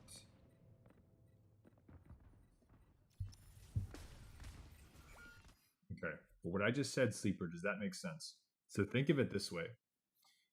If you pop off with your ults, you become instantly, on these Koth maps, you become 3 times as valuable by finishing a fight with your ults. If you get a good ult, you instantly become 3 times more valuable than anybody else on your team could be.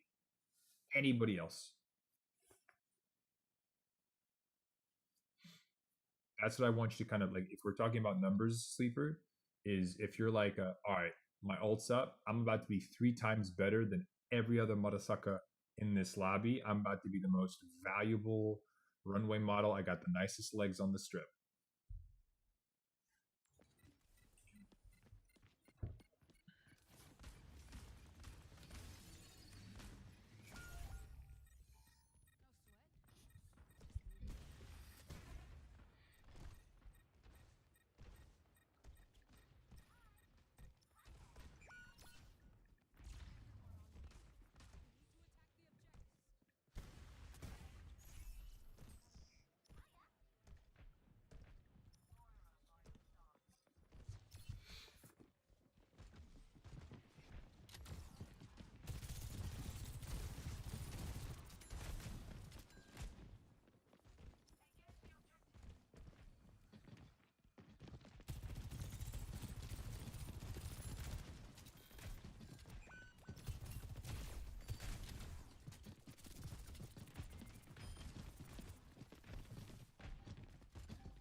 Be honest, did you mean to jump over that?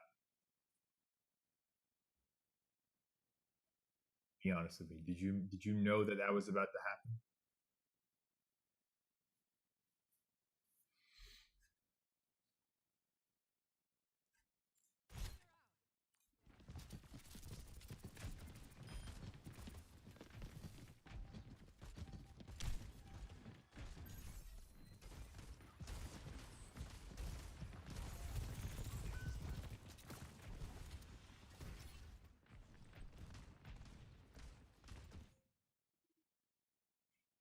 Did you mean to do that? Did you know that was going to happen? Okay. So I'll be honest with you. I didn't know you could go over that. I totally didn't know, chat.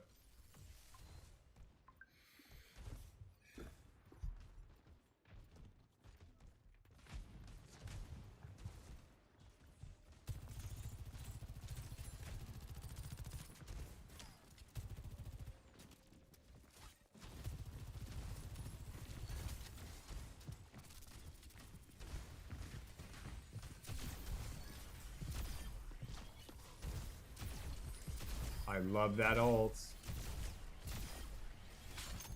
Oh, I'm so proud of you right now. I love that ult. That was such a good ult.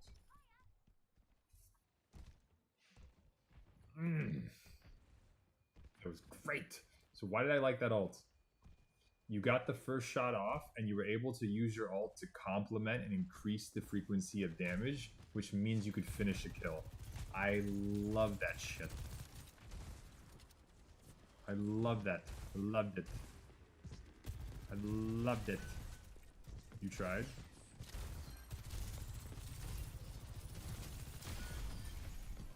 Disgusting. You're so fired.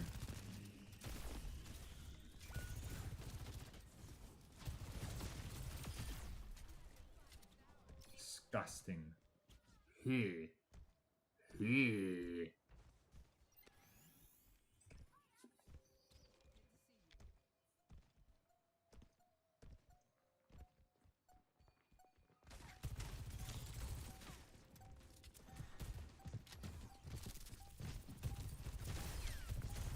Hey.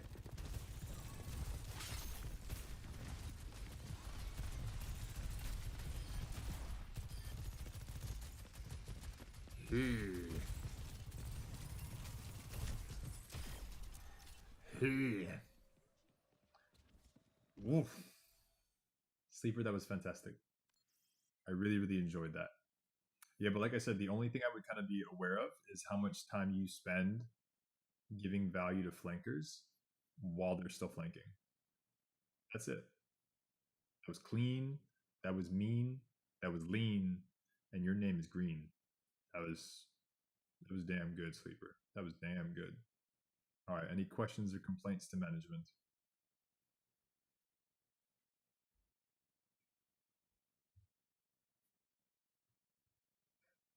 No, Sleeper.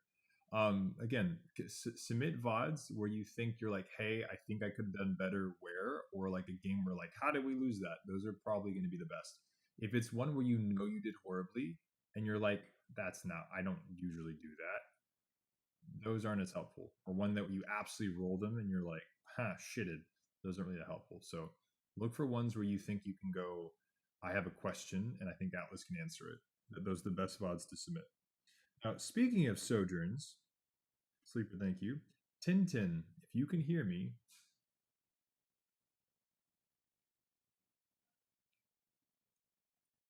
Tintin, if you can hear me, let me know. Because you wanted to do a VOD last week and we were unable to get to it.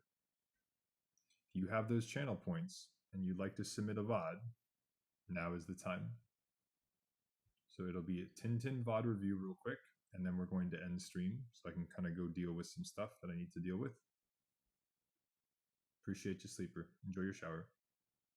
So Tintin, it's up to you. Do we do your VOD review and then I end stream? Or do we end stream? I'm leaving it up to Tintin. You have all the power.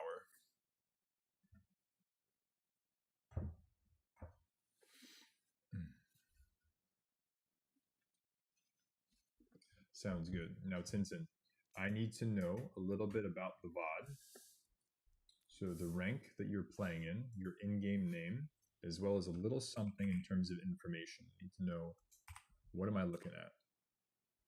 Do you think you did really well? Do you think you did poorly? Are you looking for general tips? What are you trying to get out of the VOD review? Oh, I figured out who you are.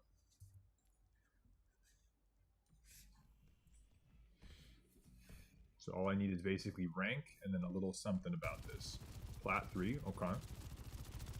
And I need a little something about, what are you looking at? Do you think that your tank was the problem? Do you think you were the problem? A little bit of information. Left mix, be safe. Me, okay. Let's see what you got.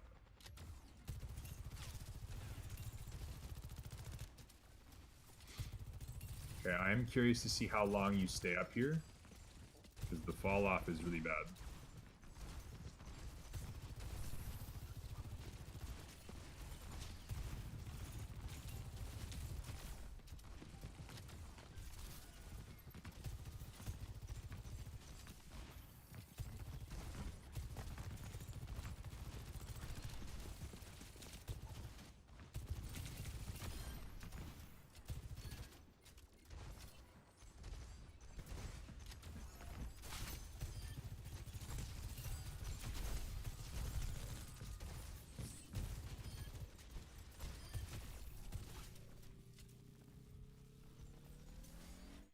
Okay, so when we talk about Sojourn, we do this for every single character that I coach.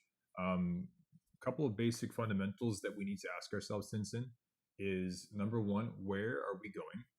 Number two, where is the enemy team coming from? And three, what is the effective range of the character that we're playing?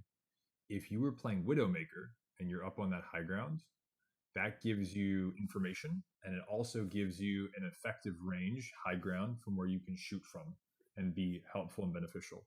If you want to go up there in the beginning as Sojourn just to scout and get some information, that's absolutely fine. But we need to recognize that from up there, we are doing next to no damage. You're building your meter on your right shot, okay, but the spread fall off that we have from your primary is so aggressively bad at that distance. We are going to be looking to get a little bit closer. You are a mid to long range hero, mid from your primary, long-ish from your burst shot. So effective range of the character, let's be a bit more proactive and maybe getting a little bit closer to the targets that we're going for. Nothing else crazy so far, just something to kind of consider is how far away am I, and am I too far or am I too close? So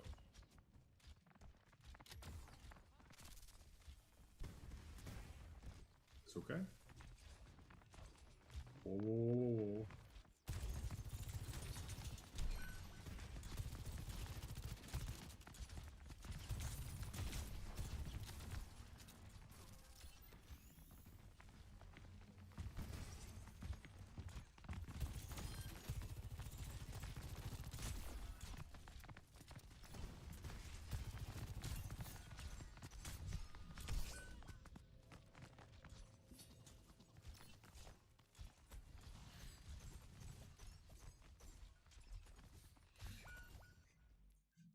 Okay, something small.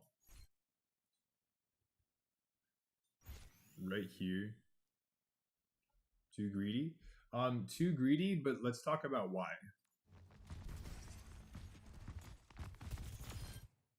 Who just died on their team? Who did you just kill? So it's not like you weren't aware of it. Who just died?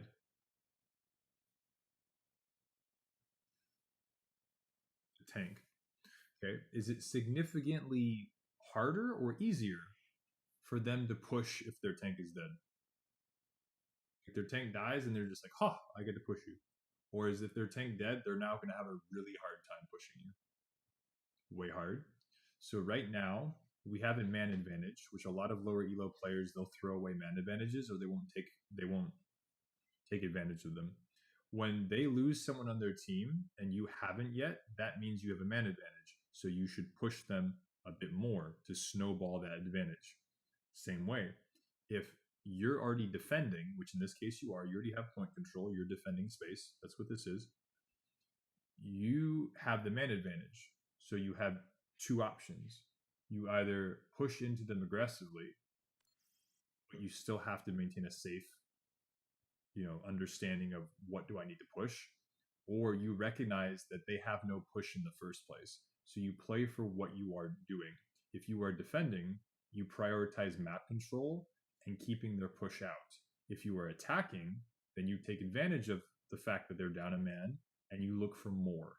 So because here your team already has the point, you are defending, you don't go for the greed, because there's a saying I like to do, Tintin, and this goes for any Overwatch rank, and it actually also applies to other games. The burden of push is for the attacking team. The privilege of map control is for the defenders. So you play for what your job is. If you're attacking, every cooldown, every ultimate, every fight is because you must play for the objective. Versus if you're defending, every cooldown, every ultimate, every fight, all you have to do is keep the other team out while the clock ticks down. That's it. So understanding, what are you doing right now? Are you attacking or defending? You're defending. So your priority is every fight, every flank, every cooldown, every ultimate is to stop their push. And if they don't have a tank, it's already a lot harder for them to push, which means you don't have to go for the greedy kill. Does that make sense, Tintin? If their push has already been weakened, all you have to do is just keep them at bay. That's it. Because in this elo, if you go for an aggressive play like that, your team is either not going to notice, they're not going to care, or they're going to watch you die. That is the difference. Does that make sense?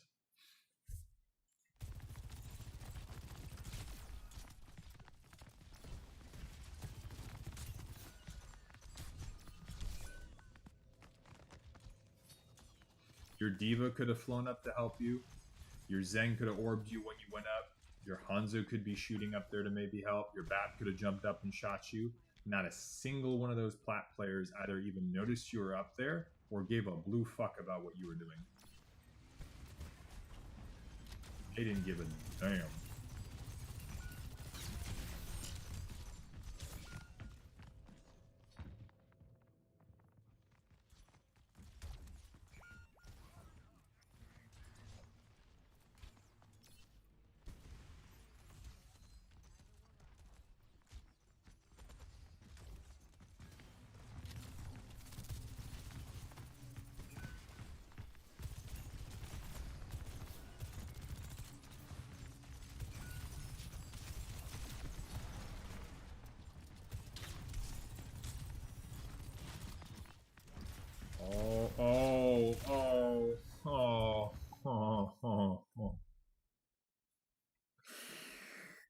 Okay.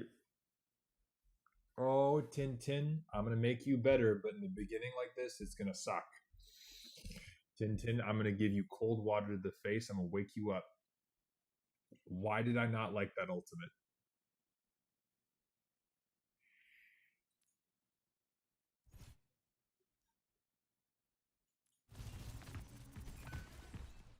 Your BAP's dead.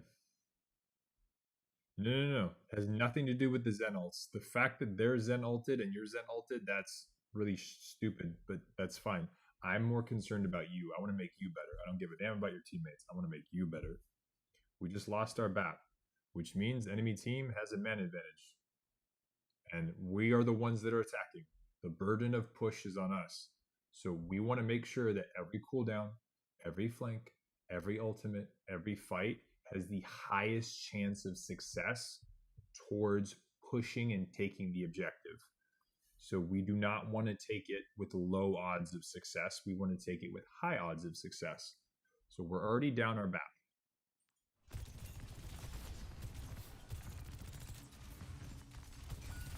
We're now down our tank. And we just talked about this in the last fight, Tintin. You killed their Zarya. Did that make their fight, did that make it harder or easier for them to push? It made it harder for them to push. Now we just lost our tank. I'm going to ask you this, Tintin. We don't have our tank, and we also don't have our Zen. But even just from the tank, is it easier or is it harder for us to now push their team if we don't have our tank? It's harder. So we're down 2.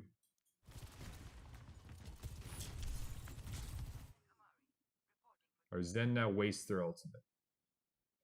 That sucks. Sucks, bro. The second you saw the BAP die and then your Reinhardt explode, you back out. Not this way, towards your spawn. That's where you go. And the reason we do not ult here is because right now you're down 2 people. Your Zen has already wasted their ultimate.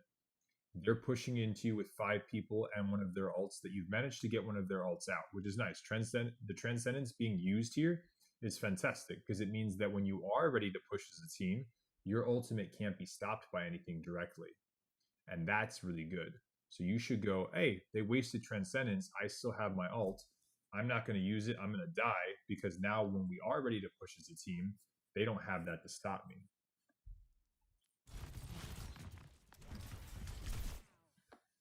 The only way that this ult pops off is if you kill a full health tank and a Genji. You then save your Zen so that we have a follow-up push. Because if not, their Hanzo and Kiriko can commit their ultimates while their Zarya comes back. Honestly, I didn't see their Zen use his ult, and that's okay, Tintin. But then I direct you back to the previous thing on that list. We lost our BAP and we lost our tank. So if I'm just considering things that you can visually see, and we're not looking for things that are maybe harder to see or hard to hear, if we're only taking account for things that were in front of you on your screen or available on the kill feed, we know that we're down 2, one of them being our main source of healing and the other one being our tank. So I will let the Zen ult go. We'll pretend that didn't even happen. But if we're taking only the most simple value, or the most simple information that is on the kill feed or happened in front of your face, we should not be ulting. We're down 2 people, and one of them we know is our tank.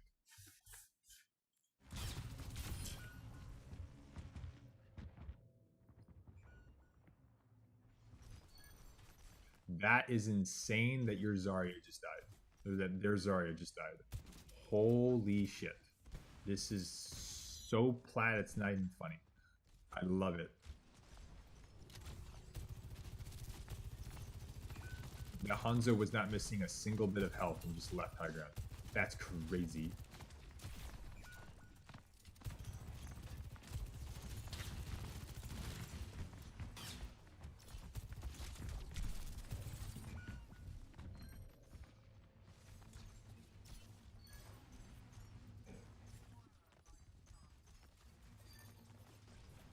Winnable.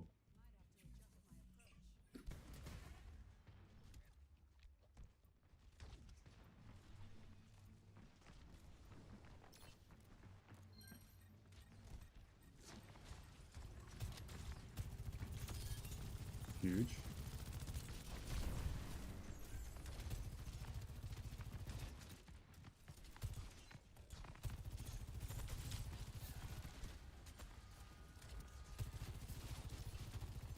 Nothing wrong with that.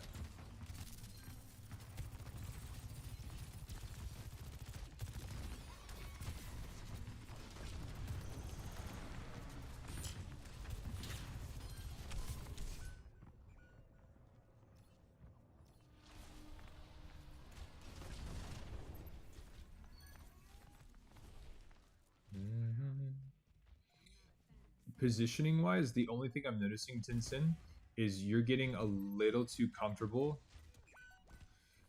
Yeah, okay, that's fair. The big thing, if we're talking about positioning, the big thing I'm noticing is that you're entirely too comfortable being that close to their tank. And something that I'm noticing is that when you do your slides and you're like, oh, I'm going to get away from the tank because it's scary, you don't actually commit to giving space. You slide, but then you short slide, which is a tech to do with Sojourn. But you short slide, and then you end up right back in front of their tank. Let me ask you this, Tintin. If you're playing Diva, and there's a Reinhardt smacking the shit out of you, and you fly up into the air, and then land right back where the Rhine that was just smacking the shit out of you is, and the Rhine continues to smack the shit out of you, and you get demeched, should you be surprised by that?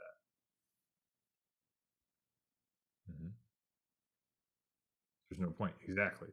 So if the Zarya goes burr and you're like, okay, I need to get away from the Zarya, then do so. You don't have to back up all the way to spawn. If you can take a nearby high ground to where she can no longer reach you, that's absolutely fine. But if she's scary enough for you to slide, this idea that if you just land back again near her, if she's really, really kind of, for lack of a better word, if she's really, really dumb, then she'll just stop fighting you. Like, oh, they used cooldown, goodbye. But if she's smart, which in this case she was, she saw a Sojourn, she pressured the Sojourn jumped into the air, landed right back where she was a second ago, and the Zarya finished the kill. Why? Because now you don't have the cooldown to get away from her. So if you're going to use the cooldown, this is another thing that we teach, cooldowns with intention. So it doesn't matter if it's your primary, doesn't matter if it's your slide, doesn't matter if it's your grenade, it doesn't matter if it's your right click, doesn't matter if it's your ult. Whatever it is, use it with intention. So if that's your escape tool and you're pressured to use it to escape, actually commit, escape, commit to the escape, reposition to where you're not in danger anymore. Don't put yourself right back into the bad position.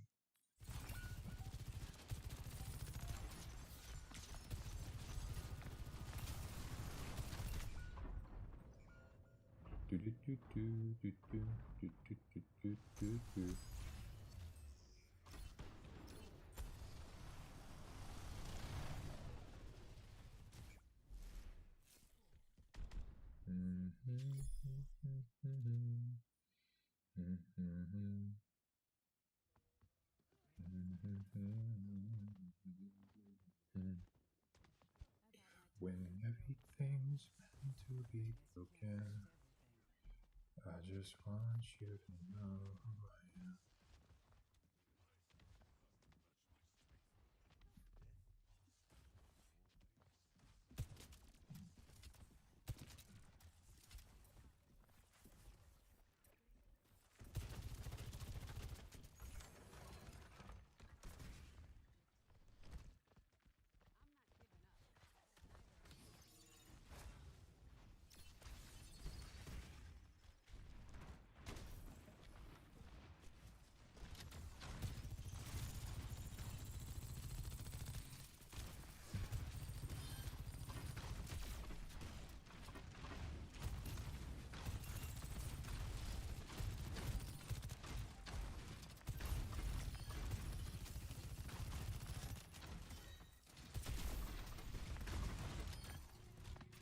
That was really clean. So that I loved. We're going to watch that again. I loved every single bit of that Tintin. That was solid.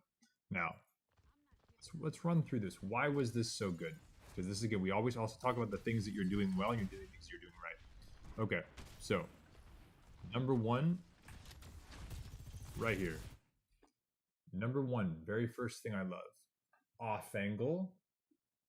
You're shooting from a slightly different angle than the rest of your team. Fantastic, Tintin. Good job. Number two, effective range of the character you're playing. Are you able to do your within your effective range of your characters to where you can do damage as your... Yes. So two, effective range. Very good job. Number three, you're maintaining the position with cover nearby in case you do need to momentarily disengage from the fight. Check. Three amazing things so far. Watch this. Start to take space. We're pressured out. There's that disengage if we're pressured to do so that you're ready for because you have your cooldown. You didn't waste it. We re-peek. We look for continual pressure. We're being patient. Number four, fantastic patience. We're looking for pressure. We're looking for pressure. We have a pick. Reinhardt's low. We now engage to finish kills. A little bit slow, but that's okay. It's absolutely fine. We maintain the off angle and we get the exit picks. Everything about that Tintin was textbook beautiful. Very nicely done. Very, very, very, very, very nicely done. Any questions? Do you understand why all of that was good? That was awesome sauce. Any questions? That was one of my favorite things about the Sojourn gun, Walker. I even mentioned it. Yeah, it's like Halo. From 45 and it ticks all the way down when you reload. I'm just worried about my positioning. That right there, I'm telling you, Tintin, that was good. That was very good. Do you understand why I just said that was good?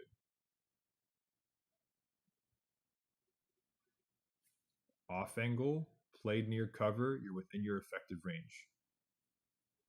That's all you need to do. Hey, boo.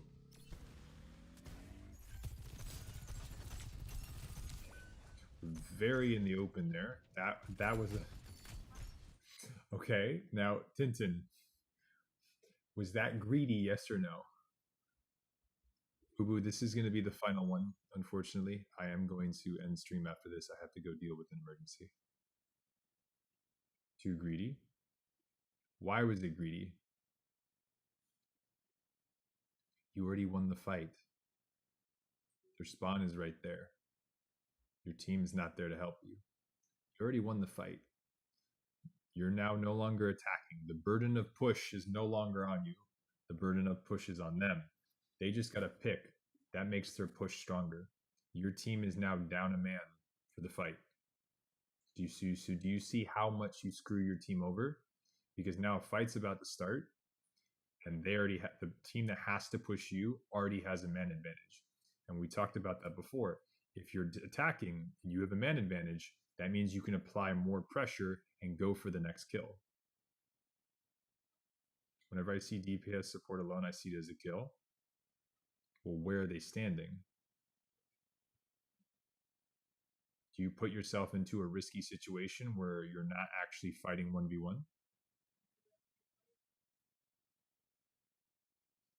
Let me ask you this. Unless you see like a top 500 player, like obviously smurfing, shy of not missing a single bullet, would you honestly expect any player in high elo to go for that? Hey, Splooge, appreciate the raid. Welcome, welcome. Because even if you see a top 500 lobby, if a Sojourn goes for that kill when the rest of the team is behind them, that Sojourn will die. Sometimes. I'm telling you, we coach top 50 players. I don't tell my top 50 players to do this. We've already won the fight. Get ready and set up for the next one. Hopefully you had a nice stream there, Splooge.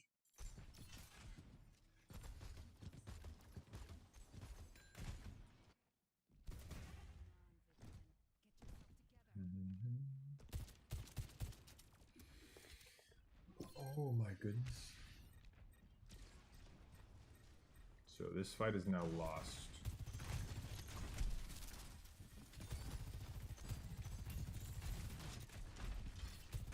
You need 2 picks here immediately, otherwise you lose. And if there's one,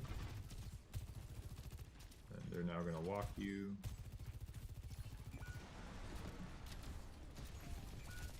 Oh, there's 2.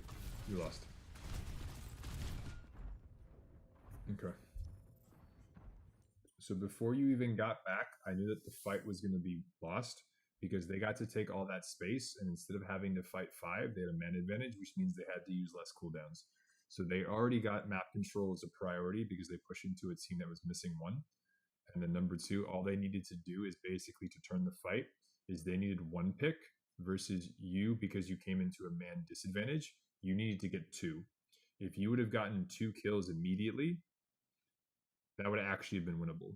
But because they have the Mercy Res number 1 for the initial pick, it's not enough. And that's me more being finite and picky, and that's something that you learn over time. But I just want to show you like the repercussions. If you already win the fight and you decide to be greedy, I want you to see that how negatively it impacts the fight that's about to happen. Because fight setups happen so quickly in this game, you can't afford to stagger or troll one fight, even if you win it, because you can throw away the very next one. And it can mean the difference between, 20 to 40% on an objective timer. Because right now, they're going to get close to 50%, and it's because we threw the last fight. That was a big pedal.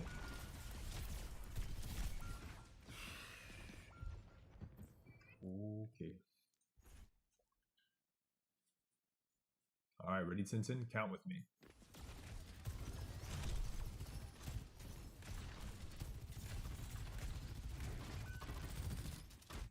We lost 1.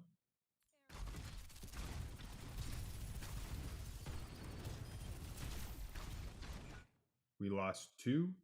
We lost 3.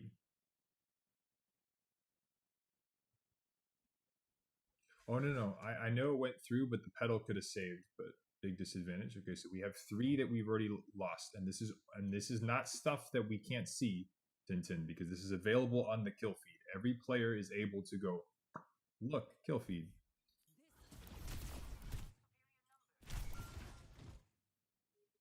Again, same situation. The only way this ult becomes worth it is if you kill their Rhine, their tank again, person next to them, and then all 3 of these people. You have approximately 2.5 seconds, if you're lucky, to wipe 4 squishies, which you cannot one-shot unless they're headshot crits, and burn their tank down. Is that realistic to expect from anyone? Even if you're aim hacking, could you realistically wipe 5 people in 2 seconds? No. So a big bad habit you have right now, Tintin, is your ults are super rushed. Super rushed. A good basic of Sojourn is your ultimate is meant to complement the rest of your kit. A really bad habit that low elo players have is they feel like the only time they can get anything done is with their ultimate. Best example is like a Cassidy that flanks on high ground and then high noons from the back line. And it works in gold, right? But what happens if the ult doesn't work? That means you have a DPS player that the only time they're contributing is when they have their ultimate. And if they have a bad ult, they're now spending the next 3 to 4 minutes trying to build that ult again. And they're not doing anything valuable up until that point. So their actual frequency of contributing is super low because they're not actually doing anything productive. They're just waiting to build their ult. Your ultimate for any character, especially Sojourn, should complement your ability to provide value. The big way that you're able to pop off with Sojourn is you have your burst damage. Your ult gives you that burst damage more frequently. So it's really nice when you, let's say you right click and you get something down to low and you need a burst shot, pop your ultimate to finish the target. I don't ever want to see you just basically go, it's ulting time, and then just start slamming it into a shield.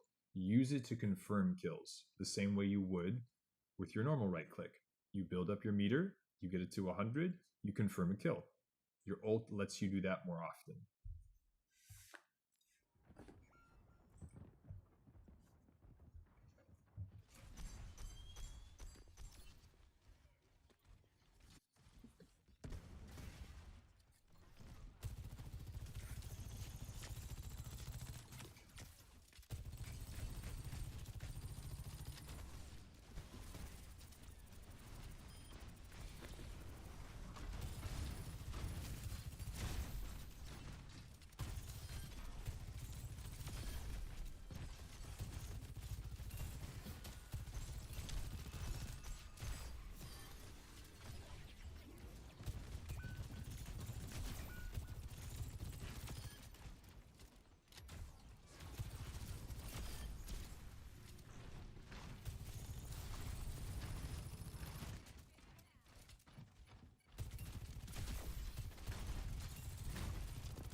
real quick, if that Junkrat were to just one tap you,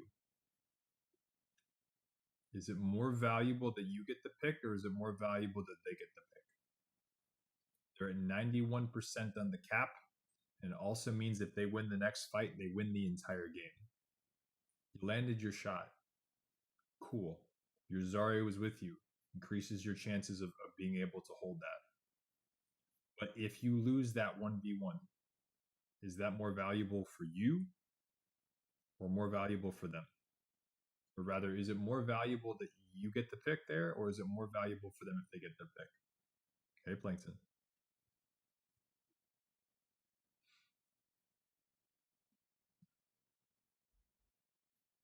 Tintin, you got the pick. I just want you to understand fundamentally. Them, but he's junk. No buts. Tintin, like I said, I will make you be a smarter player, and it's not going to matter what character you play.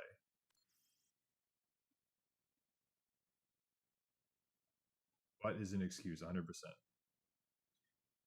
If something goes wrong, your mouse DCs, their Junkrat turns on aim hacks, or that trap was closer to the corner and you didn't see it, and you get trapped and you get combo killed, and they're at 91%, you have now lost the game. I will teach you to be consistent and know the risk associated with what you're doing. Very rarely will I ever say something to someone like, hey, be better, skill issue, junk diff, aim gooder. I'll never give advice like that. It's a cop out. I have covers. At that range, if their Junkrat wasn't plat, you would be dead. Sojourn is very easy to hear, especially after her slide, because the junk of her boots. And I'm not trying to teach you how to play as a plat player. I'm trying to teach you how to play at least diamond. That's what I'm getting at, Tintin. You have to acknowledge that the amount of times and the things that you get punished for in plat is going to change. The same way that you can get away with things in bronze that you can't get away with in plat, the same thing. There's things you can get away with in plat you're not going to get away with in masters. Does that make sense? As you climb, as you go up against smarter and better people, the severity of punishes goes up, how fast the game plays also increases, and how disciplined you have to be in what you choose to do and the risks associated with it. Also, that expectancy also goes up exponentially. I'm trying to ready you for the next step. I'm not just going to keep you where you currently are. That's the point.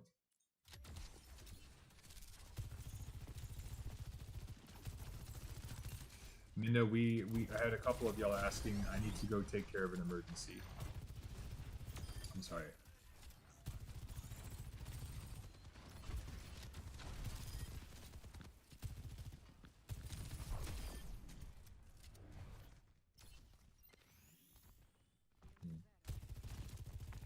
Minna, I'm gonna figure it out. I'll figure it out.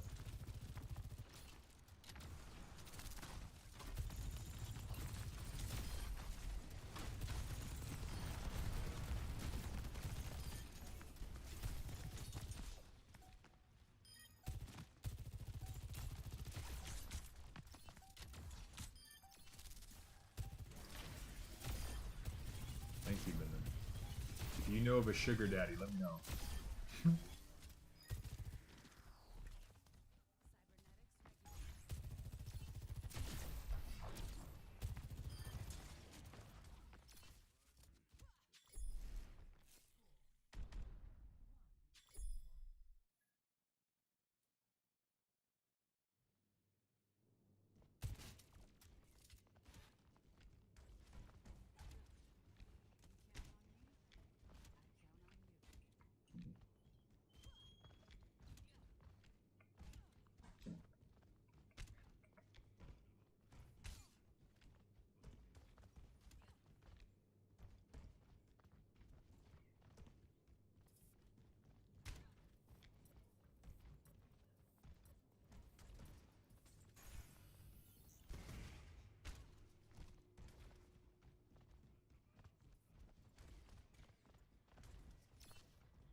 Tintin, I'm about to do a session like that with sports.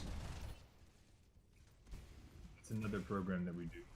We go through every single map. And we teach you where you should be standing and why.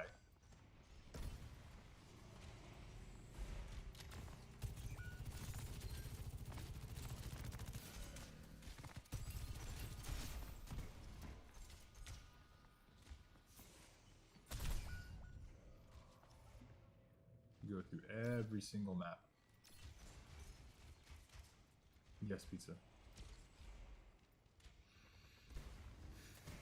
I need to go sell feet picks or just sell my feet.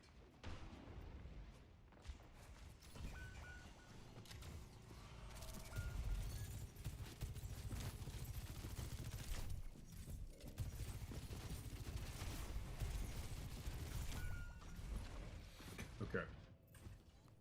So, couple things.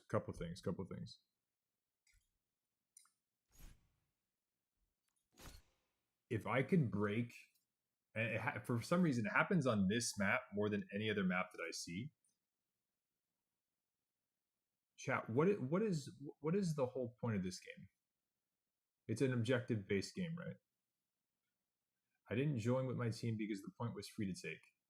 That is probably one of the most fundamentally wrong ways of thinking, Tintin. And this isn't calling you out, but this is you're a plat player, right? So the vast majority of players in this game, like 70%, it's something crazy, 70% are in gold and plat, which means that like 70% minimum of players would do that, which is like unbelievably wrong. Let me ask you this, Tintin. If the enemy team is all dead, is it easier or is it harder to cap the point?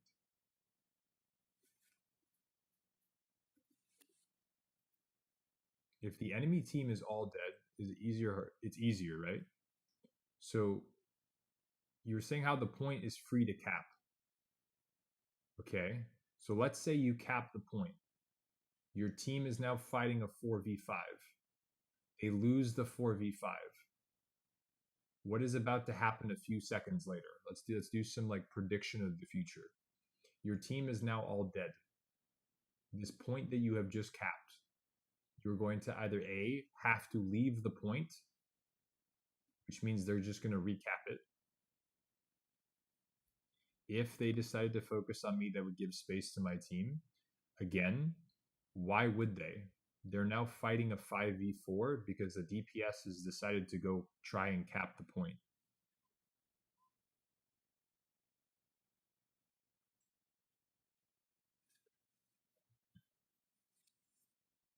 Well, pizza, even that's no. If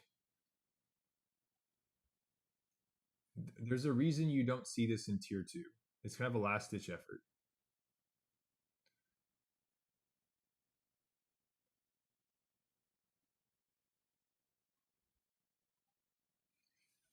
I'm 100%. This doesn't happen in contenders. This doesn't happen in high elo. This just doesn't happen.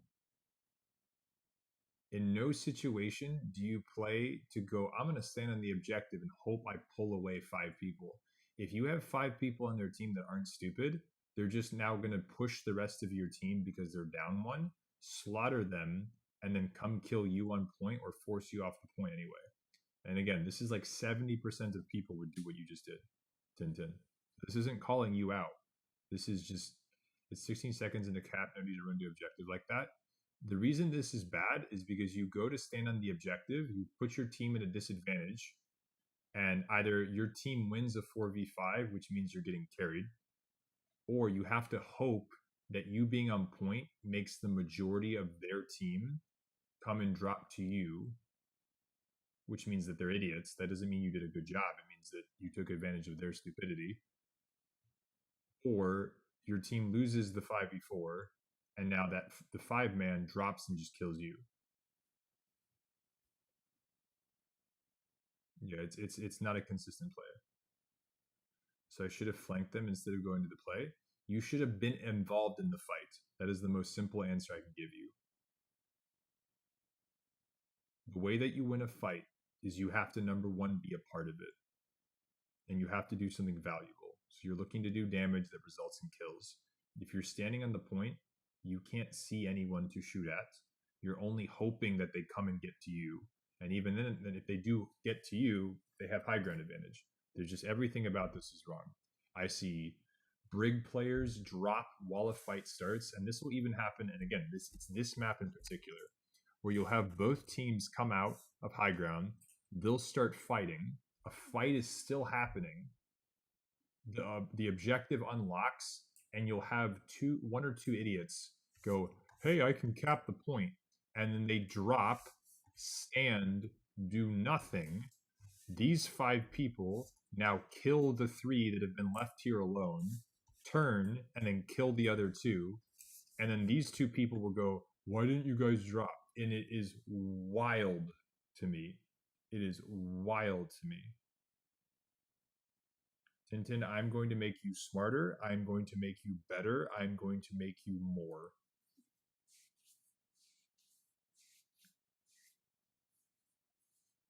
Yeah, ideally for you, they send like 3 idiots to turn around for you and run like hell your team wins a 4v2. Yes. The only way this pays off is if the enemy team are actually idiots. Is an objective first priority to win. If you had to stand, okay, give me any map on this game.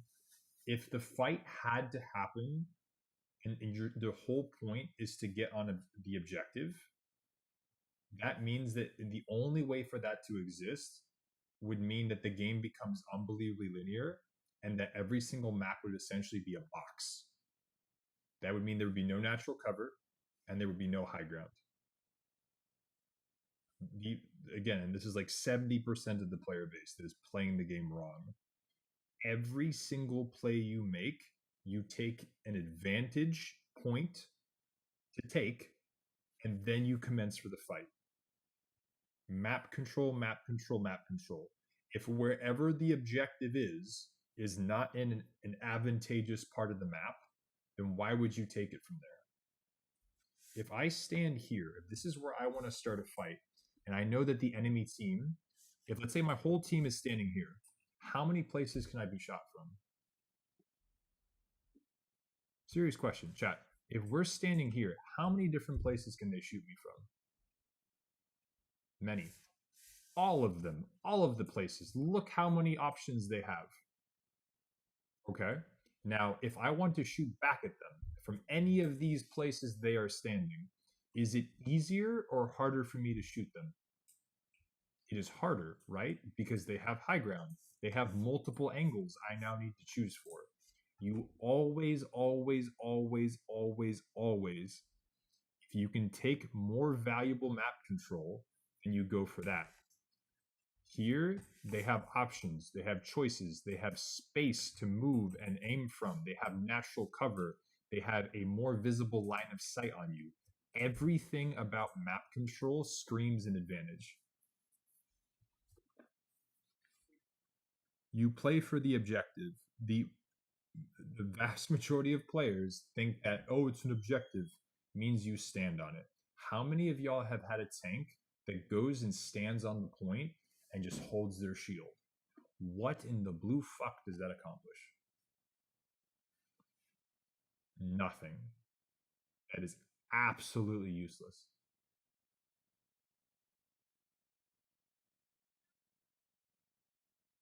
Not a single thing. Look at this way, Tintin. Never thought that way, honestly. And Tintin, this right here, this moment where you are going to move forward, and you are. This is what is going to make you better than quite literally hundreds of thousands of people that play this game. After this one VOD review, you are going to be smarter than hundreds of thousands of people that play this game. Really let that sink in. You are going to be smarter than, if that doesn't inflate your ego, I don't know what will. You are going to be smarter than hundreds of thousands of people that play this game. That's not me guessing some random number. That's literal stats and data that they presented to the public. You are going to be better than hundreds and thousands of people that play this game. You will be smarter than them. just because you now understand this concept. That all of the 70+% of people that play this game, that's not even a concept in their little brains. It's not even, they stand on payload. Good luck, team. That's 70% of the player base.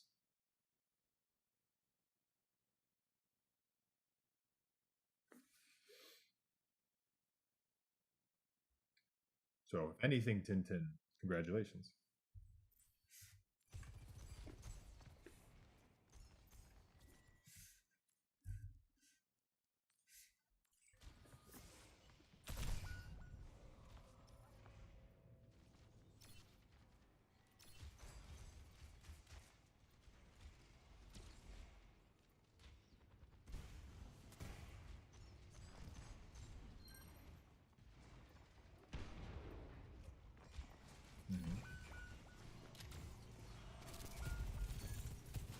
Well, let me ask you this.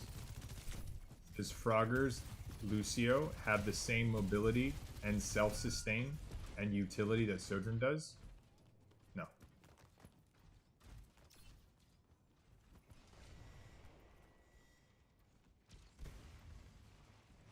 Different character, different utility, different mobility. Shouldn't have thrown my bubble. Tintin, if I had anything to say about this play, do you really think it has to do with your cooldowns? Or do you think it has to do with you just tried this last fight, it did not work out, and now you're doing it again? Chat, what is the definition of insanity? Doing the same thing over again and expecting a different result.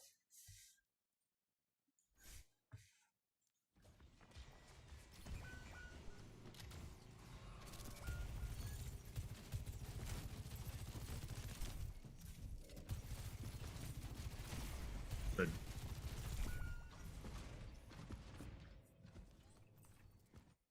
Now, Tintin, and again, this is another light bulb moment, and I want you to understand this. So look me in the eyelids. The difference between where you are now and where we're going to get you to in the future is that the Tintin that I'm going to coach to be smarter is not going to make this mistake 2 times in the first place. And that will be the difference of, let's say we're going to look at how much percentage they just got for this round until you come back and you start to make the right choice. Watch this.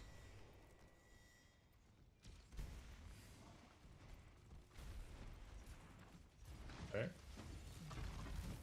You're here. You're now actually in a fight.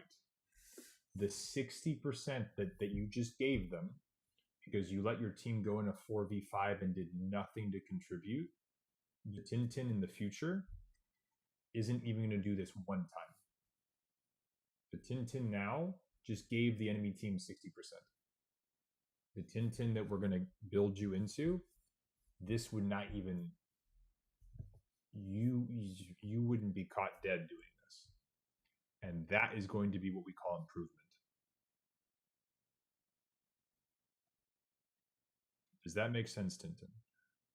Who you currently are just gave them 60% by trolling 2 fights because you were more concerned about the objective as opposed to winning the fight, which would have given you the objective. We've now restructured your understanding of what you should be prioritizing. And so the Tintin in the future is not going to do this. You are going to be better and you are going to be more impactful. You are the most important person on your team. You are the most important person in the lobby. Your life matters more than everyone else. You are the carry. You need to act like the carry. Does that make sense, Tintin? If you were a plat, I'm already going to have you thinking like a diamond. If you were a diamond, I'm going to already have you thinking like a Masters player. If you're a Masters player, I'm going to already have you thinking like a GM. Fake it till you make it? No. Consistency over time will yield great results. You can either chug a gallon of water and just pee a bunch the next day, or start drinking more water every single day, and a month from now, your skin is going to look immaculate. I'll take consistency over anything else.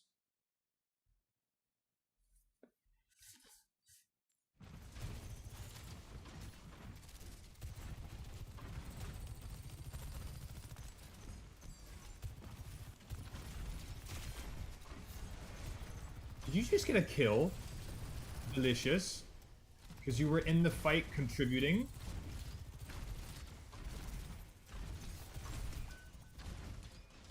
Got your booty touched.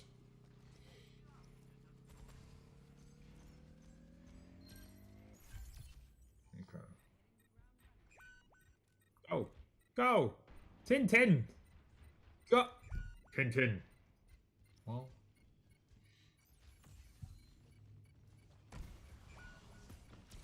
They're dead now. I hate that Zen.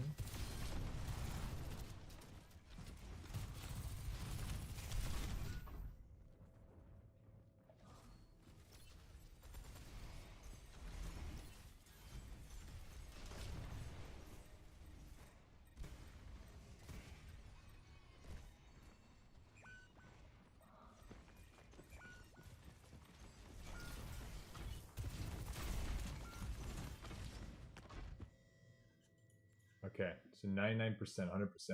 Imagine if you didn't troll the first 60%, they would only be at 40, and you may have to lead yourself.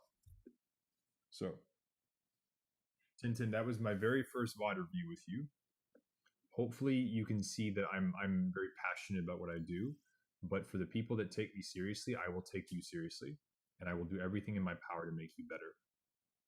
With that being said, if I can restructure your brain to think more of, okay, this is how you play the game, I think that will answer your questions on, hey, where do I position faster? So what you were kind of looking for is you wanted to have better positioning. What I'm telling you is that I think you're asking the wrong question. If I can make you fundamentally a better player and that I make you a smarter player, I think the positioning answers that you're looking for are going to just pop up naturally, and you're going to go, oh, yeah, I should be standing here. Wait, holy shit, I just figured that out on my own. That's the whole point. If I can make you a smarter player, the rest of this will become very easy. Hopefully that makes sense.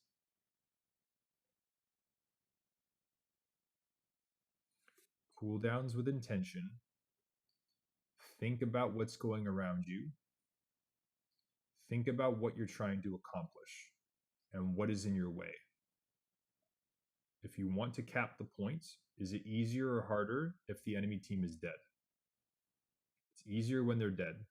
So in the list of what should I be trying to accomplish, it's stay alive and go for as much pressure, as much damage, as many kills as possible.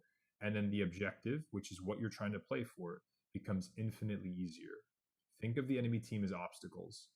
Is it easier to walk in a straight line or to have to jump over a bunch of shit in the way? There's mountains and valleys and hills and giant eagles and shit trying to eat your ass. Like, oh, get rid of the eagles, clear out the mountains, fill up the valleys, drain the rivers, walk in a straight line.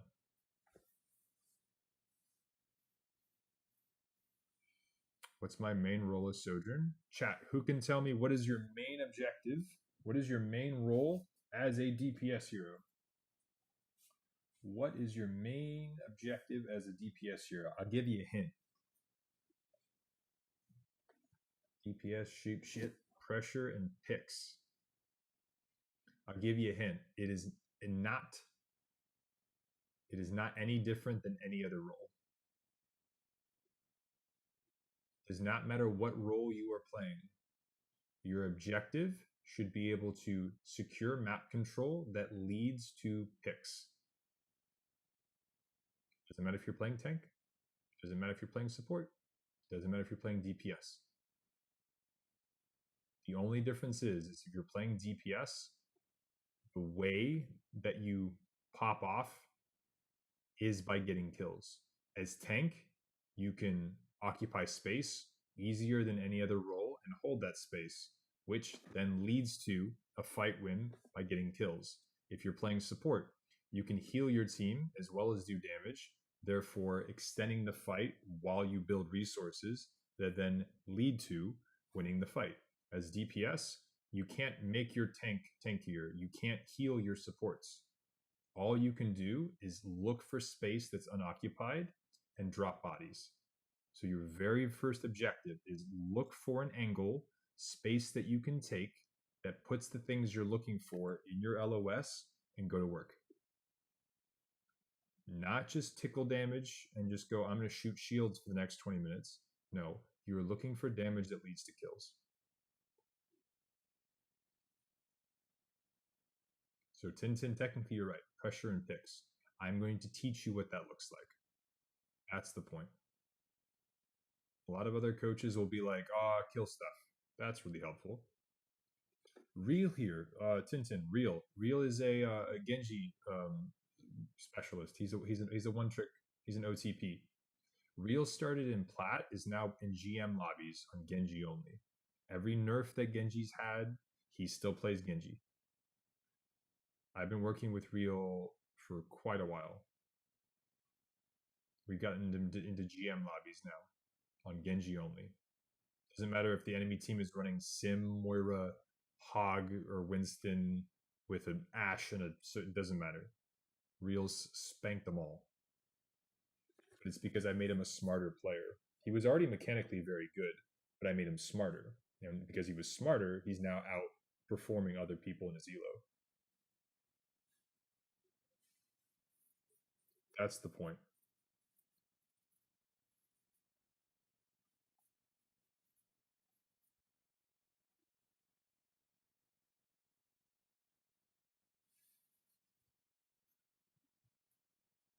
Player Tintin, you'll be fine.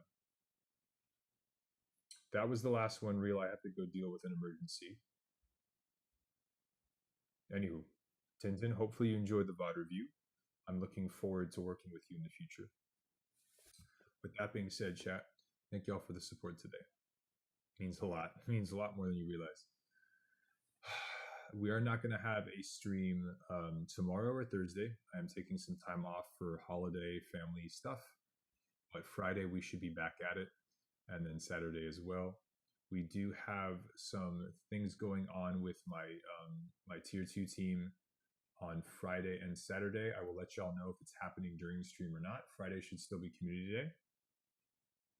Appreciate you too, Tintin. Thank you. But with that being said, I will keep you guys updated and posted on new stuff. We should have some new things coming to the stream and all that funness. But with that being said, y'all, before I go, as always, be kind, be humble, be positive, and as always, GG's, and I'll see y'all in the next one. And before I go, if y'all haven't checked out our socials, TikTok, YouTube, subscribing, following, liking, sharing.